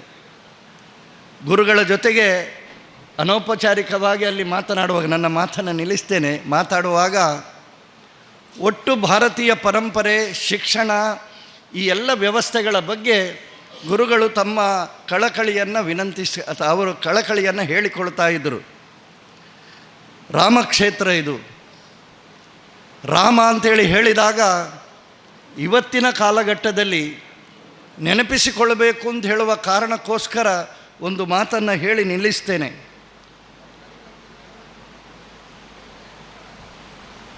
ಆದರ್ಶ ಪುರುಷೋತ್ತಮ ರಾಮ ಮಾನವ ಯಾವ ರೀತಿಯಲ್ಲಿ ಬದುಕಬೇಕು ಅಂತ ಹೇಳುವಂಥದ್ದನ್ನು ತನ್ನ ಜೀವನದ ನಡೆಯ ಮೂಲಕ ತೋರಿಸಿಕೊಟ್ಟಂಥವನು. ಯಾಕೆ ಈ ಮಾತನ್ನು ಹೇಳ್ತೇವೆ ಅಂತ ಹೇಳಿದರೆ, ಗುರುಗಳೇ, ಯಾರೂ ಕುರ್ಚಿ ಬಿಟ್ಟು ಕೊಡುವುದಿಲ್ಲ ಈಗಿನ ಕಾಲದಲ್ಲಿ. ರಾಜಕೀಯದಲ್ಲಿ ಕುರ್ಚಿ ಬಿಟ್ಟು ಕೊಡೋದು ಅಂತ ಹೇಳುವಂಥದ್ದು ಉಂಟಲ್ಲ, ಅದು ಬಹಳ ಅಪರೂಪದ ಸಂಗತಿ. ಇದ್ರೆ ಅವರದೇ ಮಾತಲ್ಲಿ ಈಗಲೂ ನಾವು ಅವ್ರ ಹತ್ರ ಮಾತಾಡಲಿಕ್ಕೆ ಬಂದಾಗ ಏನು ಸಚಿವರು ಹೇಳಿದರು ಅದೇ ಮಾತನ್ನು ಆಗಾಗ ಹೇಳ್ತಾರವರು. ನಮಗೆ ಸಾಧನೆಗೋಸ್ಕರ ಈ ಎಲ್ಲ ಬಂಧನದಿಂದ ಹಿಮಾಲಯಕ್ಕೆ ಹೋದರೆ ಒಳ್ಳೆಯದು ಅಂತ ಹೇಳುವಂಥದ್ದು. ನಾವು ಕೂಡ ಅದನ್ನೇ ಸಚಿವರು ಹೇಳಿದ್ದನ್ನೇ ಅನುಮೋದಿಸುವುದು. ಗುರುಗಳೇ, ನೀವು ಇಲ್ಲಿ ಇರುವುದರಿಂದಾಗಿಯೇ ನಮ್ಮಂತಹ ಶಿಷ್ಯರುಗಳಿಗೆ ಒಂದು ರೀತಿಯ ವಿಶ್ವಾಸ, ಒಂದು ರೀತಿಯ ನೆಮ್ಮದಿಯನ್ನು ತಾವು ಕೊಟ್ಟಿದ್ದೀರಿ. ರಾಮನ ಬಗ್ಗೆ ಒಮ್ಮೆ ಆಲೋಚನೆ ಮಾಡಿ, ನಾಳೆ ಪಟ್ಟಾಭಿಷೇಕ, ಇದು ಪಟ್ಟಾಭಿಷೇಕದ ಸಂದರ್ಭದಲ್ಲಿ ರಾಮನ ಪಟ್ಟಾಭಿಷೇಕವನ್ನು ನೆನಪಿಸಿಕೊಂಡ್ರೆ, ನಾಳೆ ರಾಮನ ಪಟ್ಟಾಭಿಷೇಕ ಇಡೀ ಊರಿನಲ್ಲೆಲ್ಲ ಪ್ರಚಾರ ಆಗಿದೆ. ಎಲ್ಲ ರೀತಿಯಿಂದ ಜನ ಎಲ್ಲರೂ ತಯಾರಾಗಿದ್ದಾರೆ. ರಾಮನ ಬಗ್ಗೆ ಎಲ್ಲರಿಗೂ ಅತೀವವಾದಂತಹ ಪ್ರೀತಿ. ಆದರೆ ಪಟ್ಟಾಭಿಷೇಕದ ಕ್ಷಣ ಬಂದಾಗ ತಂದೆ ತಾನು ಕೊಟ್ಟ ಮಾತಿಗೋಸ್ಕರ ಹೇಳ್ತಾರೆ, ನೀನು 14 ವರ್ಷ ಕಾಡಿಗೆ ಹೋಗಬೇಕು, ಸಿಂಹಾಸನವನ್ನು ನಿನ್ನ ತಮ್ಮ ಭರತನಿಗೆ ಕೊಡಬೇಕು, ನಾನು ಮಾತು ಕೊಟ್ಟಿದ್ದೇನೆ ಅಂತ ಹೇಳುವ ಕಾರಣಕ್ಕೆ. ಆದರೆ ರಾಮ ಆದರ್ಶ ಯಾಕೆ ಆಗ್ತಾನೆ ಅಂತೇಳಿ ಕೇಳಿದರೆ, ತಂದೆಯ ಮಾತು, ತಂದೆ ಕೊಟ್ಟ ಮಾತನ್ನು, ಯಾಕೆಂತ ಹೇಳಿದರೆ ಸೂರ್ಯವಂಶದಲ್ಲಿ ಕೊಟ್ಟ ಮಾತನ್ನು, ಬಿಟ್ಟ ಬಾಣವನ್ನು ಮತ್ತೆ ಪುನಃ ಹಿಂದೆ ತೆಗೆದುಕೊಳ್ಳುವುದಿಲ್ಲ ಅಂತ ಹೇಳುವ ಖ್ಯಾತಿಯ ಒಂದು ವಂಶ ಅದು. ಅಂಥದ್ರಲ್ಲಿ ತಂದೆ ಕೊಟ್ಟ ಮಾತನ್ನು ಉಳಿಸಿಕೊಳ್ಳಬೇಕು ಅಂತ ಹೇಳಿ ತನಗೆ ಪಟ್ಟಾಭಿಷೇಕ ಇದ್ದರೂ ಕೂಡ ಅದನ್ನು ಬಿಟ್ಟು ಹೋಗುವಂತಹ ಆ ಒಂದು ಆದರ್ಶ. ಲಕ್ಷ್ಮಣ ಬಂದು ಹೇಳ್ತಾರಂತೆ, ನಿನ್ನಲ್ಲಿ ಧನುಸ್ಸಿದೆ, ನಿನ್ನಲ್ಲಿ ಶಕ್ತಿ ಇದೆ, ಇಡೀ ಪ್ರಜೆಗಳೆಲ್ಲ ನಿನ್ನ ಜೊತೆಗಿದ್ದಾರೆ, ಹಾಗಿರುವಾಗ ನೀನು ಯಾಕೆ ಬಿಟ್ಟು ಕೊಡ್ತಿ ಅಂತ ಹೇಳುವ ಮಾತಿದ್ದಾಗಲೂ ಕೂಡ ತಂದೆಯ ಮಾತು ಅದು ಹೀಗೇನಾ, ಎಲ್ಲವನ್ನ ಬಿಟ್ಟು ಕಾಷಾಯ ವಸ್ತ್ರಧಾರಿಗಳಾಗಿ ಕಾಡಿಗೆ ಹೋಗಬೇಕು, 14 ವರ್ಷ ವನವಾಸಕ್ಕೆ ಹೋಗಬೇಕು. ಹೋಗಿ ಕೌಸಲ್ಯಗೆ ಇನ್ನೂ ತಿಳಿದಿರುವುದಿಲ್ಲ. ಆ ಸಂದರ್ಭದಲ್ಲಿ ಕೌಸಲ್ಯ ಬಳಿಗೆ ಹೋಗಿ ರಾಮ ಬಂದು ನಿಂತಾಗ, ಏನು ರಾಮ, ಏನು ವಿಷಯ ಅಂಥೇಳಿ ಕೇಳಿದರೆ, ನನ್ನನ್ನು ತಂದೆಯವರು ಕಾಡಿನ ರಾಜ ಮಾಡಿದ್ದಾರೆ, ನಾನು ಕಾಡಿಗೆ ಹೋಗ್ತಾ ಇದ್ದೇನೆ ಅಂತ ಹೇಳುವಂತಹ ರೀತಿಯಲ್ಲಿ ತಾಯಿಗೆ ಸಮಾಧಾನ ಮಾಡ್ತಾರೆ. ಭಾರತೀಯ ಪರಂಪರೆಯಲ್ಲಿ, ಸನಾತನ ಪರಂಪರೆಯಲ್ಲಿ ಒಂದು ಕುಟುಂಬ ಅಂತ ಹೇಳುವಂಥದ್ದು, ಆ ಕುಟುಂಬದೊಳಗಿನ ಅನ್ಯೋನ್ಯ ಸಂಬಂಧಗಳು, ತಮ್ಮಂದಿರುಗಳು, ಗಂಡ ಕಾಡಿಗೆ ಹೊರಟಿದ್ದಾನೆ ಅಂತೇಳಿ ಹೇಳುವಾಗ ಅವರ ಜೊತೆ ಹೊರಡುವಂತಹ ಅವನ ಧರ್ಮಪತ್ನಿ, ಅಣ್ಣ ಕಾಡಿಗೆ ಹೋಗ್ತಾನೆ ಅಂತ ಹೇಳುವಾಗ ಅವನ ಜೊತೆ ಹೊರಟಂತಹ ಅವನ ಸಹೋದರ ಲಕ್ಷ್ಮಣ, ಇದೆಲ್ಲ ಇಷ್ಟು ಇದ್ದರೂ ಕೂಡ ಅದರ ಮಧ್ಯೆ ಯಾರಿಗೋಸ್ಕರ ದಶರಥ ಮಹಾರಾಜ ಆಸ್ಥಾನವನ್ನು ಅಥವಾ ಸಿಂಹಾಸನವನ್ನು ಕಾಯ್ದಿರಿಸಿದನೋ ಆ ಭರತ, ರಾಮ ಕಾಡಿಗೆ ಹೋಗ್ತಾನೆ, ಭರತ ಬರ್ತಾನೆ. ಭರತ ಬಂದಾಗ ಈ ವಿಷಯ ಗೊತ್ತಾದಾಗ ಆ ಭರತ ನಡ್ಕೊಂಡಂತಹ ರೀತಿ, ಭರತ ನನಗೆ ನನ್ನ ಅಣ್ಣ ಕೂತ್ಕೊಳ್ಬೇಕಾದಂತಹ ಸ್ಥಾನದಲ್ಲಿ ನಾನು ಕೂತ್ಕೊಳ್ಳುವುದಿಲ್ಲ ಅಂಥೇಳಿ ರಾಮನನ್ನು ಹುಡುಕಿಕೊಂಡು ಕಾಡಿಗೆ ಹೋದಂತಹ ಭರತ ಇಡೀ ಎಲ್ಲರನ್ನ ಒಟ್ಟಿಗೆ ಕರ್ಕೊಂಡು ಹೋದಾಗ ರಾಮ ಲಕ್ಷ್ಮಣರು ಇರುವ ಜಾಗದಲ್ಲಿ ಲಕ್ಷ್ಮಣ ಮೊದಲು ನೋಡ್ತಾನಂತೆ ಭರತ ಬರುವುದನ್ನು. ಅಣ್ಣ ಕಾಡಿಗೆ ಬಂದಿದ್ದಾನೆ, ಕಾಡಿಗೆ ಬಂದದ್ದನ್ನು ಸಹಿಸದಂತಹ ಭರತನ ವಿರುದ್ಧ ನಾನು ಬಿಲ್ಲು ಎತ್ತಿ ಬಾಣ ಹೂಡ್ತೇನೆ ಅಂತೇಳಿ ಹೇಳುವಾಗ ರಾಮ ಹೇಳಿದಂತೆ, ಭರತ ಏನು ಅಂಥೇಳಿ ನಿನಗೆ ಗೊತ್ತಿಲ್ಲ, ಭರತ ಬರಲಿ ಅಂಥೇಳಿ ಹೇಳಿದಂತೆ. ಭರತ ಬಂದವ ಹೇಳಿದಂತಹ ಮಾತು, ನೀನು ಕೂತುಕೊಳ್ಳುವಂತಹ ಜಾಗದಲ್ಲಿ ನಾನು ಕೂತ್ಕೊಳ್ಳುವುದಿಲ್ಲ, ನೀನು ಬರಬೇಕು ವಾಪಸ್ ಅಂತೇಳಿ ಹೇಳಿದಾಗ ನಾನು ಬರುವುದೇ ಇಲ್ಲ, ತಂದೆಯ ಮಾತನ್ನು ಪೂರೈಸುವುದಕ್ಕೋಸ್ಕರ. ಈ ಕಥೆ ನಮ್ಗೆ ಗೊತ್ತಿದೆ, ಆದರೆ ಈ ಸಂದರ್ಭದಲ್ಲಿ ನಾವೊಮ್ಮೆ ನೆನಪಿಸಿಕೊಳ್ಳಬೇಕು ಅಂತ ಹೇಳುವ ಕಾರಣಕ್ಕೆ ಮಾತ್ರ ಹೇಳ್ತಾ ಇದ್ದೇನೆ. ಪಾದುಕೆಯನ್ನು ಇಟ್ಟು 14 ವರ್ಷ ರಾಮನ ಬರುವಿಕೆಗಾಗಿ ರಾಮನ ಹೆಸರಿನಲ್ಲಿ ರಾಜ್ಯಭಾರ ಮಾಡಿದ. ಇದನ್ನೆಲ್ಲ ಕಲ್ಪನೆ ಮಾಡುವುದಕ್ಕೂ ಸಾಧ್ಯ ಇಲ್ಲ. ಇಲ್ಲಿಯೂ ನಾವು ಪೂಜೆ ಮಾಡೋದು ಯಾವುದಕ್ಕೆ ಅಂತೇಳಿ ಕೇಳಿದರೆ ಪಾದುಕೆಗೆ.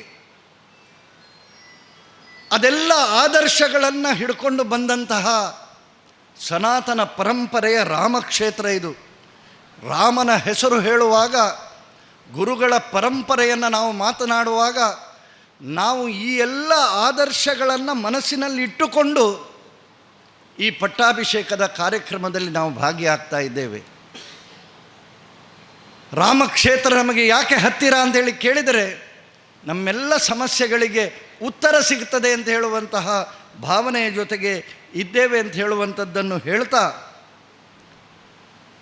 ಈ ಸಂದರ್ಭದಲ್ಲಿ ನಮ್ಮತನವನ್ನು, ಭಾರತೀಯತೆಯನ್ನು, ಸನಾತನತೆಯನ್ನು, ಇದರ ಬಗ್ಗೆ ಇಲ್ಲ ಅಂಥೇಳಿ ಆದರೆ ಇವತ್ತು ಕುಟುಂಬ ಯಾವ ರೀತಿಯಲ್ಲಿ ಆಗ್ತಾ ಇದೆ, ಕುಟುಂಬ ಎಷ್ಟು ಸ್ವಾರ್ಥದ ಒಳಗೆ ಮುಳುಗ್ತಾ ಇದೆ ಅಂತ ಹೇಳುವಂತಹ ಈ ಪರಿಸ್ಥಿತಿಯಲ್ಲಿ ರಾಮ ನಮಗೆ ಆದರ್ಶ ಆಗಲಿ.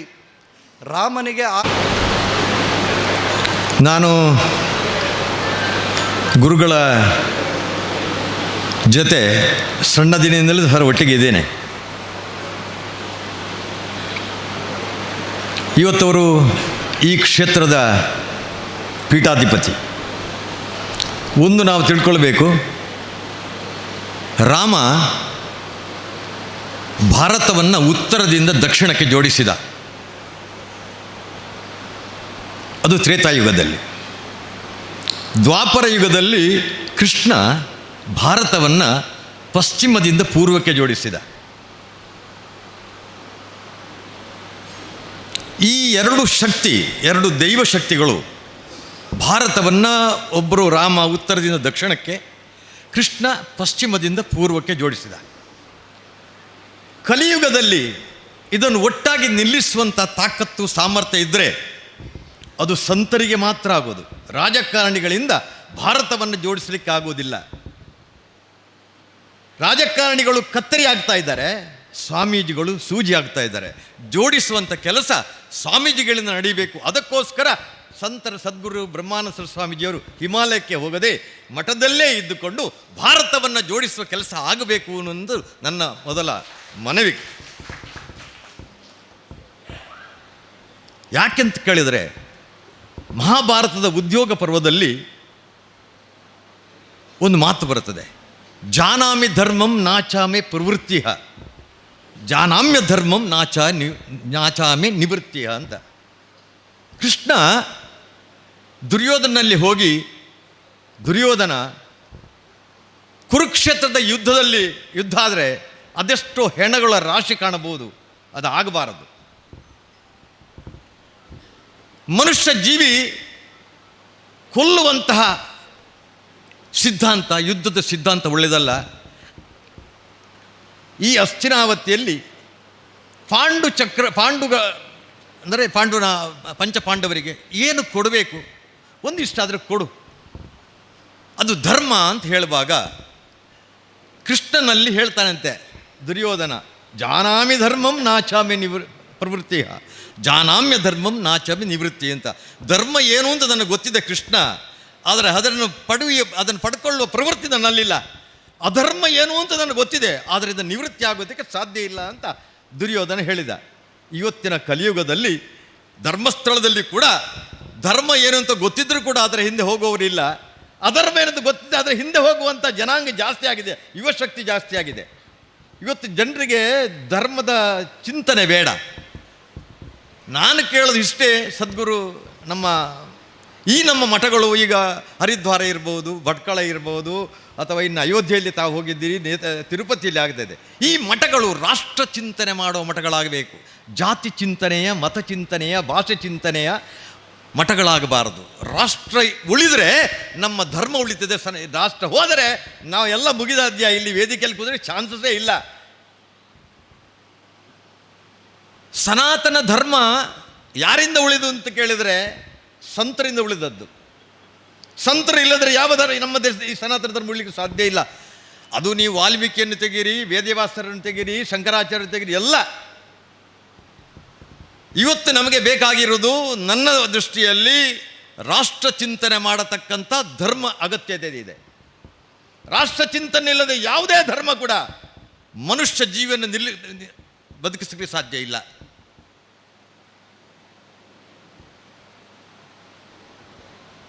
ನಾನು ಹೆಚ್ಚಿಗೆ ಮಾತನಾಡುವುದಿಲ್ಲ. ಇವತ್ತು ಈ ಧರ್ಮಸ್ಥಳ ಅನ್ನುವಂಥ ಈ ಕನ್ಯಾಡಿ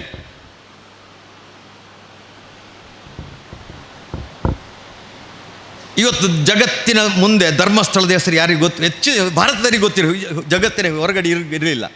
ಈಗ ಜಗತ್ತಿಗೂ ಧರ್ಮಸ್ಥಳ ಅಂದರೆ ಏನು? ಧರ್ಮದ ಏನೋ ಒಂದು ಇಲ್ಲಿ ಗಲಾಟೆ ಆಗ್ತಾ ಇದೆಯಲ್ಲ ಅನ್ನುವಂಥದ್ದು ಭಾವನೆಗಳು ಬರ್ತದೆ. ಇಂಥ ಜಾಗದಲ್ಲಿ ನಮ್ಮ ಸಂತರು ಇದ್ದಾರೆ, ಸಂತರು. ಇವತ್ತು ಸದ್ಗುರುಗಳಿಗೆ ಈಗ ನಮ್ಮ ಮಾಕಾಳು ವೈದ್ಯರು ಹೇಳಿದ್ರು, ನೆಮ್ಮದಿಗೋಸ್ಕರ ಆದರೂ ನೀವು ನಮಗೆ ಬೇಕು ಅಂತ, ನೀವು ಹೋಗಬೇಡಿ ಹಿಮಾಲಯಕ್ಕೆ ಹೋಗಬೇಡಿ ಅಂತ ಹೇಳಿದರು.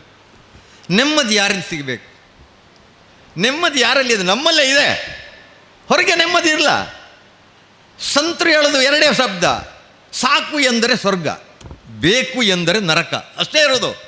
ಬದುಕು ಹೇಳಿದರೆ ಸಾಕು ಎಂದರೆ ಸ್ವರ್ಗ, ಬೇಕು ಎಂದರೆ ನರಕ. ನಮಗೆ ಯಾವುದು ಬೇಕು ಅಂತ ಹೇಳಿದಾಗ ನರಕವೇ ಕಾಣುತ್ತೆ, ಅವರು ಸ್ವರ್ಗ ಸಿಗೋದಿಲ್ಲ. ಸಾಕು ಅನ್ನುವಂಥ ಭಾವನೆ, ಮಾನಸಿಕತೆ ಯಾವಾಗ ನಮ್ಮಲ್ಲಿ ಉಂಟಾಗುತ್ತೆ ಆಗ ನಮಗೆ ಸ್ವರ್ಗದ ಪರಿಚಯ ಆಗುತ್ತೆ.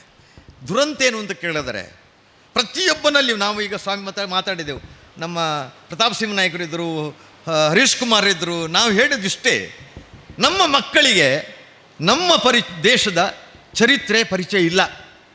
ಇದು ಆಗಬೇಕಾದಂಥ ಕಾಲಘಟ್ಟ. ಮೈಕಾಳು ಇದ್ರಿ.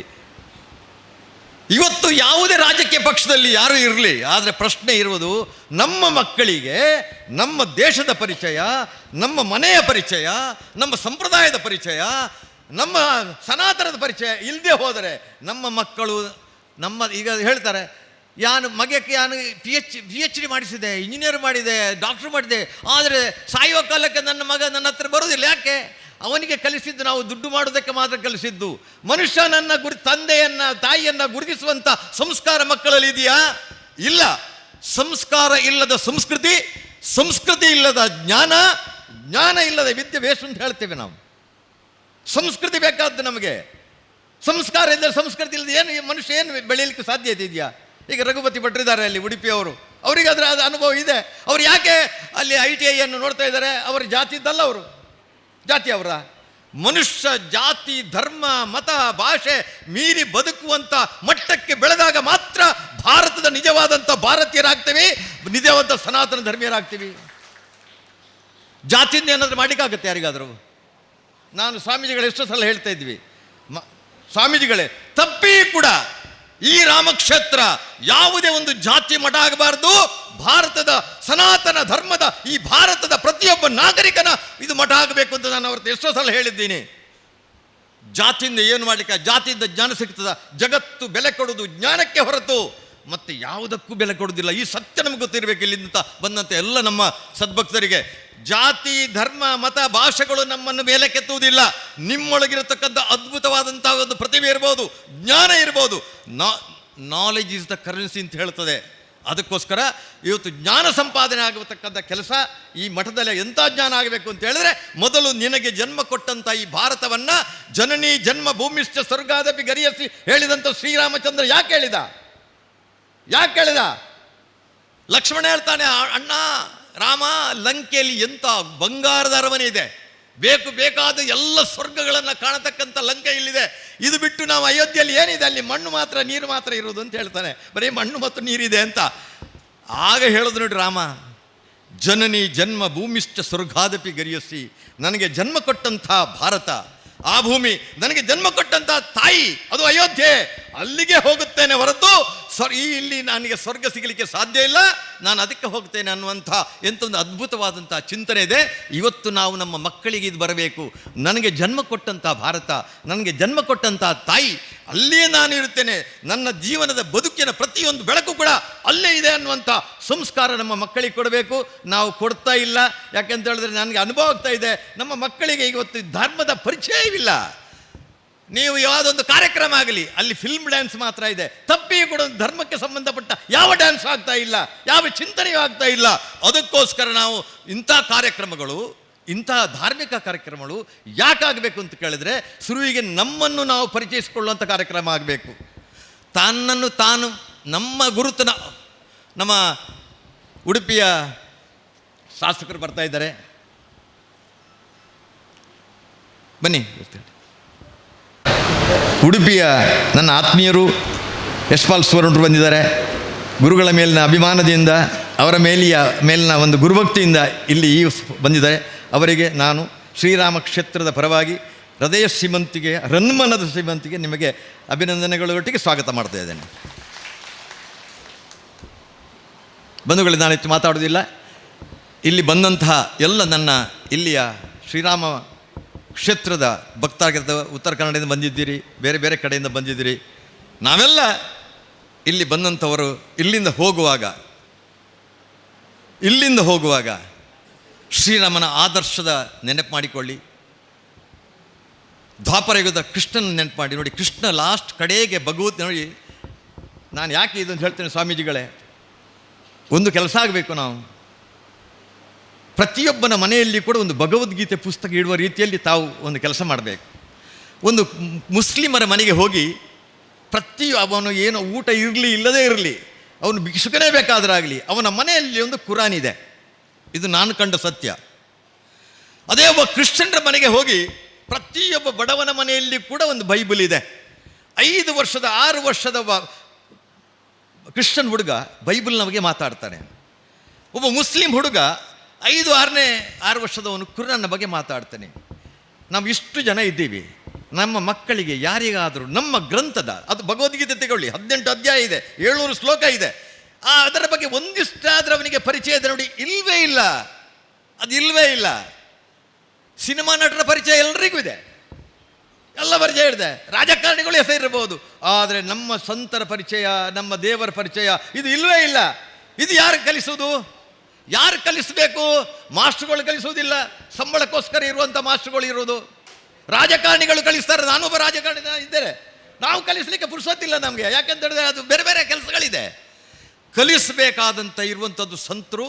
ನಾನು ಸ್ವಾಮೀಜಿ ಅಂತ ಹೇಳೋದು, ಪ್ರತಿಯೊಬ್ಬರ ಮನೆಯಲ್ಲಿಯೂ ಇವತ್ತು ಇಲ್ಲಿ ನೀವಿದ್ದವರು ಮನೆಯಲ್ಲಿ ಭಗವದ್ಗೀತೆ ಇಲ್ಲದಿದ್ದರೆ ಕಡಿಮೆಯಲ್ಲಿ ಹರೇ ಕೃಷ್ಣ ಬಂದು ಸಿಗುತ್ತೆ, ಒಂದು ಕೊಂಡೋಗಿ ಇಡೀ ಮಕ್ಕಳಿಗೆ ಹೇಳಿ. ಅದರಲ್ಲಿ ಕೃಷ್ಣ ಹೇಳ್ತಾ ನೋಡಿ, ಕಡೆಗೆ 700 ಶ್ಲೋಕ, ಯತ್ರ ಯೋಗೇಶ್ವರ ಕೃಷ್ಣ ಯತ್ರ ಪಾರ್ಥೋ ಧನುರ್ಧರ ತತ್ರ ಶ್ರೀರ್ವಿಜಯೋ ಭೂತಿರ್ಧುವ ನೀತಿರ್ಮತಿ ಮಮ ಅಂತ ಹೇಳ್ತಾರೆ. ಕಡೆಯದ್ದು ನೋಡಿ, ಧರ್ಮಕ್ಷೇತ್ರ ಪ್ರಾರಂಭ ಆಗುತ್ತದೆ. ಅಂದರೆ ಎಲ್ಲಿ ಯೋಗೇಶ್ವರನಾದ ಕೃಷ್ಣ ಇರ್ತಾನೋ, ಎಲ್ಲಿ ಧನುರ್ಧಾರಿಯಾದಂಥ ಪಾರ್ಥನಿರ್ತಾನೋ, ಅಲ್ಲಿ ಯಶಸ್ಸು, ವಿಜಯ, ಸಂಪತ್ತು ಎಲ್ಲ ಇರುತ್ತೆ ಅಂತ ಹೇಳಿದ್ರೆ, ಇಲ್ಲಿ ಕೃಷ್ಣ ಅರ್ಜುನರು ಯಾರು ಅಂತ ಕೇಳಿದ್ರೆ, ಕೃಷ್ಣ ಸದ್ಗುರು ಆದರೆ ಅರ್ಜುನ. ನಾವು ಇಲ್ಲಿ ಕುಳಿತುಕೊಂಡವರು ನಮ್ಮ ಸಂಗಮದಿಂದ ಒಂದು ಅದ್ಭುತವಾದಂಥ ಭಾರತವನ್ನು ಕಟ್ಟುವುದಕ್ಕೆ ನಾವೆಲ್ಲ ಒಟ್ಟಾಗೋಣ ಅಂತ ಹೇಳಿಕೊಂಡು ಅವಕಾಶಕ್ಕೆ ವಂದಿಸಿ ಜೊತೆಗೆ ಇರುವ ಮಠದ ಗುರುಗಳ ಪ್ರೀತಿಯ ಭಕ್ತರು, ಶಿಷ್ಯರು ಆಗಿರುವ ಉಡುಪಿ ವಿಧಾನಸಭಾ ಕ್ಷೇತ್ರದ ಮಾಜಿ ಶಾಸಕರು ಆಗಿರುವ ಆದರಣೀಯ ರಘುಪತಿ ಭಟ್ ಅವರು ಕಾರ್ಯಕ್ರಮಕ್ಕೆ ಶುಭ ಹಾರೈಸಬೇಕಾಗಿ ವಿನಂತಿ.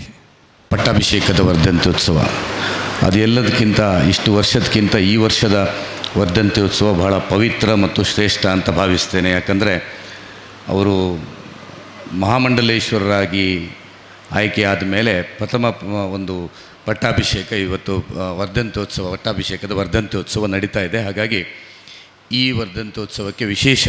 ಯಾಕಂದರೆ ನಮ್ಮ ದಕ್ಷಿಣ ಭಾರತದಲ್ಲಿ ಮಹಾಮಂಡಲೇಶ್ವರ ಪದವಿಗೆ ಹೋದಂಥವರು ಇಲ್ಲ ಈ ಭಾಗದಲ್ಲಿ. ಹಾಗಾಗಿ ದಕ್ಷಿಣ ಭಾರತಕ್ಕೆ ಉತ್ತರ ಭಾರತದಲ್ಲಿದ್ದಾರೆ. ಹಾಗಾಗಿ ನಮ್ಮ ದಕ್ಷಿಣ ಭಾರತಕ್ಕೆ ಗೌರವ ಕೊಡುವಂಥ ಒಂದು ಮಹಾಮಂಡಲೇಶ್ವರ ಪದವಿಗೆ ಬಂದ ಮೇಲೆ ಅವರು ಈ ಒಂದು ವರ್ಧಂತ್ಯೋತ್ಸವ ಆಗ್ತಾ ಇರುವಂಥದ್ದು ಅವರ ಶಿಷ್ಯರು ಭಕ್ತರಾದಂಥ ನಮಗೆಲ್ರಿಗೂ ಭಾಳ ಹೆಮ್ಮೆಯ ವಿಷಯ, ಇದು ಅಭಿಮಾನದ ವಿಷಯ ಅಂತ ನಾನು ಭಾವಿಸ್ತಾ ಇದ್ದೀನಿ. ಯಾಕಂದರೆ ಮಹಾಮಂಡಲೇಶ್ವರ ಪದವಿಗೆ ಹೋಗುವಂಥದ್ದು ಅದು ಸುಲಭದ ವಿಷಯ ಅಲ್ಲ. ಇವತ್ತು ಶಂಕರಾಚಾರ್ಯರು ಸ್ಥಾಪಿಸಿದಂಥ ಅತಿ ದೊಡ್ಡ ನಾಗಾ ಸಾಧುಗಳ ಅತಿ ದೊಡ್ಡ ಅಖಾಡ ಜುನ ಅಖಾಡ, ಅದರಲ್ಲಿ ಮಹಾಮಂಡಲೇಶ್ವರರಾಗಬೇಕಾದ್ರೆ ಸಾಕಷ್ಟು ಪದ್ಧತಿಗಳು ನಿಯಮಗಳು ಇವತ್ತು ಇರುವಂಥದ್ರ ಮಧ್ಯೆ ಸ್ವಾಮೀಜಿಗಳು ಈಗ ಅವರು ಕೇವಲ ಒಂದು ಸಮಾಜದ ಸ್ವಾಮೀಜಿಯಾಗಿ ಮಾರ್ಗದರ್ಶನ ಮಾಡಲಿಲ್ಲ. ಒಂದು ಸಮಾಜದ ವಿಶೇಷತೆ ಇದ್ದೇ ಇರ್ತದೆ ಎಲ್ಲ ಸ್ವಾಮೀಜಿಗಳಲ್ಲಿ, ಅದು ಯಾವ ಸ್ವಾಮೀಜಿಗಳನ್ನು ಹೊರತಾ ಇಲ್ಲ. ಆದರೆ ಬ್ರಹ್ಮಾನಂದ ಸರಸ್ವತಿ ಸ್ವಾಮೀಜಿಗಳು ಇಡೀ ಹಿಂದೂ ಸಮಾಜಕ್ಕೆ ಮಾರ್ಗದರ್ಶನ ಮಾಡ್ತಾ ಇಡೀ ಹಿಂದೂ ಸಮಾಜದ ಬಗ್ಗೆ ಚಿಂತನೆ ಮಾಡುವಂಥ ಒಬ್ಬರು ಸ್ವಾಮೀಜಿಯಾಗಿ ಅವರ ಪ್ರಾರಂಭದಿಂದ ಇವತ್ತಿನವರೆಗೆ ಇದು ಇರುವ ಫಲವಾಗಿ ಪ್ರಾಯಶಃ ಆ ಮಂಡಲೇಶ್ವರ ಪದವಿ ಸಿಕ್ಕಿದೆ. ಮತ್ತು ಭಾಳ ದೊಡ್ಡ ಧರ್ಮ ಸಂಸತ್ತನ್ನು ಇಲ್ಲಿ ಪ್ರಾಯಶಃ ನಮ್ಮ ಅವಿಭಜಿತ ದಕ್ಷಿಣ ಕನ್ನಡ ಜಿಲ್ಲೆಯವರು ನಾಗಾ ಸಾಧುಗಳನ್ನು ನೋಡುವಂಥ ಅವಕಾಶ ಕರ್ನಾಟಕದಲ್ಲಿ ದಕ್ಷಿಣ ಕನ್ನಡ ಜಿಲ್ಲೆಯಲ್ಲಂತೂ ಪ್ರಥಮ ಬಾರಿಗೆ ಸಿಕ್ಕಿದೆ. ಅಂಥ ಒಂದು ಧರ್ಮ ಸಂಸತ್ತನ್ನು 2018ರಲ್ಲಿ ಮಾಡಿ ಪ್ರಾಯಶಃ ಇವತ್ತು ಹರಿದ್ವಾರ, ಅಯೋಧ್ಯೆ ಕೇವಲ ಅವರು ಪೂಜ್ಯ ಆತ್ಮಾನಂದ ಸ್ವಾಮೀಜಿಗಳು ಭಾಳ ಕಷ್ಟಪಟ್ಟು ಕಟ್ಟಿದಂಥ ಸಂಸ್ಥಾನ ಇದು. ನಾವು ಕೇಳಿದ್ದೇವೆ, ಗಾಡಿಯಲ್ಲಿ ಹೋಗ್ತಾಯಿದ್ರು ನಾವು ಸಣ್ಣದಿರುವಾಗ ಅವರು ಅಂಬಾಸಿಡರಲ್ಲಿ ನಮ್ಮ ಉಡುಪಿ ಆಚೆ ಬಂದು ನಮ್ಮ ಶಿವರಾಮಣ್ಣನ ಜ್ಯೂಸ್ ಅಂಗಡಿಯಲ್ಲಿ ನಿಂತು ಪಾವಣೆಯನ್ನು ಮಾಡಿ ಈ ಕಷ್ಟ ಅವರಿಗೆ ಎಷ್ಟು ಸವಾಲುಗಳು ಈ ಸಂಸ್ಥಾನ ಕಟ್ಟುವಾಗ ಹೇಳುವುದನ್ನು ನಾವು ಕೇಳಿದ್ದೇವೆ, ನೋಡಿದ್ದೇವೆ. ಅಂಥ ಸಂಸ್ಥಾನಕ್ಕೆ ಇವತ್ತು ಅವರು ಉತ್ತರಾಧಿಕಾರಿಯಾಗಿ ಬಂದು ಇವತ್ತು ವಿಭಜಿತ ದಕ್ಷಿಣ ಕನ್ನಡ ಅಥವಾ ಯಾವುದೇ ಒಂದು ಸಮಾಜಕ್ಕೆ ಮಾತ್ರ ಇಲ್ಲದೆ ಇವತ್ತು ಇಡೀ ದೇಶಕ್ಕೆ ಮಹಾಮಂಡಲೇಶ್ವರ ಆಗುವಂಥ ಒಂದು ದೊಡ್ಡ ಪದವಿಗೆ ಬಂದಿರತಕ್ಕಂಥದ್ದು ನಾವೆಲ್ಲರೂ ಭಾಳ ಹೆಮ್ಮೆ ಪಡಬೇಕಾದಂಥ ವಿಷಯ. ಇದರಲ್ಲಿ ವಿಶೇಷ ಅಂದರೆ ಅದಾದಮೇಲೆ ಅವರ ಪ್ರಥಮವಾದಂಥ ಪಟ್ಟಾಭಿಷೇಕದ ವರ್ಧಂತ್ಯೋತ್ಸವ ಆಗ್ತಾ ಇರೋದ್ರಿಂದ ನಾವು ವಿಶೇಷವಾಗಿ ಅವರಿಗೆ ಗೌರವವನ್ನು ಸಲ್ಲಿಸಿ ಇನ್ನಷ್ಟು ಸಮಾಜದಲ್ಲಿ ಹಿಂದೂ ಸಮಾಜದ ಕೆಲಸ ಮಾಡುವಂಥ ಶಕ್ತಿಯನ್ನು ನಮ್ಮ ಆರಾಧ್ಯ ದೇವರು ಶ್ರೀರಾಮಚಂದ್ರ ಸಿಕ್ಕಲಿಕ್ಕೆ ಅವರು ಸಿಕ್ಕಲಿ ಅಂತ ಅವರಿಗೆ ನಾನು ಶುಭವನ್ನು ಹಾರೈಸಿ ಅವರ ಪಟ್ಟಾಭಿಷೇಕದ ವರ್ಧಂತ್ಯೋತ್ಸವ ಇನ್ನಷ್ಟು ವರ್ಷದಿಂದ ವರ್ಷಕ್ಕೆ ಸಮಾಜಮುಖಿಯಾಗಿ ನಡೆಯುವಂಥ ಶಕ್ತಿ ಅವರಿಗೆ ಬರುವಂಥ ಕೊಡಲಿ ಅಂತ ನಾನು ಅವರಲ್ಲಿ ಆಶೀರ್ವಾದವನ್ನು ಬೇಡ್ತಾ ನನ್ನ ಮಾತು ಮುಗಿಸ್ತಾ ಇದ್ದೀನಿ. ಅಂತ ನಮ್ಮ ಸ್ವಾಮೀಜಿಯ ಅತ್ಯಂತ ಭಕ್ತನಾದ ಮಂಕಳ್ ವೈದ್ಯ ಯಾದಿಯಾಗಿ ಎಲ್ಲ ಹಿರಿಯ ಕಿರಿಯ ಭಕ್ತಾದಿಗಳೇ, ಎಲ್ಲ ನನ್ನ ಆತ್ಮೀಯರೇ, ಪತ್ರಿಕಾ ಮಿತ್ರರೇ, ತಮಗೆಲ್ಲ ಈ ನಮ್ಮ ಸ್ವಾಮೀಜಿ ಕನ್ಯಾಡಿ ಸ್ವಾಮೀಜಿ ಅಂತ ತಾವೆಲ್ಲ ಹೇಳೋದು. ಇಲ್ಲಿ ನಾನು ಉಡುಪಿ ಮತ್ತು ಮಂಗಳೂರು ಕಡೆಯವ್ರ ಹತ್ರ ಮಾತಾಡಬೇಕಾದ್ರೆ ನಮ್ಮ ಕನ್ನಡಿ ಸ್ವಾಮೀಜಿ ಅಂತಾರೆ. ನಾನು ಪ್ರತಿ ವರ್ಷ ಪಟ್ಟಾಭಿಷೇಕ ವರ್ಧಂತ್ಯೋತ್ಸವಕ್ಕೆ ಭಾಳ ಭಕ್ತಿಯಿಂದ ಬರ್ತೀನಿ.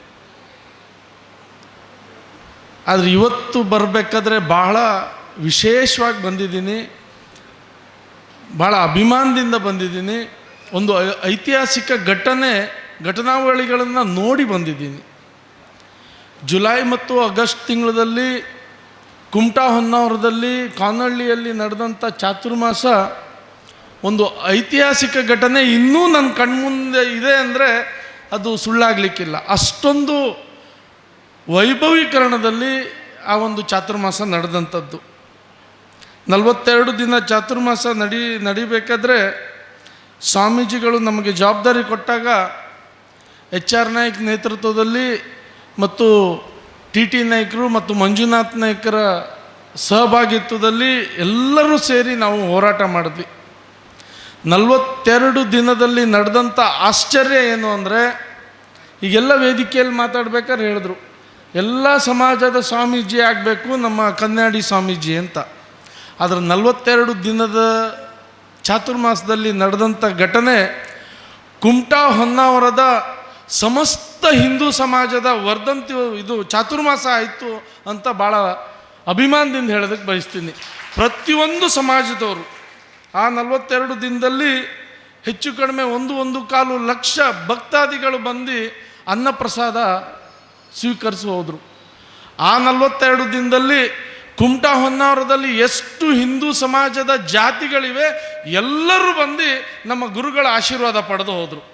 ಇದು ನಮ್ಮ ಕನ್ನಡಿ ಸ್ವಾಮೀಜಿ, ನಿಮ್ಮ ಕನ್ನಡಿ ಸ್ವಾಮೀಜಿ, ನಮ್ಮ ಬ್ರಹ್ಮಾನಂದ ಸ್ವಾಮೀಜಿ, ನಮ್ಮ ಬದಿಗೆ ನಾವೆಲ್ಲರೂ ಹೇಳೋದು ನಮ್ಮ ಬ್ರಹ್ಮಾನಂದ ಸ್ವಾಮೀಜಿ ಅಂತ ಹೇಳ್ತೀವಿ, ನಮ್ಮ ರಾಮಕ್ಷೇತ್ರ ಸ್ವಾಮೀಜಿ ಅಂತ ಹೇಳ್ತೀವಿ. ಈಗ ಇದಾದಮೇಲೆ ನಮ್ಮ ಗಣೇಶ ಚತುರ್ಥಿ ಅಂಗವಾಗಿ ನಾನು ಎಲ್ಲ ಕಡೆ ಹೋಗ್ತಾ ಇದ್ದೆ. ಹೋದಲ್ಲೆಲ್ಲ ಸ್ವಾಮೀಜಿ ನಿಮ್ಮ ಬಗ್ಗೆ, ನಿಮ್ಮ ಒಂದು ಚಾತುರ್ಮಾಸ ಯಾವ ರೀತಿ ನಡೀತು ಅದ್ರ ಬಗ್ಗೆ ಮಾತುಗಳು ಎಲ್ಲ ಕಡೆ ಕೇಳಿಬಂತು. ನಮ್ಮ ರಾಮಕ್ಷೇತ್ರ ಸ್ವಾಮೀಜಿ ಭಾಳ ಅದ್ಭುತವಾಗಿದ್ದಾರೆ ಅನ್ನೋ ಮಾತೇ ಎಲ್ಲ ಸಮಾಜದವರು ಹೇಳುವಂಥದ್ದು ಅಲ್ಲಿ ನಡೀತು. ನಾನು ಹಾಗಾಗಿ ಈ ಸಂದರ್ಭದಲ್ಲಿ ಹೇಳೋದಕ್ಕೆ ಬಯಸ್ತೀನಿ, ತಾವೆಲ್ಲರೂ ಹೇಳಿದ್ರಿ, ನಮಗೆ ಭಾಳ ಅಭಿಮಾನ ಇದೆ. ನಮ್ಮ ಬ್ರಹ್ಮಾನಂದ ಸ್ವಾಮೀಜಿಯವರು ನಮ್ಮ ಸಮಾಜಕ್ಕೆ ಒಂದು ದಿಕ್ಸೂಚಿ ಕೊಡೋದಕ್ಕೆ, ಒಂದು ಮಾರ್ಗದರ್ಶನ ಕೊಡೋದಕ್ಕೆ ಮತ್ತು ಎಲ್ಲ ಸಮಾಜನ ಜೊತೆಗೆ ತಗೊಂಡು ಹೋಗುವಂಥ ಶಕ್ತಿ ಕೊಡ್ತಾ ಇದ್ದಾರೆ ಅಂತ. ಆದರೆ ನಮ್ಮ ಕನ್ನಡಿ ಸ್ವಾಮೀಜಿ, ಬ್ರಹ್ಮಾನಂದ ಸ್ವಾಮೀಜಿಯವರು ಇಡೀ ಸಮಾಜ, ಇಡೀ ಹಿಂದೂ ಸಮಾಜಕ್ಕೆ ಒಂದು ಮಾಡುವಂಥ ಏನಾದರೂ ಪ್ರಯತ್ನ ಮಾಡುವ ಸ್ವಾಮೀಜಿಯಲ್ಲಿ ಯಾರು ಇದ್ದಾರೆ ಅಂದರೆ ಅದು ನಮ್ಮ ಬ್ರಹ್ಮಾನಂದ ಸ್ವಾಮೀಜಿಯವರು ಅಂತ ಭಾಳ ಅಭಿಮಾನದಿಂದ ಹೇಳೋದಕ್ಕೆ ಬಯಸ್ತೀನಿ. ಅವರು ನೋಡ್ಕೊಳ್ಳೋವಂಥ ರೀತಿ, ಅವರು ಪ್ರತಿಯೊಬ್ಬರು ಭಕ್ತಾದಿಗಳಿಗೆ ನೋಡ್ಕೊಳ್ಳುವಂಥ ರೀತಿ ಇವತ್ತು ನಾನು ಈ ವೇದಿಕೆ ಮೇಲೆ ಕಾಣ್ತಾ ಇದ್ದೀನಿ. ಎಲ್ಲರೂ ಬಂದು ಇಲ್ಲಿ ಕೂತಿದ್ದಾರೆ, ಭಾಳ ಅಭಿಮಾನದಿಂದ ಕೂತಿದ್ದಾರೆ, ಗೌರವದಿಂದ ಕೂತಿದ್ದಾರೆ. ನಾನು ಹಾಗಾಗಿ ಈ ಸಂದರ್ಭದಲ್ಲಿ ಒಂದು ವಿನಂತಿ ಮಾಡ್ತೀನಿ ಸ್ವಾಮೀಜಿ, ನಮ್ಮ ಕುಮಟಾ ಹೊನ್ನಾವರದವರು ಅತ್ಯಂತ ವಿಜೃಂಭಣೆಯಿಂದ ಚಾತುರ್ಮಾಸವನ್ನು ನಡೆಸ್ಕೊಟ್ರು, ಭಾಳ ಅರ್ಥಪೂರ್ಣವಾಗೂ ನಡೆಸ್ಕೊಟ್ರು. ಒಂದು ಅವ್ರಿಗೆ ಎಲ್ಲ ಭಕ್ತಾದಿಗಳಿಗೂ ಒಂದು ಆಸೆ ಬಂದಿದೆ, ಏನು ಅಂದರೆ ನೀವು ಆಗಾಗ್ಗೆ ಕುಮಟಕ್ಕೆ ಹೊನ್ನಾವರಕ್ಕೆ ಬಂದೋಗಬೇಕು ಅಂತ ಅವ್ರದ್ದೊಂದು ಬೇಡಿಕೆ ಇದೆ. ಹಾಗಾಗಿ ನಾನು ಈ ಸಂದರ್ಭದಲ್ಲಿ ಹೇಗೂ ಕಾನಳ್ಳಿಯವರು ಭಾಳ ಅದ್ಭುತವಾಗಿ ಒಂದು ಕುಟೀರವನ್ನು ನಿರ್ಮಾಣ ಮಾಡಿದ್ದಾರೆ.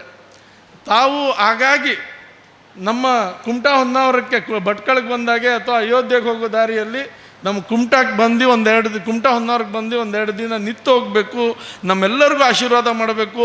ಅದು ನನ್ನ ಅಪೇಕ್ಷೆ ಅಲ್ಲ, ಅಲ್ಲಿಯ ಕುಮಟಾ ಹೊನ್ನಾವರದ ಸಮಸ್ತ ಹಿಂದೂ ಸಮಾಜದ ಅಪೇಕ್ಷೆ ಅಂತ ಹೇಳ್ತಾ ನನಗೆ ಕರೆದು ಇಲ್ಲಿ 2 ಮಾತಾಡೋದಕ್ಕೆ ಅವಕಾಶ ಕೊಟ್ಟು ವರ್ಧಂತ್ಯುತ್ಸವದ ಕಾರ್ಯಕ್ರಮದ ಈ ಶುಭ ಸಂದರ್ಭದಲ್ಲಿ ವೇದಿಕೆಯಲ್ಲಿ ಉಪಸ್ಥಿತಿರುವಂಥ ಎಲ್ಲ ಗೌರವಿತರೇ, ನೆರೆದಿರುವ ಈ ಮಠದ ಶಿಷ್ಯ ವೃಂದದವರೇ, ಭಗವತ್ ಭಕ್ತರೇ, ಬಂಧು ಮಿತ್ರರೇ, ಬಹುಶಃ ಕರಾವಳಿ ಭಾಗ ಮಾತ್ರ ಅಲ್ಲ, ಇಡೀ ದಕ್ಷಿಣ ಭಾರತದಲ್ಲೇ ಇಡೀ ಹಿಂದೂ ಸಮಾಜವನ್ನು ಒಗ್ಗೂಡಿಸುವ ಮೂಲಕ ಹಿಂದೂ ಸಮಾಜಕ್ಕೆ ಒಂದು ಶಕ್ತಿಯಾಗಿರುವ ಸ್ವಾಮೀಜಿ ನಮ್ಮ ಪರಮ ಪೂಜ್ಯ ಸ್ವಾಮೀಜಿ ಅಂತ ಹೇಳಲಿಕ್ಕೆ ನಾನು ತುಂಬ ಸಂತೋಷ ಪಡ್ತೇನೆ.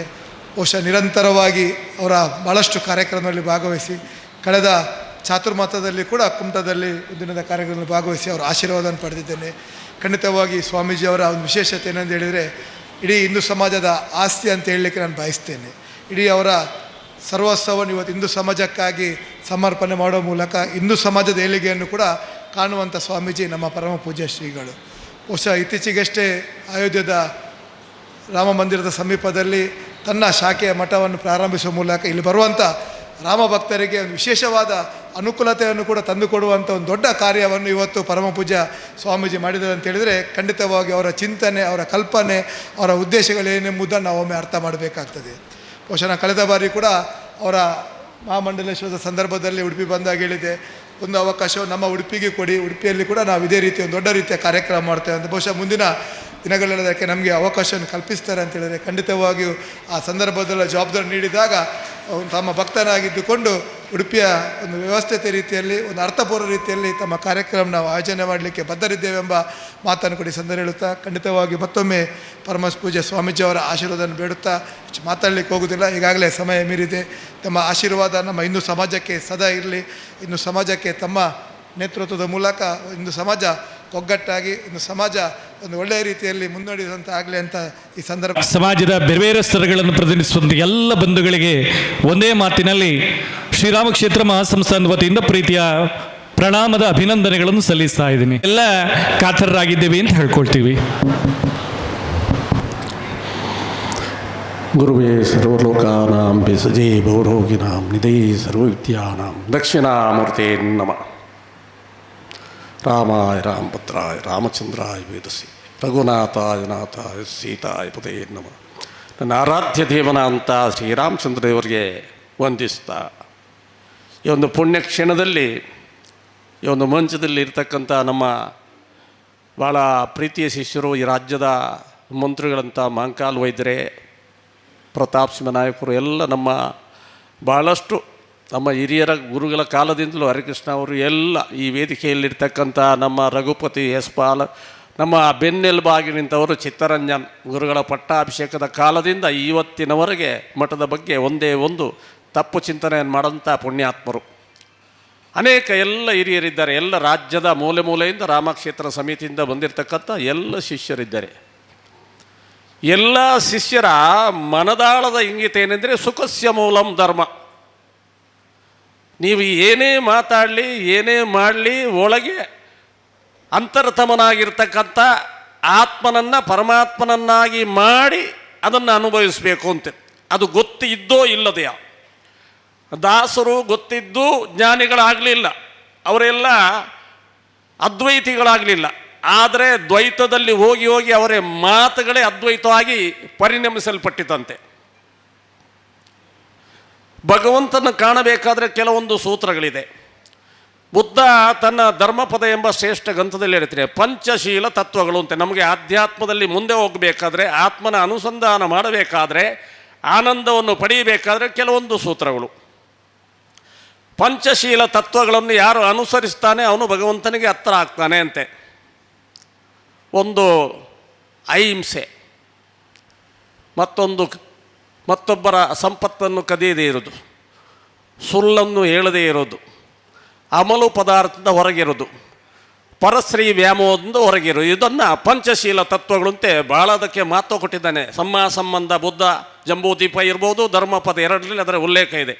ಇದನ್ನು ಯಾರು ಅನುಸರಿಸ್ತಾನೆ ಅವನು ಒಂದಷ್ಟು ಮುಂದಕ್ಕೆ ಹೋಗ್ತಾನೆ ಆಧ್ಯಾತ್ಮದಲ್ಲಿ. ಮನೋಬುದ್ಧ್ಯಾಂಕಾರ ಚಿತ್ತಾನಿನಾಂ ನ ಚಕ್ಷುಂ ನ ದಿವ್ಯಂ ನ ಶ್ರೋತ್ರಂ ಚಿದಾನಂದ ರೂಪಂ ಶಿವೋಹಂ ಶಿವೋಹಂ ಅಂತ ಹೇಳ್ತಾನೆ ಶಂಕರಾಚಾರ್ಯರು. ಮನೋಬುದ್ಧ್ಯಾಂಕಾರ ಚಿತ್ತಾನಿ ನಾಂ ನ ಚ ಶ್ರೋತ್ರ ನ ದಿವ್ಯ ನ ಚ ಗ್ರಾಣ ನೆತ್ತಂ ನ ಚ ವ್ಯೋಮ ಭೂಮಿರ್ನ ತೇಜು ನ ವಾಯು ಚಿದಾನಂದ ರೂಪಂ ಶಿವೋಹಂ ಶಿವೋಹಂ ಶಿವೋಂ. ಇದರ ತತ್ವಾರ್ಥ ಏನೆಂದರೆ, ನಿಮ್ಮಲ್ಲಿರ್ತಕ್ಕಂಥ ಶಿವನನ್ನು ಕಾಣಬೇಕಾದರೆ ಮನಸ್ಸು ಬುದ್ಧಿ ಚಿತ್ತ ಅಹಂಕಾರಗಳನ್ನು ಬಿಡಬೇಕು.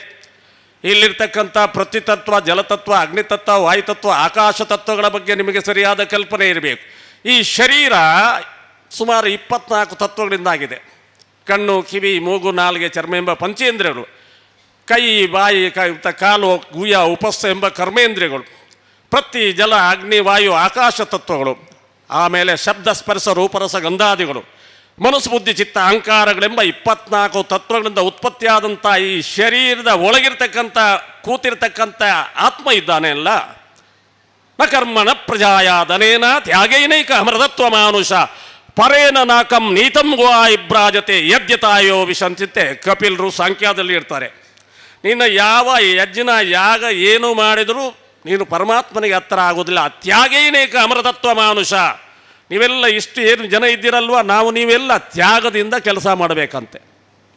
ಬುದ್ಧನ ಬದುಕಿನಲ್ಲಿ 547 ಜೀವನದ ಕಥೆಗಳನ್ನು ದಾಟಿ ಮತ್ತೆ ಬುದ್ಧ ಆಗ್ತಾನೆ. ಒಂದೊಂದು ಜನ್ಮದಲ್ಲಿ ಒಂದೊಂದನ್ನೇ ಪಾಸ್ ಮಾಡ್ತಾನೆ. ಕ್ಷಮಾಗುಣ, ಇನ್ನೊಂದು ದಾನದ ಗುಣ ಬರ್ತದೆ, ಇನ್ನೊಂದು ಪ್ರೇಮದ ಗುಣ, ಒಂದೊಂದು ಜನ್ಮವನ್ನೇ ಅದಕ್ಕೆ ತ್ಯಾಗ ಮಾಡಿ ಅದರಲ್ಲಿ ಪಾಸ್ ಆಗಿ ಮೇಲೆ ಬರ್ತಾನೆ. 547 ಕಥೆಗಳಲ್ಲಿ ಬುದ್ಧನ ನಮಗೆ ಅಯೋಧ್ಯೆಯಿಂದ ಲುಂಬಿನಿಗೆ ಹತ್ತಿರ ಆಗ್ತದೆ, ನೇಪಾಳ ಪಶುಪತಿಗೆ ಹತ್ತಿರ ಆಗ್ತೇವೆ. ಮೊನ್ನೆ ನಾವು ಹೋಗಿ ಬಂದಿದ್ದೇವೆ. ಆದ ಕಾರಣ ಈಗ ಅಯೋಧ್ಯೆಯಲ್ಲಿ ಮಠ ಮಾಡುವ ಪರಮ ಉದ್ದೇಶವೇ ಇದೆ. ಅಂದರೆ ನೇಪಾಳಕ್ಕೆ ನಿಮಗೆ ಭಾಳ ಹತ್ತಿರ, ಅರ್ಧ ದಿವಸದ ದಾರಿ, ವಾರಣಾಸಿಗೆ ತುಂಬ ಹತ್ತಿರ, ನೈಮಿಷಾರಣ್ಯಕ್ಕೆ 1.5 ಗಂಟೆ ದಾರಿ. ಅತಿ ಶ್ರೇಷ್ಠ ಪುಣ್ಯಸ್ಥಳಗಳೇನಿದೆ ಅದೆಲ್ಲ ಅಯೋಧ್ಯೆಗೆ ಹತ್ತಿರ ಆಗ್ತದೆ. ಇನ್ನು ನಾನು ಏನೆಂದರೆ, ನಮಗೆ ಸೂತ್ರಗಳಿಂದ ಯೋಗ ಸೂತ್ರಗಳು ಆಧ್ಯಾತ್ಮವನ್ನು ಹತ್ತಿರ ಮಾಡಬೇಕು. ನಾ ಸಾಂಖ್ಯೇನ ನಾ ಯೋಗೇನ ಕರ್ಮನಾನೋ ವಿದ್ಯಾಯ ಬ್ರಹ್ಮ ಆತ್ಮೈಕತ್ವ ಬೋಧೇನ ಮೋಕ್ಷ ಸಿದ್ಧತೆ ನಾ ಅನ್ಯತ. ಬ್ರಹ್ಮ ಆತ್ಮದ ಏಕತ್ವ ಅಭೇದ ಜ್ಞಾನ ಆಗಬೇಕು. ನಿಮಗೆ ಮೋಕ್ಷ ಎಂಬ ಪರಮಾತ್ಮನನ್ನು ಕಾಣಬೇಕು ಅಂತ ಎಲ್ಲರಿಗೂ. ಈಗ ನಮ್ಮಲ್ಲಿ ಅಧಿಕಾರ ಇದೆ, ಸಂಪತ್ತಿದೆ, ಯೌವನ ಇದೆ, ದೊಡ್ಡ ಪೀಠ ಇದೆ, ಯಾರಿಗೆ ಬೇಕು ಮೋಕ್ಷ? ಮತ್ತೆ ಇಲ್ಲೇ ಸ್ವಲ್ಪ ಇರುವ ಅಂತೆ. ರಾಮನಲ್ಲಿ ಬಂದು ದೂರ್ವಾಸರು ಎಚ್ಚರಿಸುವಾಗಲೂ ಗೊತ್ತು, ಹೌದಲ್ವಾ ಅಂತ ಹೇಳ್ತಾನೆ ರಾಮ. ಎಷ್ಟು ವರ್ಷ ಆಯಿತು ರಾಮ? 11 ವರ್ಷ ಆಯಿತು, ಇನ್ಯಾಕೆ ನಿನಗೆ ನೆನಪಾಗಲಿಲ್ಲ ಅಂತ ಹೇಳ್ತಾನೆ. ನಿವೇದನೆ ಮಾಡ್ತಾನೆ, ನಿಮಗೂ ಹಾಗೆ ಯಮಧರ್ಮರಾಯನಿಗೆ ಹತ್ತಿರ ಬರಲಿಕ್ಕೆ ಆಗುವುದಿಲ್ಲ. ನೀವು ಕೂಡ ನಿಮ್ಮ ಆತ್ಮನ ಸರಿಯಾದ ಪರಿಚಿತರಾಗಿದ್ದರೆ ಯಮನಿಗೆ ನಿಮ್ಮ ಹತ್ರ ಬರುವಂಥ ಅಧಿಕಾರ ಇಲ್ಲ. ಯಾರು ಲೌಕಿಕವಾಗಿ ನಮ್ಮನ್ನು ತಾವು ತೊಡಗಿಸ್ಕೊಡ್ತಾರ, ಪೂರ್ತಿ ನಾನೇ ಈ ಪ್ರಪಂಚ ಮತ್ತೆ ನಾನು ಆಚೆ ಇಲ್ಲಂತೆ ತೊಡಗಿಸ್ಕೊಂಡು ಅದರಲ್ಲಿ ಮುಳುಗಿರ್ತಾರಲ್ಲ, ಅವನಲ್ಲಿ ಆಡಿಗೆ ಅಥವಾ ದನಕ್ಕೆ ಅಥವಾ ನಾಯಿಗೆ ಹಗ್ಗ ಹಾಕಿ ದರದರನ್ನು ಹೇಳ್ಕೊಂಡು ಹೋಗ್ತಾನೆ. ಯಾವಾಗ ನೀವು ಆಧ್ಯಾತ್ಮದ ಒಳ ಪದರವನ್ನು ಸೇರ್ತೀರ, ಆಗ ಅವನಿಗೂ ಅಧಿಕಾರ ಇಲ್ಲಂತೆ ನಿಮ್ಮನ್ನು ಮುಟ್ಟುವಂಥದ್ದು. ಆಧ್ಯಾತ್ಮದ ಒಳಪದರಕ್ಕೆ ಹೋಗಬೇಕಾದ್ರೆ ನಾನು ಹೇಳಿದೆಲ್ಲ ಈ ಸೂತ್ರಗಳು ಮತ್ತೆ ಬರ್ತದೆ. ನೀವು ಯೋಗಿ ಆಗು ಅಂತ ಹೇಳ್ತಾನೆ ಭಗವದ್ಗೀತೆಯಲ್ಲಿ ಭಗವಂತನಾದಂಥ ಕೃಷ್ಣ. ಯೋಗಿ ಆಗುವುದು ಹೇಗೆ? ಯೋಗಿ ಆಗೋದಕ್ಕೆ ನಿಮಗೆ ತೊಂದರೆಗಳೇನು? ಅವಿದ್ಯೆ, ಅಸ್ಮಿತೆ, ರಾಗದ್ವೇಷ, ಅಭಿನಿವೇಶ ಎಂಬ ಪಂಚಕ್ಲೇಶಗಳು ಯೋಗಕ್ಕೆ ಅಂತ ಹೇಳ್ತೇನೆ. ಇಲ್ಲಿ ಕೂತವರೆಲ್ಲ ಯೋಗ ಮಾಡ್ತೀರ ಮಗ, ಯೋಗ ಮಾಡ್ತೀರಮ್ಮ, ಯೋಗ ಮಾಡ್ತೀರ. ಸ್ವಾಮಿ ಮಾಡ್ತೇನೆ. ಏನು ಮಾಡ್ತೀವಿ? ತಲೆ ಕೆಳಗೆ, ಕಾಲ ಮೇಲೆ, ಕೈ ಕಾಲು ಅಲ್ಲಾಡಿಸೋದು. ಪತಂಜಲಿ ನಮ್ಮ ಗುರುಗಳು ಹೇಳಿದ್ದಿಷ್ಟೇ, ಅದು ಯೋಗ ಅಲ್ಲ, ಫಿಸಿಕಲ್ ಎಕ್ಸಸೈಸ್. ಅದೆಲ್ಲ ನಿಮ್ಮ ಶಾರೀರಿಕದ ವ್ಯಾಯಾಮ, ಅದು ಬೇಡ ಅಂತೆಲ್ಲ, ಶರೀರವೂ ಬೇಕು. ಆದರೆ ಶರೀರಕ್ಕೆ ಹೆಚ್ಚಾಗಿ ನಿಮ್ಮ ಮನಸ್ಸು ಮತ್ತು ಬುದ್ಧಿ ಉಂಟಲ್ವಾ, ಈ ಶರೀರದಲ್ಲಿ ನೀವು ಯೋಗಿ ಆಗಬೇಕಾದ್ರೆ ಭಗವಂತ ಏನು ಹೇಳ್ತಂದೆ, ಅವಿದ್ಯೆ, ಅಸ್ಮಿತ, ರಾಗದ್ವೇಷ, ಅಭಿನಿವೇಶಗಳನ್ನು ಚೆನ್ನಾಗಿ ತಿಳ್ಕೋಬೇಕು. ಅವಿದ್ಯೆ ಅಂದರೆ ಒಂಥರದ ನಮಗೆ ಅಂಧಜ್ಞಾನ. ನಾವು ಕತ್ತಲೆ ಹೊರಗೆ ಹೋದಾಗ ಒಂದು ಹಾವು ಸುತ್ತಿ ಇದ್ದಾಗೆ ಕಾಣ್ತದೆ. ಟಾರ್ಚ್ ಹಾಕಿದಾಗ ಅದು ಹಾವಲ್ಲ, ಹಗ್ಗ ಅಂತೆ ಭಾಸ ಆಗುತ್ತೆ. ನಾನು ಹಾವು ಅಂತೆ ಭಯಪಟ್ಟೆ ಅಂತೆ. ಅಸ್ಮಿತೆ, ನಾನು ಬ್ರಹ್ಮಾನಂದ, ನನಗೆ ಇಡೀ ಭಾರತದ ಪರಿಚಯ ಆಗಿದೆ, 1 ಕೋಟ್ಯಾಂತರ ಶಿಷ್ಯರಿದ್ದಾರೆ, ನಾನು ಮಂಡಲೇಶ್ವರಿ, ಅದು ಇದೆಂಬ ಇದೆಲ್ಲ ಕನಸಿನ ಲೋಕಪ್ಪ ನಮಗೆ. ಆದರೆ ಏನು ಬರ್ತದೆ ಅಲ್ವ, ಅದು ಅಲ್ಲಿಂದ ಮೇಲಿಂದ ಬರೋದು. ಅದನ್ನು ತಿರಸ್ಕರಿಸಲಿಕ್ಕೆ ಆಗೋದಿಲ್ಲ. ಸ್ವೀಕರಿಸಿ ನಾನು ದೊಡ್ಡ ಎಂಬ ಭಾವನೆಯೂ ಬರಬಾರದಂತೆ ಶಾಸ್ತ್ರಜ್ಞ ಹೇಳುತ್ತದೆ. ಅಸ್ಮಿತೆ ನಾನು. ಆಮೇಲೆ ರಾಗ, ಸಿಕ್ಕಿದ್ದು ಸಿಗಬೇಕು. ಯಾವುದೇ ಸುಖ ಇರ್ಬೋದು, ಸಿಕ್ಕಿದ್ದು ಸಿಗಬೇಕು. ಆ ಸುಖ ಸಿಗದಾಗ ಬರೋದು ದ್ವೇಷ. ಮತ್ತೊಂದಿದೆ ಅಲ್ಲ, ಅಭಿನಿವೇಶ. ಅದನ್ನು ಇಲ್ಲಿ ಯಮಧರ್ಮರಾಯ ಮತ್ತು ಧರ್ಮರಾಯನಿಗೆ ಯಕ್ಷ ಪ್ರಶ್ನೆಯಲ್ಲಿ ಬರ್ತದೆ. ಈ ಪ್ರಪಂಚದಲ್ಲಿ ಅದ್ಭುತ ಯಾವುದು ಅಂತೆ. ಅದ್ಭುತ ಯಾವುದು ಅಂತ ಹೇಳುವಾಗ ಸಾಹಿತ್ಯವಂತೆ ಎಲ್ಲರಿಗೂ ಗೊತ್ತುಂಟಲ್ವಾ, ಸಾಹಿತ್ಯವಂತೆ ಗೊತ್ತುಂಟು. ಆದರೆ 99 ವರ್ಷದ ಮುದುಕನಾದ ನಾನು ಕೂಡ ಎಲ್ಲಿಯಾದರೂ ಪಕ್ಕನೆ ಕಾಯಿಲೆ ಬಂದರೆ ಮೊಮ್ಮಗ ಒಂದು ಹೇಳ್ತಾನೆ, ಅಜ್ಜ ಇನ್ನು ಮಾತ್ರ ಇಲ್ಲ ಅಂತೆ. ಇನ್ನೊಂದು ಸಲ ಹೇಳ್ತಾನೆ, ಪಕ್ಕದ ಮನೆಯವರು ತೀರ್ಕೊಂಡ್ರಂತೆ ಅಜ್ಜ ಅಂತ.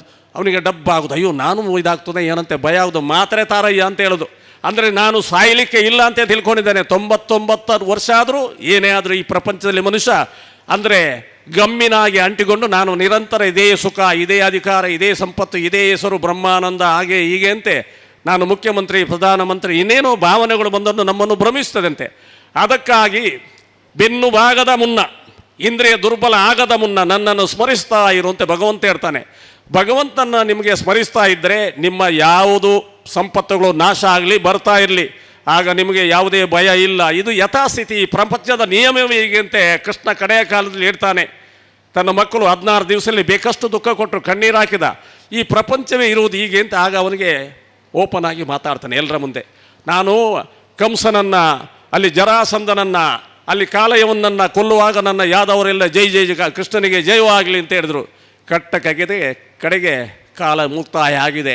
ಈಗ ಎಲ್ಲ ಕಡೆಯಿಂದ ಬಂದು ತನ್ನ ಮಕ್ಕಳಿಗೆ ಕೃಷ್ಣ ಹೇಳ್ತಾನೆ ದುರ್ವಾಸರ ಶಾಪದ ನಂತರ, ಮಕ್ಕಳೇ ನೀವೆಲ್ಲ ಕುಡಿಯೋದು ಕಡಿಮೆ ಮಾಡಿ, ಹುಡುಗಿಯರ ಹಿಂದೆ ಹೋಗೋದೆಲ್ಲ ಕಡಿಮೆ ಮಾಡಿ, ಇಸ್ಪೀಟ್ ಆಡೋದೆಲ್ಲ ಕಡಿಮೆ ಮಾಡಿ ಅಂತ ಹೇಳ್ತಾನೆ. ಯಾರ ಹತ್ರ? ರುಕ್ಮಿಣಿ ಹತ್ರ ಹೇಳ್ತಾನೆ, ನಿಮ್ಮ ಮಕ್ಕಳಿಗೆ ಹೇಳುವಂತೆ. ರುಕ್ಮಿಣಿ ಬಂದು ಹೇಳ್ತಾಳೆ, ಮಕ್ಕಳೇನು ಹೇಳ್ತಾರೆ ಗೊತ್ತುಂಟಾ, ನಿಮ್ಮ ಗಂಡ ನಮ್ಮ ಅಪ್ಪ ಅವನು ಮಾಡ್ತಾನೆ, ಅವನಿಗೆ ಹೇಳು ಅಂತ ಹೇಳ್ತಾನೆ. ಅಂದರೆ ಕಾಲ ಬದಲಾಗಿದೆ ನೋಡು. ಹಾಗೆ ಇದಕ್ಕೆಲ್ಲ ಕಾರಣ ಏನೆಂದರೆ ನಮ್ಮನ್ನು ನಿಯಂತ್ರಣ ನಮ್ಮಲ್ಲಿಲ್ಲ. ಮಾತಾಡೋರೆಲ್ಲ ಹೇಳಿದರು, ಈಗ ಗುರುಗಳಿಗೆ ಮಕ್ಕಳಿಗೆ ಸಂಸ್ಕಾರ ಕೊಡಬೇಕು ಅಂತ. ಸಂಸ್ಕಾರವನ್ನು ಮಕ್ಕಳ ಪೇರೆಂಟ್ಗಳು ಕೊಡಬೇಕು. ಶಾಲೆಯಲ್ಲಿರೋದು ಮಗು 6 ಗಂಟೆ 4 ಗಂಟೆ ಇರ್ತದೆ. ಮಕ್ಕಳ ಪೇರೆಂಟ್ಗಳು ಸಂಸ್ಕಾರದಿಂದ ವಂಚಿತ ಆದರೆ ಮಕ್ಕಳೆಲ್ಲಿ ಕೊಡೋದು? ಸ್ವಾಮಿಗಳ ಹತ್ರ ನಿರಂತರವಾಗಿ ಬಂದರೆ ಹರಿಕೃಷ್ಣ ಕೊಡ್ಬೋದು, ಭಗವದ್ಗೀತೆ ಕೊಡ್ಬೋದು, ಹೀಗೆ ಪ್ರವಚನ ಮಾಡ್ಬೋದು. ನಾವು ಉತ್ತರ ಕನ್ನಡ ಹೋದ್ರೆ 1 ಗಂಟೆ 2 ಗಂಟೆ ಇದನ್ನೇ ಮಾತಾಡ್ತಿರ್ತೇವೆ. ನಾವು ಬೇರೆ ಏನು ಮಾತಾಡೋದಿಲ್ಲ. ಒಂದು 5-6 ಕತೆ ಹೇಳ್ತಾ ಅದ್ವೈತದ ಬಗ್ಗೆ ಮೊನ್ನೆ 42 ದಿವಸ ಇದ್ದಾಗಲೂ ಕೂಡ ಅದು ಶ್ರೀಮದ್ ಭಾಗವತ ಇರ್ಬೋದು, ಯೋಗ ವಾಸಿಷ್ಠ ಇರ್ಬೋದು, ಜ್ಞಾನಸಿಂಧ ಇರ್ಬೋದು, ಅಥವಾ ಧರ್ಮಪದ ಇರ್ಬೋದು, ಇದರ ಮೇಲೇ ನಾವು ಹೋಗ್ತಾ ಇದ್ದೇವೆ. ಬಿಟ್ಟರೆ ಅಂದರೆ ಒಟ್ಟಾರೆ ಮೇಲೆ ಈ ಕಲುಷಿತವಾದ ಮನಸ್ಸಿದೆ ಅಲ್ಲ, ಕಲುಷಿತವಾದ ಮನಸ್ಸು ಏಕೆ ಗೊತ್ತಂದ, ಬಾಗಿಲುಗಳೆಲ್ಲ ಓಪನ್ ಆದರೆ ಅಲ್ಲ ನಮಗೆ ಬೆಳಕು ಕಾಣೋದು. ಬಾಗಿಲೇ ಬಂದಾದರೆ ಕಣ್ಣು, ಕಿವಿ, ಮೂಗು, ನಾಲ್ಗೆ ಎಂಬ ಚರ್ಮ, ಈ ಪಂಚೇಂದ್ರಿಯಗಳು ಬಂದಾಗಬೇಕು. ಪಂಚೇಂದ್ರಿಯಗಳು ಕೂತಾಗ ಹಿಮಾಲಯ ಹೋಗೋದು ಯಾಕೆ ಅಂತ ನಿಮ್ಮ ಪ್ರಶ್ನೆ ಐತಿ. ಈಗ ಯಾರ್ದು? ಪ್ರತಾಪರದು, ನಮ್ಮ ಮಂತ್ರಿಗಳದ್ದು, ಹರಿಕೃಷ್ಣರದ್ದು, ಎಲ್ಲರೂ ಪೂರ್ತಿ ನಮ್ಮ ಯಾರ್ಯಾರು ಇದ್ದಾರೆ ನೋಡಿ, ಕಡೆಗೆ ವಾನಪ್ರಸ್ಥಕ್ಕೆ ಹಿಮಾಲಯಕ್ಕೆ ಹೋದು. ಸಂಸರ್ಗ, ನಮ್ಮ ಇರುವಂಥ ವಾತಾವರಣ ಸರಿ ಇರಬೇಕು. ನಾವು ಬದಲಾಗುವುದೇನೆಂದರೆ ತೊಳೆದು ತೊಳೆದು ಬೂದಿಗೆ ಹಾಕಿದಂತೆ. ಯಜ್ಞಾವಲ್ಕ್ಯರು ಬೃಹದಾರಣಿಕ ಉಪನಿಷತ್ತಿನ ದ್ರಷ್ಟಾರು ಒಂದು 10,000 ಶಿಷ್ಯರನ್ನು ನಡೆಸ್ತಾರೆ. ಮೈತ್ರೇಯಿ ಮತ್ತು ಕಾತ್ಯಾಯಿನಿ ಎಂಬ 2 ಹೆಂಡತಿಯರಿದ್ದಾರೆ. ಗೋಣಿಯಲ್ಲಿ ಬಂಗಾರದ ನಾಣ್ಯ. ಅವರಿಗೆ ಗೊತ್ತಾಯಿತು ಈ ಆಶ್ರಮ ನಡೆಸಿದರೆ ಇದು ಹೀಗೇನೆ, ಏನಾದರೂ ಇದರಲ್ಲಿ ಬರ್ತಾ ಇರ್ತದೆ ಮತ್ತೆ ಮತ್ತೆ ನೀರುಗಳು ಕೆಸರುಗಳು. ಯಾಕೆಂದರೆ ನಾರಾಯಣ ಗುರುಗಳು ಕೂಡ ಜನರನ್ನು ಕಾಣುವಾಗ ಓಡ್ತಿದ್ರು, ಆಚೆ ಹೋಗ್ತಿದ್ರು. ಸಿಂಹ ಕರಡಿ ಬಂದರೆ ಏನು ಮಾತಾಡ್ತಿರಲಿಲ್ಲ. ಅಂದರೆ ಈ ಕಿಟಕಿಗಳು ಬಹಿರ್ಮುಖ ಆಗ್ತದೆ. ಅದಕ್ಕೆ ಹಿಮಾಲಯದ ಪರಿಸರ ಅಂದರೆ ಅಲ್ಲಿಯ ಸಂಸರ್ಗ ಆಗಿದೆ. ವಿಶಾಲವಾದಂಥ ಪ್ರಶಾಂತವಾದಂಥ ಗಾಳಿಗಳಿರ್ಬೋದು, ಪ್ರಶಾಂತವಾದ ಗುಹೆಗಳಿರ್ಬೋದು, ಯಾರಿಲ್ಲ. ಸುಂದರವಾದಂಥ ಅಲ್ಲಿಯ ಏನು ಆ ಶಬ್ದಗಳಿರ್ಬೋದು. ಆವಾಗ ಮನಸ್ಸಿನ ಈ ಸೆಲ್ಗಳು ಓಪನ್ ಆಗ್ತದೆ, ಕೋಶಗಳೆಲ್ಲ. ನಮ್ಮ ಸೆಲ್ಗಳೀಗ ಬಂದಾಗಿದೆ. ಒಂದು ಇಂದ್ರಿಯಗಳು ಬಹಿರ್ಮುಖವಾಗಿದೆ. ಕಾಸ್ಮಿಕ್ ಎನರ್ಜಿ ನಿಮ್ಮ ಸೆಲ್ಲಿನ ಮೂಲಕ ಹೋಗ್ತದೆ. ಯಾವುದು ಗೊತ್ತುಂಟ? ಅದನ್ನೇ ಹೇಳಿದಲ್ಲ, ನಿಮ್ಮ ಸೆಲ್ಗಳು 3 ಕಿಡ್ನಿ ಅಂತ ಹೇಳ್ತಾರೆ ವಿಜ್ಞಾನಿಗಳಿದ್ದರೆ. 2 ಕಿಡ್ನಿ ಇದೆ ಅಂತೆ. ಇದರ ಬೆವರು ಬಂದರೆ ಸರಿಯಾಗಿ ಬೆವರಿಸುವಂಥ ಕ್ರಿಯೆಯನ್ನು ಕೂಡ ಇವತ್ತು ಫಾರಿನ್ನಲ್ಲಿ ಮಾಡ್ತಾರೆ ಅಂತೆ. ಆದ ಕಾರಣ ನಮ್ಮ ಒಳಗೆ ಹೋಗಬೇಕು ಕಾಸ್ಮಿಕ್ ಎನರ್ಜಿ. ಒಳಗೆ ಹೋಗಬೇಕಾದ್ರೆ ಪ್ರಶಾಂತವಾದ ಜಾಗಗಳು ಬೇಕು. ಅಥವಾ ನೀವು ತುಂಬ ಗಟ್ಟಿಯಾಗಿದ್ದರೆ ಸಂತೆಯಲ್ಲಿ ಕೂಡ ಧ್ಯಾನ ಮಾಡು ಅಂತ ಹೇಳ್ತಾರೆ ಶಾಸ್ತ್ರಜ್ಞರು. ಮನಸ್ಸನ್ನು ಅಲ್ಲಿವರೆಗೆ ಮುಟ್ಟಿಸಿರಬೇಕು, ಮನಸ್ಸನ್ನು ಅಷ್ಟು ಹಣ್ಣು ಮಾಡಬೇಕು. ಅದಕ್ಕೆ ಸುರಿಗೆ ನೀವೊಂದು ಮರವನ್ನು ಬೀಜವನ್ನು ಬಿತ್ತಿ ಆ ಬೀಜ ಅಂಕುರಾರ್ಪಣೆ ಆಗುವಾಗ ಬೇಲಿ ಹಾಕಬೇಕು, ಗೊಬ್ಬರ ಹಾಕಬೇಕು, ನೀರು ಹಾಕಬೇಕು. ಅಷ್ಟು ಕಣ್ಣಿಗೆ ಕಣ್ಣಿಟ್ಟು ಕಾಯಬೇಕು. ಆ ಮರ ದೊಡ್ಡದಾದ ಮೇಲೆ ಬೇಲಿ ಬೇಡ. ಆನೆಯನ್ನೇ ಕಟ್ಟಿದರೂ ಮರ ಅಡ್ಡ ಬೀಳಲ್ಲ. ನಿಮ್ಮ ಪರ್ಸನಾಲಿಟಿ ಕೂಡ ಹಾಗೆ. ಸ್ವಲ್ಪ ಸಮಯ ನಿಮಗೆ ಏಕಾಂತ ಬೇಕು. ಏಕಾಂತ ಇದ್ದಾಗ ಅಧ್ಯಾತ್ಮ ಏನು, ಪರಮಾತ್ಮ ಏನು, ನಾನು ನಾನು ಏನು ಅಂತ ಚೆನ್ನಾಗಿ ಗೊತ್ತಾಗ್ತದೆ. ಇಲ್ಲದಿದ್ದರೆ ನನ್ನ ಮೈಕದ ಮಾತೆ ಆಗ್ತದೆ. ಅದಾಗೋದಿಲ್ಲ. ನಿಮ್ಮ ಒಳಗಿರತಂಥ ಸೂಕ್ಷ್ಮವಾಗಿ ಅವಿತಿರ್ತಕ್ಕಂಥ ಪರಮಾತ್ಮವನ್ನು ಕಾಣಬೇಕಾದ್ರೆ ನಾನು ಹೇಳೋದಿಲ್ಲ. ಯಾವುದು ನಾನು ಇಂದ್ರಿಯಗಳಲ್ಲ, ಮನಸ್ಸಲ್ಲ, ಬುದ್ಧಿಯಲ್ಲ, ಅಭೇದ ಜ್ಞಾನ ಬರಬೇಕು. ಆತ್ಮ ಮತ್ತು ಪರಮಾತ್ಮ ಒಂದೇ ಎಂಬ ಜ್ಞಾನ ಬರಬೇಕು. ನಲ್ಲಿರುವಂಥ ಜೀವಾತ್ಮನೇ ಇಲ್ಲಿರುವಂಥ ಎಲ್ಲ ಜೀವರಾಶಿಗಳು ಇದ್ದಾನೆ ಎಂಬ ಭಾವನೆ ಬಂದಾಗ ಇವತ್ತು ನಿಮಗೆಲ್ಲ ಎಷ್ಟೋ ಜನ ಪ್ರಶ್ನೆ ಹೇಳಿದ್ರು, ಸ್ವಾಮಿ ನೀವು ನೇಪಾಳ ಹೋದರೂ ಒಂದೇ ದಿವಸದಲ್ಲಿ 100 ಜನ ಬರ್ತಾರೆ, ಪ್ರೀತಿ ಮಾಡ್ತಾರೆ. ಈಗ ಹರಿದ್ವಾರದಲ್ಲಿ ಹೋದರೆ ನಾನು ಹೋಗೋ ಮುಂಚೆ ಕಾರ್ಯಕ್ರಮಕ್ಕೆ ಸಿದ್ಧ ಮಾಡ್ತಾರೆ. ಯಾರು ಗೊತ್ತಂಡ ಅಲ್ಲಿ ನಮ್ಮ ಚಂಡೀಗಢ ಇರ್ಬೋದು, ಸಿಮ್ಲಾ ಇರ್ಬೋದು, ಬೇರೆ ಬೇರೆ ಅಲ್ಲಿ ಇರ್ತಕ್ಕಂಥ ಎಲ್ಲ ನಮ್ಮ ಭಕ್ತಾದಿಗೆ ಅವರೇ ತಯಾರು ಮಾಡಿರ್ತಾರೆ. ಹೇಗೆ ನಮಗೆ ಕೊಡ್ತಕ್ಕಂಥ ಒಂದು ವಿಚಾರ ಇದೆ, ಅದು ಪ್ರೀತಿ ಅಂತ ಇರ್ತೇವೆ. ಏನು ದುಡ್ಡು ಕೊಡೋದಂಥ ಒಂದು ಶಕ್ತಿ ಇದೆ ಅಲ್ಲ, ಅದು ಪ್ರೀತಿ, ವಿಶ್ವ ಪ್ರೀತಿ. ಎಲ್ಲರನ್ನು ಕಂಡಾಗ ಎಲ್ಲರಲ್ಲಿ ನಾನಿದ್ದೆ ಎಂಬ ಭಾವನೆ ಬರಬೇಕಂತೆ. ಆ ಭಾವನೆ ಬಂದಾಗ ನೀನು ಈ ಪ್ರಪಂಚಕ್ಕೆ ಹತ್ತಿರ ನಾವು ಪ್ರಕೃತಿಗೆ ಹತ್ತಿರ ಆಗಬೇಕು. ಪ್ರಕೃತಿಗೆ ಹತ್ತಿರ ಆದಾಗ ನಿಮ್ಮ ಸಿಸ್ತ್ ಸೆನ್ಸ್, ಆ 6ನೇ ಇಂದ್ರಿಯ ಓಪನ್ ಆಗ್ತದೆ. ನಾಳೆ ಏನಾಗ್ತದೆ, ನಾಡ್ದು ಏನಾಗ್ತದೆ, ಎಲ್ಲವೂ ನಿಮ್ಮಲ್ಲಿದೆ. ಆದರೆ ಮಾಯೆಯ ಆವರಣದಿಂದಾಗಿ ನಮಗೆಲ್ಲ ಬಂಧಿತರಾಗಿದ್ದೇವೆ. ಅದಕ್ಕೆ ಭಗವಂತನ ಕಾಣಬೇಕಾದ್ರೆ ನಿಮಗೆ ವಿವೇಕ, ವೈರಾಗ್ಯ, ಇಂದ್ರಿಯ ನಿಗ್ರಹ ಅಂತ ಹೇಳ್ತೇವೆ. ವಿವೇಕ ಯಾವುದು ರೈಟ್ ಎಸ್, ಯಾವುದು ರಾಂಗ್ ಅಂತ ಗೊತ್ತಿರಬೇಕು. ವೈರಾಗ್ಯ ಇವತ್ತು ಈಗ ಇದ್ದದ್ದು ನಾಳೆ ಇಲ್ಲ. ಈಗ ಮಾತಾಡ್ತಾ ಇದ್ದರೆ ಸಾಯುವುದು ಹೇಗೆ ಅಂತ ನಿಮ್ಗೆ ಗೊತ್ತುಂಟಲ್ವಾ? ಸಾಯುವುದು ಹೇಗೆ ಪ್ರಶ್ನೆ. ಸಾಯುವುದೆಂದರೆ ನಿಮ್ಮಲ್ಲಿ ಅಂತ ಅತಿ ಸೂಕ್ಷ್ಮನಾದಂಥ ಆ ಅನುರೂಪಿಯಾದಂಥ ಉಂಟಲ್ಲ ಆತ್ಮ, ಪ್ರಾಣದ ರೂಪದಲ್ಲಿ ಹೊರಗೆ ಹೋಗೋದು. ಏನು ಗೊತ್ತ, ಬಹಿರ್ಮುಖವಾಗಿ ಹೊರಗೋದು ಅಥವಾ ಅಂತರ್ಮುಖವಾಗಿ ಅಲ್ಲಿ ಸ್ಥಗಿತ ಆಗೋದು. ನಾವು ಮಾತಾಡ್ತಾ ಇರ್ತೇವೆ. ಇದಕ್ಕೆಲ್ಲ ಕಾರಣ ಏನು? ಪ್ರಪಂಚದಲ್ಲಿ ಹೊರಗೆ ಕೂತಂಥ ಪ್ರಾಣಶಕ್ತಿ ಒಳಗೆ ಹೋಯಿತು. ಒಳಗೆ ಹೋಗಿ ಪಂಚಪ್ರಾಣಗಳಾಯಿತು. ಪ್ರಾಣ, ಅಪಾನ, ಸಮಾನ, ಉದಾನ, ವ್ಯಾನ. ಮತ್ತು ದೇವದತ್ತ, ಧನಂಜಯ, ಕ್ರಕರ, ಕೂರ್ಮ, ನಾಗ ಎಂಬ ಉಪವಾಯುಗಳಾಗಿ ಈ ಶರೀರವನ್ನು ಸಂರಕ್ಷಣೆ ಮಾಡ್ತದೆ. ಇದರಲ್ಲಿ ನೀವು ವೈಜ್ಞಾನಿಕವಾಗಿ ನೋಡ್ತಾ ಇರಬೇಕು. ಆ ಪ್ರಾಣಗಳು ನಮಗೆ ಗೊತ್ತಿಲ್ಲದೆ ಹೊರಗೆ ಹೋಗ್ತದೆ. ಅದು ಈಗ ಹೋಗ್ಬೋದು, ನಾಳೆ ಹೋಗ್ಬೋದು, ನಾಡಿದ್ದು ಹೋಗ್ಬೋದು. ಆದ ಕಾರಣ ಹೋಗುತ್ತದೆ ಎಂಬ ಗಟ್ಟಿಯಾದರೆ ನಿಮಗೆ ಈ ಪ್ರಪಂಚದಲ್ಲಿ ಇದ್ದರೂ ಏನೂ ಬಂಧಿಸುವುದಿಲ್ಲಂತೆ. ಈಗ ಅಯೋಧ್ಯೆಯಲ್ಲಿರುವಂಥ ಎಲ್ಲ ನಮ್ಮ ರಾಜರುಗಳು ರಾಜಋಷಿಗಳಾಗಿದ್ದರು. ಅವರೆಲ್ಲ ಸಂಸಾರಸ್ಥರಾಗಿದ್ದರು. ಆದರೆ ಬಹುತೇಕ ಅವರ ಬದುಕನ್ನು ತಮ್ಮ ತಪಸ್ಸಿಗಾಗಿ ವಿನಿಯೋಗ ಮಾಡ್ತದ್ದು ಎಲ್ಲ. ಅಂಥ ಶಕ್ತಿ ನಮ್ಮಲ್ಲಿ ಇದ್ದರೂ ಕೂಡ ಮನಸ್ಸಿಗೆ ನೆಮ್ಮದಿ ಇಲ್ಲಪ್ಪ. ನಮಗೆ ಏನು ಮಾಡೋದು? ಆ ನೆಮ್ಮದಿ ಎಂಬುದು ತಿಂಡಿಯಿಂದ ಸಿಗ್ತದ, ಯೌವನದ ಸಿಗ್ತದ, ಅಥವಾ ನಮ್ಮ ಗದ್ದಿಯಿಂದ ಸಿಗ್ತದ, ಅಥವಾ ನಮ್ಮ ಪೀಠದಿಂದ ಸಿಗ್ತದೆ, ಯಾವುದೋ ಒಂದು ಭ್ರಮೆಯಲ್ಲಿರ್ತದೆ. ಆದರೆ ನಮ್ಮ ಹೃದಯದ ಒಳಗೆ ಅವಿತಿರ್ತಕ್ಕಂಥ ಆತ್ಮಸ್ವರೂಪಿಯಾದಂಥ ಪರಮೇಶ್ವರ ಸ್ವರೂಪಿಯಾದಂಥ ಭಗವಂತನಿದ್ದಾನೆಲ್ಲ, ಅವನನ್ನು ನಿರಂತರ ಸ್ಮರಿಸಬೇಕಂತಾರೆ. ಸ್ಮರಿಸೋದೆಂದರೆ ನಾವು ಯಾವತ್ತೇ ಇರ್ತೇವೆ. ನೀವು ಬರೀ ಒಂದು ಊದುಬತ್ತಿ ನೀಗೆ ತೋರಿಸಿ ದೀಪ ಉರಿದಿದ ಇಲ್ಲವಂತೆ ಗೊತ್ತಿಲ್ಲ, ಪಟ್ಟ ಮುಗಿಯಿತು ನಿಮ್ಮ ಅನುಷ್ಠಾನ. ಮತ್ತು ಸಂದರ್ಭ ಇದ್ದರೆ ಒಂದು ಸರ್ತಿ ಕಾಯಿ ತಿರುಗಿಸ್ತೀರಿ, ಒಂದು ರೌಂಡ್ ಆಯಿತು. ಗುರುಗಳು ಹೇಳಿದ್ದಾರೆ 3 ಮಾಲೆ ತಿರುಗಿಸಬೇಕು ಅಂತ. ಆ ಮಾಲೆಯಲ್ಲಿ ಏನಿದೆ ಅಂತ ಗೊತ್ತಿಲ್ಲ. ತಪ್ಪಲ್ಲ. ನೀವು ನಿಮ್ಮ ಮನಸ್ಸು ಒಳಗೆ ತರಲಿಕ್ಕಾಗಿ 2 ಮಾಲೆ 3 ಮಾಲೆ ತಿರುಗಿಸಿ, ಮಾಲೆ ಬೀಳಬೇಕು ನಿಮ್ಮ ಕೈಯಿಂದ. ಅಂದರೆ ಭಾವಾತೀತವಂಥ ಸ್ಥಿತಿಗೆ ನೀವು ಹೋದಾಗ ನಿಮ್ಮಲ್ಲಿರುವಂಥ ಕಾಸ್ಮಿಕ್ ಎನರ್ಜಿ ಉಂಟೆಲ್ಲ ಒಳಗೆ ಸೂಕ್ತವಾಗಿ ಇರತಕ್ಕಂಥ ಮೂಲಾಧಾರದಲ್ಲಿ ಏನು ಅಂತಲ್ಲ, ಅದು ಕುಂಡಲಿನಿ ಅಂದರೆ ಸರ್ಪಾಕೃತಿ ಸೂಕ್ಷ್ಮವಾಗಿ ಬಾಯಿಗೆ ಹೇಳುವಂಥದ್ದಲ್ಲ, ಸ್ವಯಂ ಅನುಭವಿಸುವಂಥ, ಇದೆಲ್ಲ ಪುಸ್ತಕದಲ್ಲಿ ಬರುವಂಥದ್ದು. ಆದರೆ ಮಸ್ತಕಕ್ಕೆ ಹೋಗಿ ಮತ್ತೆ ಬಟ್ಟೆ ಇಳಿಸಬೇಕು, ನಿಮ್ಮ ಒಳಗೆ ಅದನ್ನು ಹುಡುಕಬೇಕು, ಎಲ್ಲಿದ್ದಾನೆ ಅಂತೆ. ಯಾರು ಪರೀಕ್ಷಿತ ರಾಜ ಒಳಗೆ ಹುಡುಕಿದಂತೆ ಒಬ್ಬ ಅನುರೂಪಿ ಗಣಪರಮಾತ್ಮ ಕಂಡಂತೆ. ಅಲ್ಲಿ ಯಾರೋ ಇವ ಅಸ್ತ್ರ ಬಿಟ್ಟಾಗ, ಯಾರೋ ದ್ರೋಣಾಚಾರ್ಯ ಮಗ, ಅವ ಆಚೆ ಈಚೆ ಪರೀಕ್ಷಿತ ಮಾಡಿದಾಗ ಅವನಿಗೆ ಪರೀಕ್ಷಿತ ಆಯಿತು, ಸುದರ್ಶನ ಕೊಟ್ಟು ಅವನ ಸಂರಕ್ಷಣೆ ಮಾಡಿದಂತೆ. ಹಾಗೆ ನಾವು ಕೂಡ ಪರೀಕ್ಷಿತರಾಗಬೇಕು. ನಮ್ಮ ಒಳಗೆ ಇದ್ದುಕೊಂಡು ಈ ಪ್ರಾಣ ಹೇಗಿದ್ದಾನೆ, ಈ ಪ್ರಾಣವನ್ನು ಹೇಗೆ ನಾವು ಸಾಕ್ಷಾತ್ಕರಿಸಬೇಕೆಂಬುದನ್ನು ನಾವು ದಿನ ಮಾಡಿದರೆ, ದಿನಕ್ಕೆ 1 ಗಂಟೆ ನೀವು ಧ್ಯಾನ ಮಾಡಬೇಕು. 1 ಗಂಟೆ ನೀವು ಧ್ಯಾನ ಮಾಡಿದಾಗ ನಿಮ್ಮಲ್ಲಿರ್ತಕ್ಕಂಥ ಸಬ್ಸ್ಟಲ್ ಎನರ್ಜಿ ಉಂಟಲ್ಲ, ಸೂಕ್ಷ್ಮ ಶಕ್ತಿ, ಅದು ಮೇಲ್ಮುಖವಾಗಿ ಹರಿಲಿಕ್ಕೆ ಶುರುವಾಗ್ತದೆ. ಆಗ ನಿಮ್ಮಲ್ಲಿರುವಂಥ ಚಕ್ರಗಳ ಆ್ಯಕ್ಟಿವೇಶನ್ ಇರ್ಬೋದು, ಅಥವಾ ನಿಮ್ಮಲ್ಲಿ ಇಡಾಪಿಂಗಳ ಸುಷುಮದಲ್ಲಿರುವಂಥ ಕುಂಡಲಿನಿ ಇರ್ಬೋದು. ಇದು ಎಲ್ಲವೂ ಸೂಕ್ಷ್ಮವಾಗಿ ಜಾಗೃತಿ ಆಗುತ್ತಾ ಮನಸ್ಸಿಗೆ ಯಾವುದೋ ಒಂದು ಆನಂದ. ಆ ಆನಂದದ ಮುಂದೆ ನಿಮ್ಮ ಪೀಠಗಳೆಲ್ಲ, ನಿಮ್ಮ ಅಧಿಕಾರಿಗಳೆಲ್ಲ ಒಂದು ಅದರ ಅಡಿಯ ಧೂಳು ಅಂತ ಹೇಳಿದೆ ಶಾಸ್ತ್ರ. ಅದಕ್ಕೆ ಹೇಳಿದಲ್ವ, ನೀವು ಅನ್ನಿಸಿದಂಥ ಎಲ್ಲ ಆನಂದಗಳು 16ರಲ್ಲಿ 1 ಅಂಶ, 16ರಲ್ಲಿ 15 ಅಂಶ ಪರಮಾತ್ಮನಿಗೆ ಸಂಬಂಧಪಟ್ಟದ್ದು. ಅದಕ್ಕೆ ಹೇಳಿದ್ದು ಸುಖಸ್ಯ ಮೂಲಂ ಧರ್ಮ ಅಂತೆ. ಆ ಧರ್ಮವನ್ನು ಕಾಲಕ್ಕೆ ಜಾಗೃತಿ ಮಾಡ್ತಕ್ಕಂಥ ಕೆಲಸವನ್ನು ಇಂಥ ಗುರುಪೀಠಗಳು ಮಾಡ್ತಾ ಇದೆ. ನಾವು ಪ್ರತಿ ಚಾತುರ್ಮಾಸ ಇರ್ಬೋದು, ಅಥವಾ ನಮ್ಮ ಎಲ್ಲ ಧರ್ಮ ಪ್ರಚಾರದ ಕೈಂಕರ್ಯ ಇರ್ಬೋದು, ಅದು ರಾಜಸ್ಥಾನ ಇರ್ಬೋದು, ಗುಜರಾತ್ ಇರ್ಬೋದು, ಟಾಟಾ ನಗರ ಇರ್ಬೋದು, ಎಲ್ಲವೂ ನಮ್ಮ ಬದುಕನ್ನು ಇವತ್ತು ಧರ್ಮ ಪ್ರಚಾರಕ್ಕಾಗಿ ಸೀಮಿತ ಮಾಡಿದ್ದೇವೆ. ಅದಕ್ಕಾಗಿ ನಮ್ಮ ವೇದಿಕೆಯಲ್ಲಿರುವಂಥ ನಾಯಕರಿಗೆ ಯಾವ ಚಿಂತೆಯೂ ಬೇಡ. ಸ್ವಾಮಿಗಳು ಮುಂದಕ್ಕೆ ಏನು ಮಾಡ್ತಾರೆ, ನಮ್ಮ ಪರಮ ಲಕ್ಷ್ಯವೇ ಸನಾತನ ಧರ್ಮವನ್ನು ಎತ್ತಿ ಹಿಡಿಯುವುದು, ನಮ್ಮ ಪರಮ ಲಕ್ಷ್ಯವೇ ರಾಷ್ಟ್ರೀಯತೆಯನ್ನು ಪ್ರೇರೇಪಿಸುವುದು. ನಿಮ್ಮಗಳಿಂದ ರಾಜಕಾರಣಿಗಳಿಂದ ಏನಾದರೂ ತಪ್ಪಾಗಬಹುದು, ನೀವೊಂದು ಪಕ್ಷವನ್ನು ಏನೋ ಉತ್ತೇಜಿಸ್ಬೋದು, ಅಥವಾ ಒಂದು ಜಾತಿಯನ್ನು ಉತ್ತೇಜಿಸಬಹುದು. ಆದರೆ ಮಠಾಧೀಶನಿಂದ ಅಥವಾ ಬ್ರಹ್ಮಾನಂದದಿಂದ ಅದು ಖಂಡಿತ ಆಗುವುದಿಲ್ಲ. ಯಾಕೊತ್ತುಂಟಾ, ಎಲ್ಲ ಅವರವರ ಜಾತಿಯನ್ನು ಬೆಳೆಸಿ ತಪ್ಪಲ್ಲ, ಅವರವರ ಸಮಾಜವನ್ನು ಬೆಳೆಸಿ ತಪ್ಪಲ್ಲ. ಆದರೆ ಮಾರ್ಗಕ್ಕೆ ಬರುವಾಗ ಉಂಟಲ್ಲ, ಈಕ್ವಾಲಿಟಿ ಬಿಫೋರ್ ಲಾ, ಅಥವಾ ನೀವು ಟೀಚರ್ಸ್ ಒಂದು ಶ್ಲೋಕ ಹೇಳ್ತೀರಲ್ವಾ, ಏನು ಒಂದು ಶ್ಲೋಕ ಹೇಳ್ತಾರೆ, ಎಲ್ಲರೂ ನಾವು ಒಟ್ಟು ಸೇರಬೇಕು, ಒಟ್ಟು ಸೇರಿ ಊಟ ಮಾಡಬೇಕು, ಒಟ್ಟು ಸೇರಿ ಸಮೃದ್ಧಿಯಿಂದ ನಾವು ಕಾಣಬೇಕು ಅಂತ ಹೇಳ್ತಾರೆ. ಆ ನಿಟ್ಟಿನಲ್ಲಿ ನಮ್ಮ ಪೀಠ, ನಮ್ಮ ಮಠ ಇವತ್ತಿನವರೆಗೆ ಇಡೀ ರಾಷ್ಟ್ರದ ಉದ್ದಗಲಕ್ಕೂ ಎಲ್ಲ ಜಾತಿ ಮತ ಜನಾಂಗಗಳನ್ನು ಪ್ರೀತಿ ಮಾಡ್ತಾ, ಆವಾಗ ಮಾತ್ರ ರಾಮಕೃಷ್ಣ ಪರಮಹಂಸರು ಅಲ್ಲಿ ಹೃದಯ ಅಂತ ಒಬ್ಬ ಹುಡುಗ ಇದ್ದಾನೆ, ಅವ ಹೇಳ್ತಾನೆ, ಗುರುಗಳೇ ಅಲ್ಲಿ ನೋಡಿ ಅಂತೆ ಭಾವನ ಹತ್ರ, ಅಲ್ಲಿ ಒಂದು ನಾಯಿ ಪಾಯಸ ತಿಂತ ಇದೆ ಒಂದು ಎಳೆಯಲ್ಲಿ.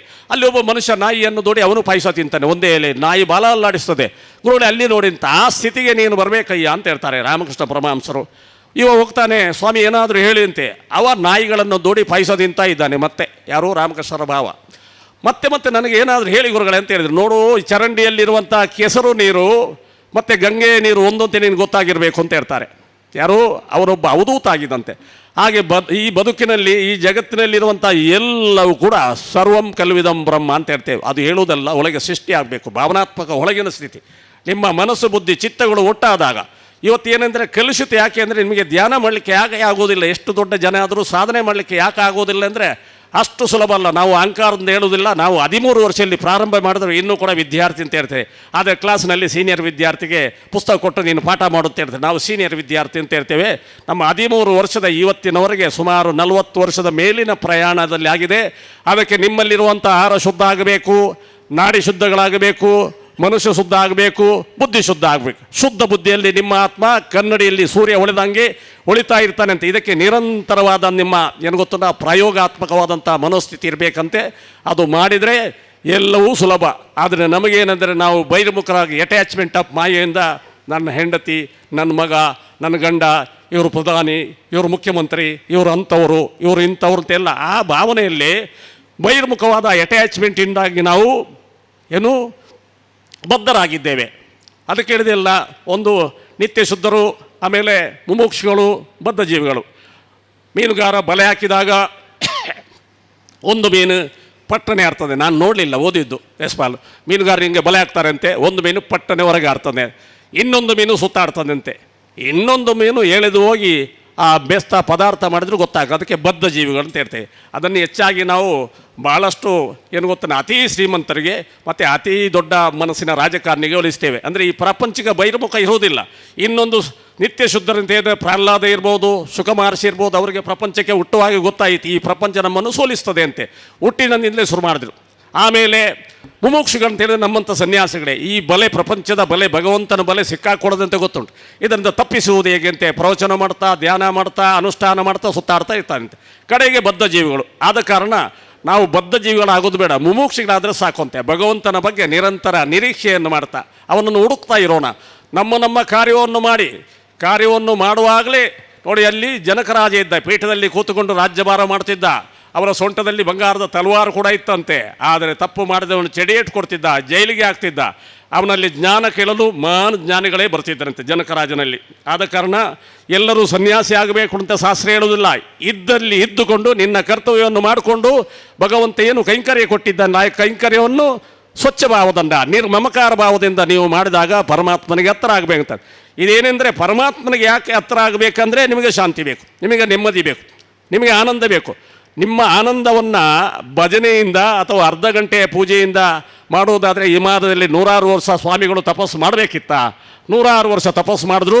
ಆಮೇಲೆ ಯಾರು ನಮ್ಮ ಶಬರಿ ಅಂತ ಹುಡುಗಿ 13-15 ವರ್ಷದಲ್ಲಿ ಗುರು ಮತಂಗರು ದೀಕ್ಷೆ ಕೊಟ್ಟರು. 75 ವರ್ಷ ಆಗ ರಾಮದರ್ಶನ ಆಯ್ತಂತೆ. ಹಾಗೆ ನಮ್ಮ ಬದುಕಿನಲ್ಲಿ ಕೂಡ ಭಗವದ್ ದರ್ಶನ ಇವತ್ತಿಂದ ನಾಳೆ ಅಲ್ಲ, ನಿರಂತರದ ಪ್ರಯತ್ನ ಆಗ್ತಾ ಇರಬೇಕು, ಕರ್ಮವನ್ನು ಮಾಡ್ತಾ ಇರಬೇಕು. ಆದರೆ ಕರ್ಮವೇ ಶ್ರೇಷ್ಠ ಅಲ್ಲ. ಶಾಸ್ತ್ರದಲ್ಲಿ ಹೇಳಿದೆ, ಕರ್ಮಕ್ಕೆ 49% ಮಾರ್ಕ್, ಭಗವದ್ ಕೃಪೆಗೆ 51% ಮಾರ್ಕ್. ನಿಮ್ಮ ಕರ್ಮವನ್ನು ಮಾಡಿದರೆ ಭಗವದ್ ಕೃಪೆ ಉಂಟಾ ಇಲ್ವಂತೆ ನೋಡ್ಬೋದು. ಆದರೆ ಕರ್ಮದಿಂದಲೇ ನಾನು ಭಗವದ್ ಪ್ರಾಪ್ತಿ ಆಗ್ತದೆ ಅಂತ ಅದಕ್ಕೆ ಎಕ್ಸೆಪ್ಷನ್ ಇದೆ, ಎಲ್ಲರಿಗೂ ಆಗಲಿಲ್ಲ. ಆದ ಕಾರಣ ನಾವು ಕರ್ಮವನ್ನು ಮಾಡುತ್ತಾ ಆ ಭಗವತ್ ಪ್ರಾಪ್ತಿಯ ಕಡೆಗೆ ನಿರಂತರ ನಂಬಿಕೆಯಿಂದ ಮುಂದಡಿಯಿಟ್ಟಾಗ ಮಾತ್ರ ಭಗವತ್ ಪ್ರಾಪ್ತಿಯನ್ನು ಮಾಡಿಸಿಕೊಳ್ಳಿಕ್ಕೆ ಸಾಧ್ಯ ಇದೆ. ಆ ನಿಟ್ಟಿನಲ್ಲಿ ಈಗಾಗಲೇ ಭಾಳಷ್ಟು ನಮ್ಮ ಪ್ರವಚನವನ್ನು ಕೇಳಿದವರು ನಮ್ಮ ಉತ್ತರ ಕನ್ನಡದ ಶಿಷ್ಯವರಿಗೆಲ್ಲ ಇದ್ದಾರೆ. ಆದ ಕಾರಣ ಸಮಯ ಕೂಡ ಮೀರ್ತಾ ಇದೆ. ಈ ಕಾರ್ಯಕ್ರಮವನ್ನು ಬಂದು ಎಲ್ಲ ನಮ್ಮ ಭಾಳಷ್ಟು ಬುದ್ಧಿಜೀವಿಗಳು ನಮ್ಮ ವೇದಿಕೆಯಲ್ಲಿ ಎಲ್ಲ ಸಂದೇಶವನ್ನು ಕೊಟ್ಟಿದ್ದೀರಿ. ಸಂದೇಶ ಎದುರು ಕೂತವರು ಕೂಡ ಮಾತಾಡಲಿಕ್ಕೆ ಆಗದಿದ್ದರೂ ಸಂದೇಶವನ್ನು ಗ್ರಹಿಸ್ಕೊಳ್ಳತಕ್ಕಂಥ ಶಕ್ತಿ ಅಥವಾ ಮಾತಾಡೋವನಿಗೆ ಜ್ಞಾನ ಅಂತ ಹೇಳಲಿಕ್ಕೆ ಆಗೋದಿಲ್ಲ. ಎಷ್ಟೋ ಸಲ ಭಾಷಣ ಮಾಡಲಿಕ್ಕೆ ಆಗದವನಲ್ಲಿ ಅದ್ಭುತವಾದ ಜ್ಞಾನ ಇರ್ತದೆ. ಆದ ಕಾರಣ ನಾವು ಎಲ್ಲವೂ ಎಲ್ಲರಲ್ಲಿದೆ, ಆದರೆ ಯಾವ್ಯಾವ ಕಾಲದಲ್ಲಿ ವ್ಯಕ್ತ ಆಗ್ತಂತೆ ಗೊತ್ತಿಲ್ಲಂತೆ. ಆ ನಿಟ್ಟಿನಲ್ಲಿ ಭಗವತ್ ಪ್ರಾಪ್ತಿಗಾಗಿ ನಮ್ಮ ಜನ್ಮವನ್ನು ಸಾಫಲ್ಯಗೊಳಿಸೋಣ. ಭಗವಂತ ಕೊಟ್ಟ ಕರ್ಮವನ್ನು ಮಾಡುತ್ತಾ ಮುಂದಡಿ ಇಡೋಣ. ನಮ್ಮದು ಏನೇ ಇದ್ದರೂ ಒಳ್ಳೆಯ ಕರ್ಮಗಳು, ಒಳ್ಳೆಯ ಆಲೋಚನೆಗಳು, ಒಳ್ಳೆಯ ಚಿಂತನೆಗಳು ಮಾಡುತ್ತಾ ಮುಂದೆ ಹೋದಾಗ ಖಂಡಿತ ನಮ್ಮ ಬದುಕು ಒಂದು ಒಳ್ಳೆಯ ಸಾಫಲ್ಯವನ್ನು ಕಾಣಲಿಕ್ಕೆ ಸಾಧ್ಯ ಇದೆ. ಅದಕ್ಕೆ ಮುಖ್ಯವಾಗಿ ಈಗಾಗಲೇ ನಮ್ಮ ಹರಿಕೃಷ್ಣ ಹೇಳಿದ ಹಾಗೆ ಅಟ್ಲೀಸ್ಟ್ ಭಗವದ್ಗೀತೆ ಅಥವಾ ರಾಮಾಯಣ ಮಹಾಭಾರತ ಈ ಪುಸ್ತಕವನ್ನು ಇಟ್ಕೊಂಡು ಮಕ್ಕಳನ್ನು ದೂರುವುದಲ್ಲ, ನಾನು ನಿಮ್ಮನ್ನು ದೂರ್ತೇನೆ. ಯಾರುಗಳು ಪೇರೆಂಟ್ಗಳು, ನೀವು ಮೊದಲು ಕೈಕಾಲು ತೊರೆದು ಭಜನೆ ಮಾಡಲಿಕ್ಕೆ ಶುರು ಮಾಡಬೇಕು. ನೀವು ಮೊದಲು ರಾಮಾಯಣ ಓದಬೇಕು, ಮಗುವಿಗೆ ಒಂದು ಕತೆ ಹೇಳಬೇಕು. ಮಗು ನಿಮಗೆ ಕತೆ ಹೇಳುವಂಥ ಸ್ಥಿತಿ ಮುಟ್ಟಬಾರ್ದು. ಈಗ ಮಗು ನಿಮಗೆ ಕತೆ ಹೇಳುವಂಥ ಸ್ಥಿತಿ ಬರ್ತದಂತೆ ನನಗೆ ಕಾಣ್ತದೆ ಬಹುತೇಕ ಕಡೆಯಲ್ಲಿ ಪ್ರಾಕ್ಟಿಕಲ್ ಕಂಡದ್ದು. ಎಷ್ಟೋ ಸಲ ನಾವು ಹುಡ್ದಿದ್ದೆ, ತಂದೆ ತಾಯಿಗಳೇ ಅರ್ಧ ಡ್ರೆಸ್ ಮಾಡಿಕೊಂಡು ಬಂದರು. ಎಲ್ಲಿ ಗೊತ್ತಂಡ ಶಾಲೆಗಳಲ್ಲಿ ಮೊನ್ನೆ ನಮ್ಮ ಕೊಂಕಣಿ ಎಜುಕೇಷನಲ್ಲಿ ಒಂದು ದೊಡ್ಡ ಕಾರ್ಯಕ್ರಮ ಮಾಡಿದ್ರು, ಮಾತೃ ಮಂಡಲಿಯ ನಿರೂಪಣೆ ಅಂತ ನಮ್ಮ ಯಾರು ಮುರಳೀಧರ ಪ್ರಭು ಕರೆದರು. ಆಗ ಅವರು ಹೇಳಿದರು, ಗುರುಗಳೇ ತಾಯಂದಿರೆಲ್ಲ ಸೇರಿಸಿದೆ, ಅವರಿಗೆ ಸಂಸ್ಕಾರ ಕೊಟ್ಟರೆ ಒಳ್ಳೆಯದಲ್ಲ, ನಮ್ಮ ಕನಸು ಕೂಡ ಅದೇ ಅಂತ ಹೇಳಿದೆ. ಇನ್ನು ನಮ್ಮಲ್ಲಿ ಅವರಿಗೆ ಯಾವುದು ಗೊತ್ತುಂಟ, ಯಜ್ಞಗಳನ್ನು, ಗಾಯತ್ರಿ ಯಜ್ಞಗಳನ್ನು ಕೊಡ್ತಿದ್ದೆವು. ಅವರು ಸಂಸ್ಕಾರವಂತರಾದರೆ ಮಕ್ಕಳನ್ನು ಚೆನ್ನಾಗಿ ತಯಾರು ಮಾಡಲಿಕ್ಕೆ ಆಗ್ತದೆ. ನಮ್ಮ ಹತ್ರ ಬಂಟ್ವಾಳರೆ ತುಂಬ ಜನ ಇಲ್ಲಿ ಬರ್ತಾರೆ, ಬಂದರೆ ನಾವು ಮಾತಾಡ್ಬೋದು, ದಿನ ಕೂರಿಸ್ಕೊಂಡು ನಮ್ಮ ಇಡೀ ಸಮಯವನ್ನು ಕೊಡ್ಬೋದು. ಇಂಥ ಕಾರ್ಯಕ್ರಮಕ್ಕೆ ಬರಲಿಕ್ಕೆ ಎಲ್ಲಿ ಪುರ್ಸೋತಿದೆ? ಮಕ್ಕಳಿಗೆ ಪುರ್ಸೋತಿಲ್ಲ, ಪೇರೆಂಟ್ಗಳಿಗೆ ಪುರ್ಸೋತಿಲ್ಲ. ಆದ ಕಾರಣ ನಿಮ್ಮ ಮನೆಯಲ್ಲಿ ಇಲ್ಲಿರ್ತಕ್ಕಂಥ ಪೇರೆಂಟ್ಗಳಿದ್ದೀರಿ, ಅವರಿಗೆ ಭಗವದ್ಗೀತೆ, ನಿಮಗೆ ಓದಲಿಕ್ಕೆ ಭಗವದ್ಗೀತೆ ಕಷ್ಟ ಉಂಟು ಅಂತಾದರೆ, ಶ್ಲೋಕ ಉಂಟು ಅಂತಾದರೆ ರಾಮಾಯಣ ಮಹಾಭಾರತ ತನ್ನಿ. ಇಲ್ಲಿ KR ನಾಯ್ಕ ವಕೀಲರಿದ್ದಾರೆ, ಮೊನ್ನೆ ಅವರು ನಮ್ಮ ಯಾವುದೋ ವಿಷ್ಣು ಸಹಸ್ರನಾಮ ಪುಸ್ತಕ ಒಂದು 4,000-5,000 ಬಂದು ಹಂಚಿದರು. ಅಂಥ ಕಾರ್ಯಕ್ರಮವನ್ನು ಹೆಚ್ಚೆಚ್ಚಾಗಬೇಕು. ಮತ್ತು ಇನ್ನೂ ಕೂಡ ಅದು ನಿಮಗೆ ಕಷ್ಟ ಆದರೆ ಇಲ್ಲ, ಯಾವುದೇ ರೂಪದಲ್ಲಿ ಭಗವಂತ ಎಂಬ ಪ್ರೇರಣಾತ್ಮಕ ಶಕ್ತಿಗೆ ಹತ್ತಿರ ಆಗಬೇಕು. ಅದು ಧ್ಯಾನ ಇರ್ಬೋದು, ತಪಸ್ಸು ಇರ್ಬೋದು, ಪೂಜೆ ಇರ್ಬೋದು, ಯಜ್ಞ ಇರ್ಬೋದು. ಭಗವಂತ ಅದನ್ನು ಹೇಳ್ತಾನಿಲ್ಲ, ಸ್ವಾಧ್ಯಾಯ ಯಜ್ಞ, ಜಪ ಯಜ್ಞ, ಸ್ತಪ ಯಜ್ಞ ಅಂತ ಬೇರೆ ಬೇರೆ ಯಜ್ಞಗಳು ಕೃಷ್ಣ ವರ್ಣನೆ ಮಾಡ್ತಾನೆ. ಕಡೆಗೆ ನಿಮಗೊಂದು ಸುಲಭದಿದೆ, ಏನು ಗೊತ್ತಾ? ಭಜನೆ ಆಡೋದು. ಭಜನೆ ಆಡಲಿಕ್ಕೆ ನಮಗೆ ತಾಳ ಹಾಕಲಿಕ್ಕೆ ಬರೋದಿಲ್ಲ ಗುರುಗಳೇ, ರಾಗ ಇಲ್ಲ ಅಂತ ಹೇಳ್ತೀವಿ. ಅದು ಯಾವುದು ಬೇಡ. ಶ್ರೀರಾಮ ಜಯ ರಾಮ ಜಯ ಜಯ ರಾಮ, ಶ್ರೀರಾಮ್ ಜೈ ರಾಮ್ ಜೈ ಜೈ ರಾಮ್, ಶ್ರೀರಾಮ್ ಜೈ ರಾಮ್ ಜೈ ಜೈ ರಾಮ್, ಶ್ರೀರಾಮ್ ಜೈ ರಾಮ್ ಜೈ ಜೈ ರಾಮ್. ಕಣ್ಮುಚ್ಚಿಕೊಂಡು ಆಡ್ರಪ್ಪ, ಮಕ್ಕಳನ್ನು ಕೂರಿಸ್ಕೊಂಡು ಆಡ್ರಿ. ನಿಮಗೆ ನಾಚಿಗೆ ಇದ್ದರೆ ಭಗವಂತ ಬರಲ್ಲ. ಅದಕ್ಕೆ ರಾಗವೇ ಬೇಡ, 13 ಅಕ್ಷರ ಬಂದರೆ ಸಾಕು. ತ್ರಯೋದಶಿ ವಿಜಯಿ ಅಕ್ಷರ ಅಂತ ಶಾಸ್ತ್ರದಲ್ಲಿ ಹೇಳಿದೆ. ಆದ ಕಾರಣ ನಿಮ್ಮ ದುಡ್ಡಿನಿಂದ, ನಿಮ್ಮ ಗಂಡನ ಅಧಿಕಾರದಿಂದ, ನಿಮ್ಮ ಬ್ಯಾಂಕಿನಲ್ಲಿ ಬ್ಯಾಲೆನ್ಸಿನಿಂದ ಖಂಡಿತ ಇಲ್ಲ, ಆನಂದ ಇಲ್ಲ. ನೆನಪಿಟ್ಕೊಳ್ಬೇಕು, there is no compromise at all. ಭಗವಂತ ಬೇಕಾ, ಆನಂದ ಬೇಕಾ, ಇವತ್ತಲೇ ಶುರು ಮಾಡಿ 108 ಸಲ ಶ್ರೀರಾಮ್ ಜೈರಾಮ್ ಬರೀರಿ. ಅಥವಾ ನೀವು ಕೂತುಕೊಳ್ಳಿಕ್ಕೆ ಅರ್ಧ ಗಂಟೆ 1 ಗಂಟೆ ಅಭ್ಯಾಸ ಮಾಡಿ, 20 ನಿಮಿಷ 5 ನಿಮಿಷ ಅಲ್ಲ, ಇದು 1 ಗಂಟೆ ಕೂತು ನಮ್ಮ ಋಷಿಕೇಶಿನಲ್ಲಿ ಹರಿದ್ವಾರದಲ್ಲಿ ನಮ್ಮ ಬ್ರೈನಿನ ಫ್ರೀಕ್ವೆನ್ಸಿಗಳನ್ನು ಇವತ್ತು ಸೈಂಟಿಫಿಕ್ ಆಗಿ ಮೆಜರ್ ಮಾಡ್ತಾ ಇದ್ದಾರೆ. ಅಲ್ಲಿ ಅವರು ಡಿಸೈಡ್ ಮಾಡಿ ಅದನ್ನು ಚರ್ಚೆ ಮಾಡ್ತಾ ಇದ್ದಾರೆ. ಈ ಬ್ರೈನ್ ಅಬ್ಬರದ ಅಲೆಗಳಲ್ಲಿ ಹೋಗ್ತದೆ. ನಿಮಗೆ ಸಿಟ್ಟು ಬಂದಾಗ, ನೋವಾದಾಗ, ಏನಾದರೂ ಎದುರುವಾದಿ ಏನಾದರೂ ಬೈದಾಗ ಅಥವಾ ಪೇಪರ್ನಲ್ಲಿ ಬಂದಾಗ, ವಾಟ್ಸಪ್ ಬಂದಾಗ ಒಂದಷ್ಟು ಮನಸ್ಸು ಉದ್ವೇಗಕ್ಕೊಳಗಾಗ್ತದೆ. ಆಗ ಬ್ರೈನ್ನ ಫ್ರೀಕ್ವೆನ್ಸೀಸ್ ಹೈ ಟೈಡ್ನಲ್ಲಿ ಹೋಗ್ತದೆ, ಹಿಂಗೆ ಹೋಗ್ತದೆ ಅಬ್ಬರದ ಅಲೆಗಳು. ನೀವು ಸುಮ್ಮನೆ ಕೂತ್ಕೊಂಡು ಶ್ರೀರಾಮ್ ಜೈರಾಮ್ ಹೇಳಿ ಅಂತೆ ಅಥವಾ ಯಾವುದೋ ಶ್ಲೋಕ ಹೇಳಲಿಕ್ಕೆ ಶುರು ಮಾಡಿ ಅಂತೆ, ಅದನ್ನು alpha, beta, theta, delta, gamma ಅಂತ ಹೇಳಿದೆ. 12 ನಿಮಿಷಕ್ಕೆ ಮುಂದೆ ಆಲ್ಫಾದಿಂದ ಬೀಟಾಕ್ಕೆ ಹೋಯ್ತು, ಆಮೇಲೆ 12 ಬೀಟಾದಿಂದ ತೀಟಾಕ್ಕೆ ಹೋಯ್ತು, 12 ನಿಮಿಷಕ್ಕೆ ಆಮೇಲೆ ಡೆಲ್ಟಾಕ್ಕೆ ಹೋಯ್ತು, 12 ನಿಮಿಷಕ್ಕೆ 48-60 ನಿಮಿಷಗೆ ಗಾಮಾ ಸ್ಟೇಜಿಗೆ ಹೋಯಿತು. ಅದನ್ನು ಆಧ್ಯಾತ್ಮದಲ್ಲಿ ಅನ್ನಮಯ, ಪ್ರಾಣಮಯ, ಮನೋಮಯ, ವಿಜನಾನಮಯ, ಆನಂದಮಯ ಕೋಶ ಅಂತ ಹೇಳಿದೆ. ಇದು ಆಧ್ಯಾತ್ಮಿಕ ಪ್ರಾಕ್ಟಿಕಲ್ಸ್. ಆ ಕೋಶಕ್ಕೆ ಹೋದಾಗ ಏನಾಗ್ತದೆ, ನಿಮ್ಮಲ್ಲಿರುವಂಥ pineal and pituitary glands, science ಅನ್ನೋದು ಗೊತ್ತಾಗ್ತದೆ, ಅದು ಆ್ಯಕ್ಟಿವೇಟ್ ಆಗ್ತದೆ. ಅದು ಆ್ಯಕ್ಟಿವೇಟ್ ಆಗಿ ಜ್ಯೂಸನ್ನು ರಿಲೀಸ್ ಮಾಡ್ತದೆ. ಅದನ್ನು ಸೆರಟೋನ್, ಮೆಲಟೋನ್, ಡೊಪಮೈನ್ ಅಂತ ಇರ್ತದೆ. ಅದಕ್ಕೆ ಬೇಕಾದರೆ ಮಾತ್ರೆ ತಗೊಳ್ಳೋದು. ಅದು ರಿಲೀಸ್ ಆಗದಿದ್ದರೆ ಅದಕ್ಕೆ ಮಾತ್ರೆ ತಗೊಳ್ತಾರೆ ಡಾಕ್ಟ್ರು ಚೆಕಪ್ ಮಾಡಿ. ಅಂತ ದೊಡ್ಡ ಒಂದು ನಮ್ಮ ಟಾನಿಕ್ ರಿಲೀಸಿಂಗ್ ಸೆಂಟ್ರ್ ನಮ್ಮ ಬ್ರೈನ್ ಅಂತೆ. ಆ ಟಾನಿಕ್ ರಿಲೀಸ್ ಆಗಬೇಕಾದ್ರೆ ನೀವು ಆಧ್ಯಾತ್ಮ ಪಥದಲ್ಲಿ ಹೋಗಲೇಬೇಕು, ಬೇರೆ ಅದಕ್ಕೆ ಮಾರ್ಗವೇ ಇಲ್ಲ. ಒಂದು ಭಜನೆ ಮಾಡಿ, ಶ್ಲೋಕ ಓದಿ, ಒಳ್ಳೆಯ ಸ್ವಾಧ್ಯಾಯ ಮಾಡಿ, ಇಂಥದ್ದು ಮಾಡಿದಾಗ ಮನಸ್ಸು ಅದಾಗಲಿಕ್ಕೆ ಶುರು ಆಗ್ತದೆ. ಈ ಬ್ರೈನ್ನಲ್ಲಿ ಅಂಟಿದಂಥ ದೋಷಗಳೆಲ್ಲ ಹೋಗ್ತದೆ. ಏನು, ನಾನು ಅಂಥ ಪಾಪ ಮಾಡಿದ್ದೇನೆ, ಇಂಥ ಪಾಪ ಮಾಡಿದ್ದೇನೆ ಗುರುಗಳೇ, ನಾನು ಅಯೋಗ್ಯ, ನಾನು ಸಮರ್ಥ ಅಲ್ಲ ಅಂತ ಎಷ್ಟೋ ಸಲ ನಿಮ್ಮಲ್ಲಿ ತಪ್ಪು ಕಲ್ಪನೆ ಬರ್ತದೆ. 106 ತಪ್ಪುಗಳನ್ನು ಮಾಡಿದವ 1000 ಜನರ ಬೆರಳನ್ನು ಕತ್ತರಿಸಿ ಹೆಗಲಿಗೆ ಹಾಕೊಂಡಂಥ ಅಂಗುಲಿಮಾಲ ಬುದ್ಧನ ಒಮ್ಮೆ ಅವನ ದೃಷ್ಟಿಗೆ ಒಳಗಾಗಿ ಅವನ ದೀಕ್ಷೆ ಕೊಟ್ಟಂತೆ. ಆಮೇಲೆ ಅವನು ಏನು ಗೊತ್ತಿಲ್ಲ, ಸತ್ಯಕ್ರಿಯೆಯನ್ನು ಮಾಡುವಷ್ಟು ಸಮರ್ಥ ಆದ. ಸತ್ಯಕ್ರಿಯೆಂದೇ ಒಂದು ಘಟನೆಯಲ್ಲಿ ತನ್ನ ಶಕ್ತಿಯಿಂದಾಗಿ ಅವನನ್ನು ಪಾರು ಮಾಡೋದಂತೆ. ಹಾಗೆ ಅರ್ಹಂತನಾಗಿದ್ದಂತೆ ಯಾರು, ಅಂಗುಲಿಮಾಲ. ಅಷ್ಟು ಕೊಂದವ ಕೂಡ. ನಿಮ್ಮ ಮನಸ್ಸನ್ನು ಬೇಯಿಸಬೇಕಂದ್ರೆ ತಪ್ಪು ತಿಳ್ಕೊಡಿ, ಆ ಬೆಂಕಿಯಿಂದ ಬೇಯಿಸಬೇಕು. ಭಗವಂತನ ಅನುರಾಗದಿಂದ, ಭಗವಂತನಲ್ಲಿ ನಿರಂತರವಾದಂಥ ಅನುಸಂಧಾನದಿಂದ ಬೇಯಿಸಬೇಕಂತೆ. ಆಗ ಬ್ರೈನಿಗೆ ಅಂಟಿದಂಥ ಕೆಸರು ದೂರ ಆಗ್ತದೆ. ಆಗ ನಿರಂತರ ಒಳಗಿಂದ ಯಾವುದೋ ಒಂದು ಆನಂದ ಸ್ಫುರಿಸಲಿಕ್ಕೆ ಶುರುವಾಗ್ತದೆ. ಆಗ ಎಲ್ಲರ ಮಧ್ಯೆ, ಹೆಂಡತಿ ಮಕ್ಕಳ ಮಧ್ಯೆ ಇರು, ಅಧಿಕಾರದ ಮಧ್ಯೆ ಇರು, ವ್ಯಾಪಾರದ ಮಧ್ಯೆ ಇರು, ಯಾವುದರ ಮಧ್ಯೆ ಇದ್ದು ನಿಮ್ಮ ಒಳಗಿನ ಆನಂದ ನಿಮ್ಮನ್ನು ಸಂರಕ್ಷಣೆ ಮಾಡ್ತದೆ. ಅದು ಎಲ್ಲ ಶಕ್ತಿ ನಮ್ಮಲ್ಲಿದೆ. ಆದ ಕಾರಣ ಇವತ್ತಿನ ನಮ್ಮ ಚಾತುರ್ಮಾಸಗಳಿರ್ಬೋದು, ಈ ಪಟ್ಟಾಭಿಷೇಕದ ಕೈಂಕರ್ಯ ಇರ್ಬೋದು, ಇದೆಲ್ಲ ನಮ್ಮ ಭಾರತೀಯ ಪರಂಪರೆಯನ್ನು ಮತ್ತೆ ಸಂಪನ್ನಗೊಳಿಸ್ತಕ್ಕಂಥ ಅಥವಾ ಅದಕ್ಕೆ ಪೊಟೆನ್ಷಿಯಾಲಿಟಿಯನ್ನು ಕೊಡ್ತಕ್ಕಂಥ ಒಂದು ಕೈಂಕರ್ಯ ಆಗಲಿ ಅಂತ ಹೇಳ್ತಾ ಒಂದೆರಡು ಮಾತನ್ನು ಭಗವಂತ ಸನ್ನಿಧಾನಕ್ಕೆ ಅರ್ಪಿಸ್ತಾ ಇದ್ದೇನೆ. ಬೋಲೋ ಶ್ರೀರಾಮಚಂದ್ರ ಭಗವಾನ್ ಕಿ. ಸದ್ಭಕ್ತ ಬಂಧುಗಳೇ, ಪಟ್ಟಾಭಿಷೇಕದ ವರ್ಧಂತಿ ಉತ್ಸವದ ಧಾರ್ಮಿಕ ಸಭಾ ಕಾರ್ಯಕ್ರಮ ಸಮಾಪನೆ ಆಗ್ತಾ ಇದೆ. ಸ್ವಾಮೀಜಿಗಳ ಆಶೀರ್ವಚನಕ್ಕಾಗಿ ದಯವಿಟ್ಟು ಕಾರ್ಯಕ್ರಮದ ಅಧ್ಯಕ್ಷತೆ ವಹಿಸಿಕೊಂಡಿರುವಂಥ ಕ್ಷೇತ್ರದ ಟ್ರಸ್ಟಿಗಳಾಗಿರುವಂಥ ಹಿರಿಯರು ಆಗಿರುವಂಥ ಚಿತ್ತರಂಜನ್ ಜಿ ಅವರಿಗೆ ವಿಶೇಷವಾಗಿ ಕ್ಷೇತ್ರದ ವತಿಯಿಂದ ಪ್ರೀತಿಯ ವಂದನೆಗಳನ್ನು ಸಲ್ಲಿಸ್ತಾ ಇದ್ದೀವಿ. ಪತ್ರಿಕಾ ಮಾಧ್ಯಮದ ಬಂಧುಗಳಿಗೆ, ಶ್ರದ್ಧೆಯ ಕ್ಷೇತ್ರದ ಬಂಧುಗಳಿಗೆ ಪ್ರೀತಿಯ 9 ಗಂಟೆಯವರೆಗೆ ಕ್ಷೇತ್ರದಲ್ಲಿ ಯಕ್ಷಗಾನ ಇದೆ. ಶ್ರೀರಾಮ ಅನುಗ್ರಹ, ದುಷ್ಟಮರ್ದನ, ಮೋಕ್ಷದಾಯಕ ಅನ್ನುವಂಥ 3 ಪ್ರಸಂಗಗಳು ಯಕ್ಷಗಾನವಾಗಿ ತಮ್ಮ ಮುಂದೆ ಸಾದರಪಡಿಸಲಿದ್ದಾರೆ ಹವ್ಯಾಸಿ ಕಲಾವಿದರು. ದಯವಿಟ್ಟು ಎಲ್ಲರೂ ಭಾಗಿಗಳಾಗಬೇಕಾಗಿ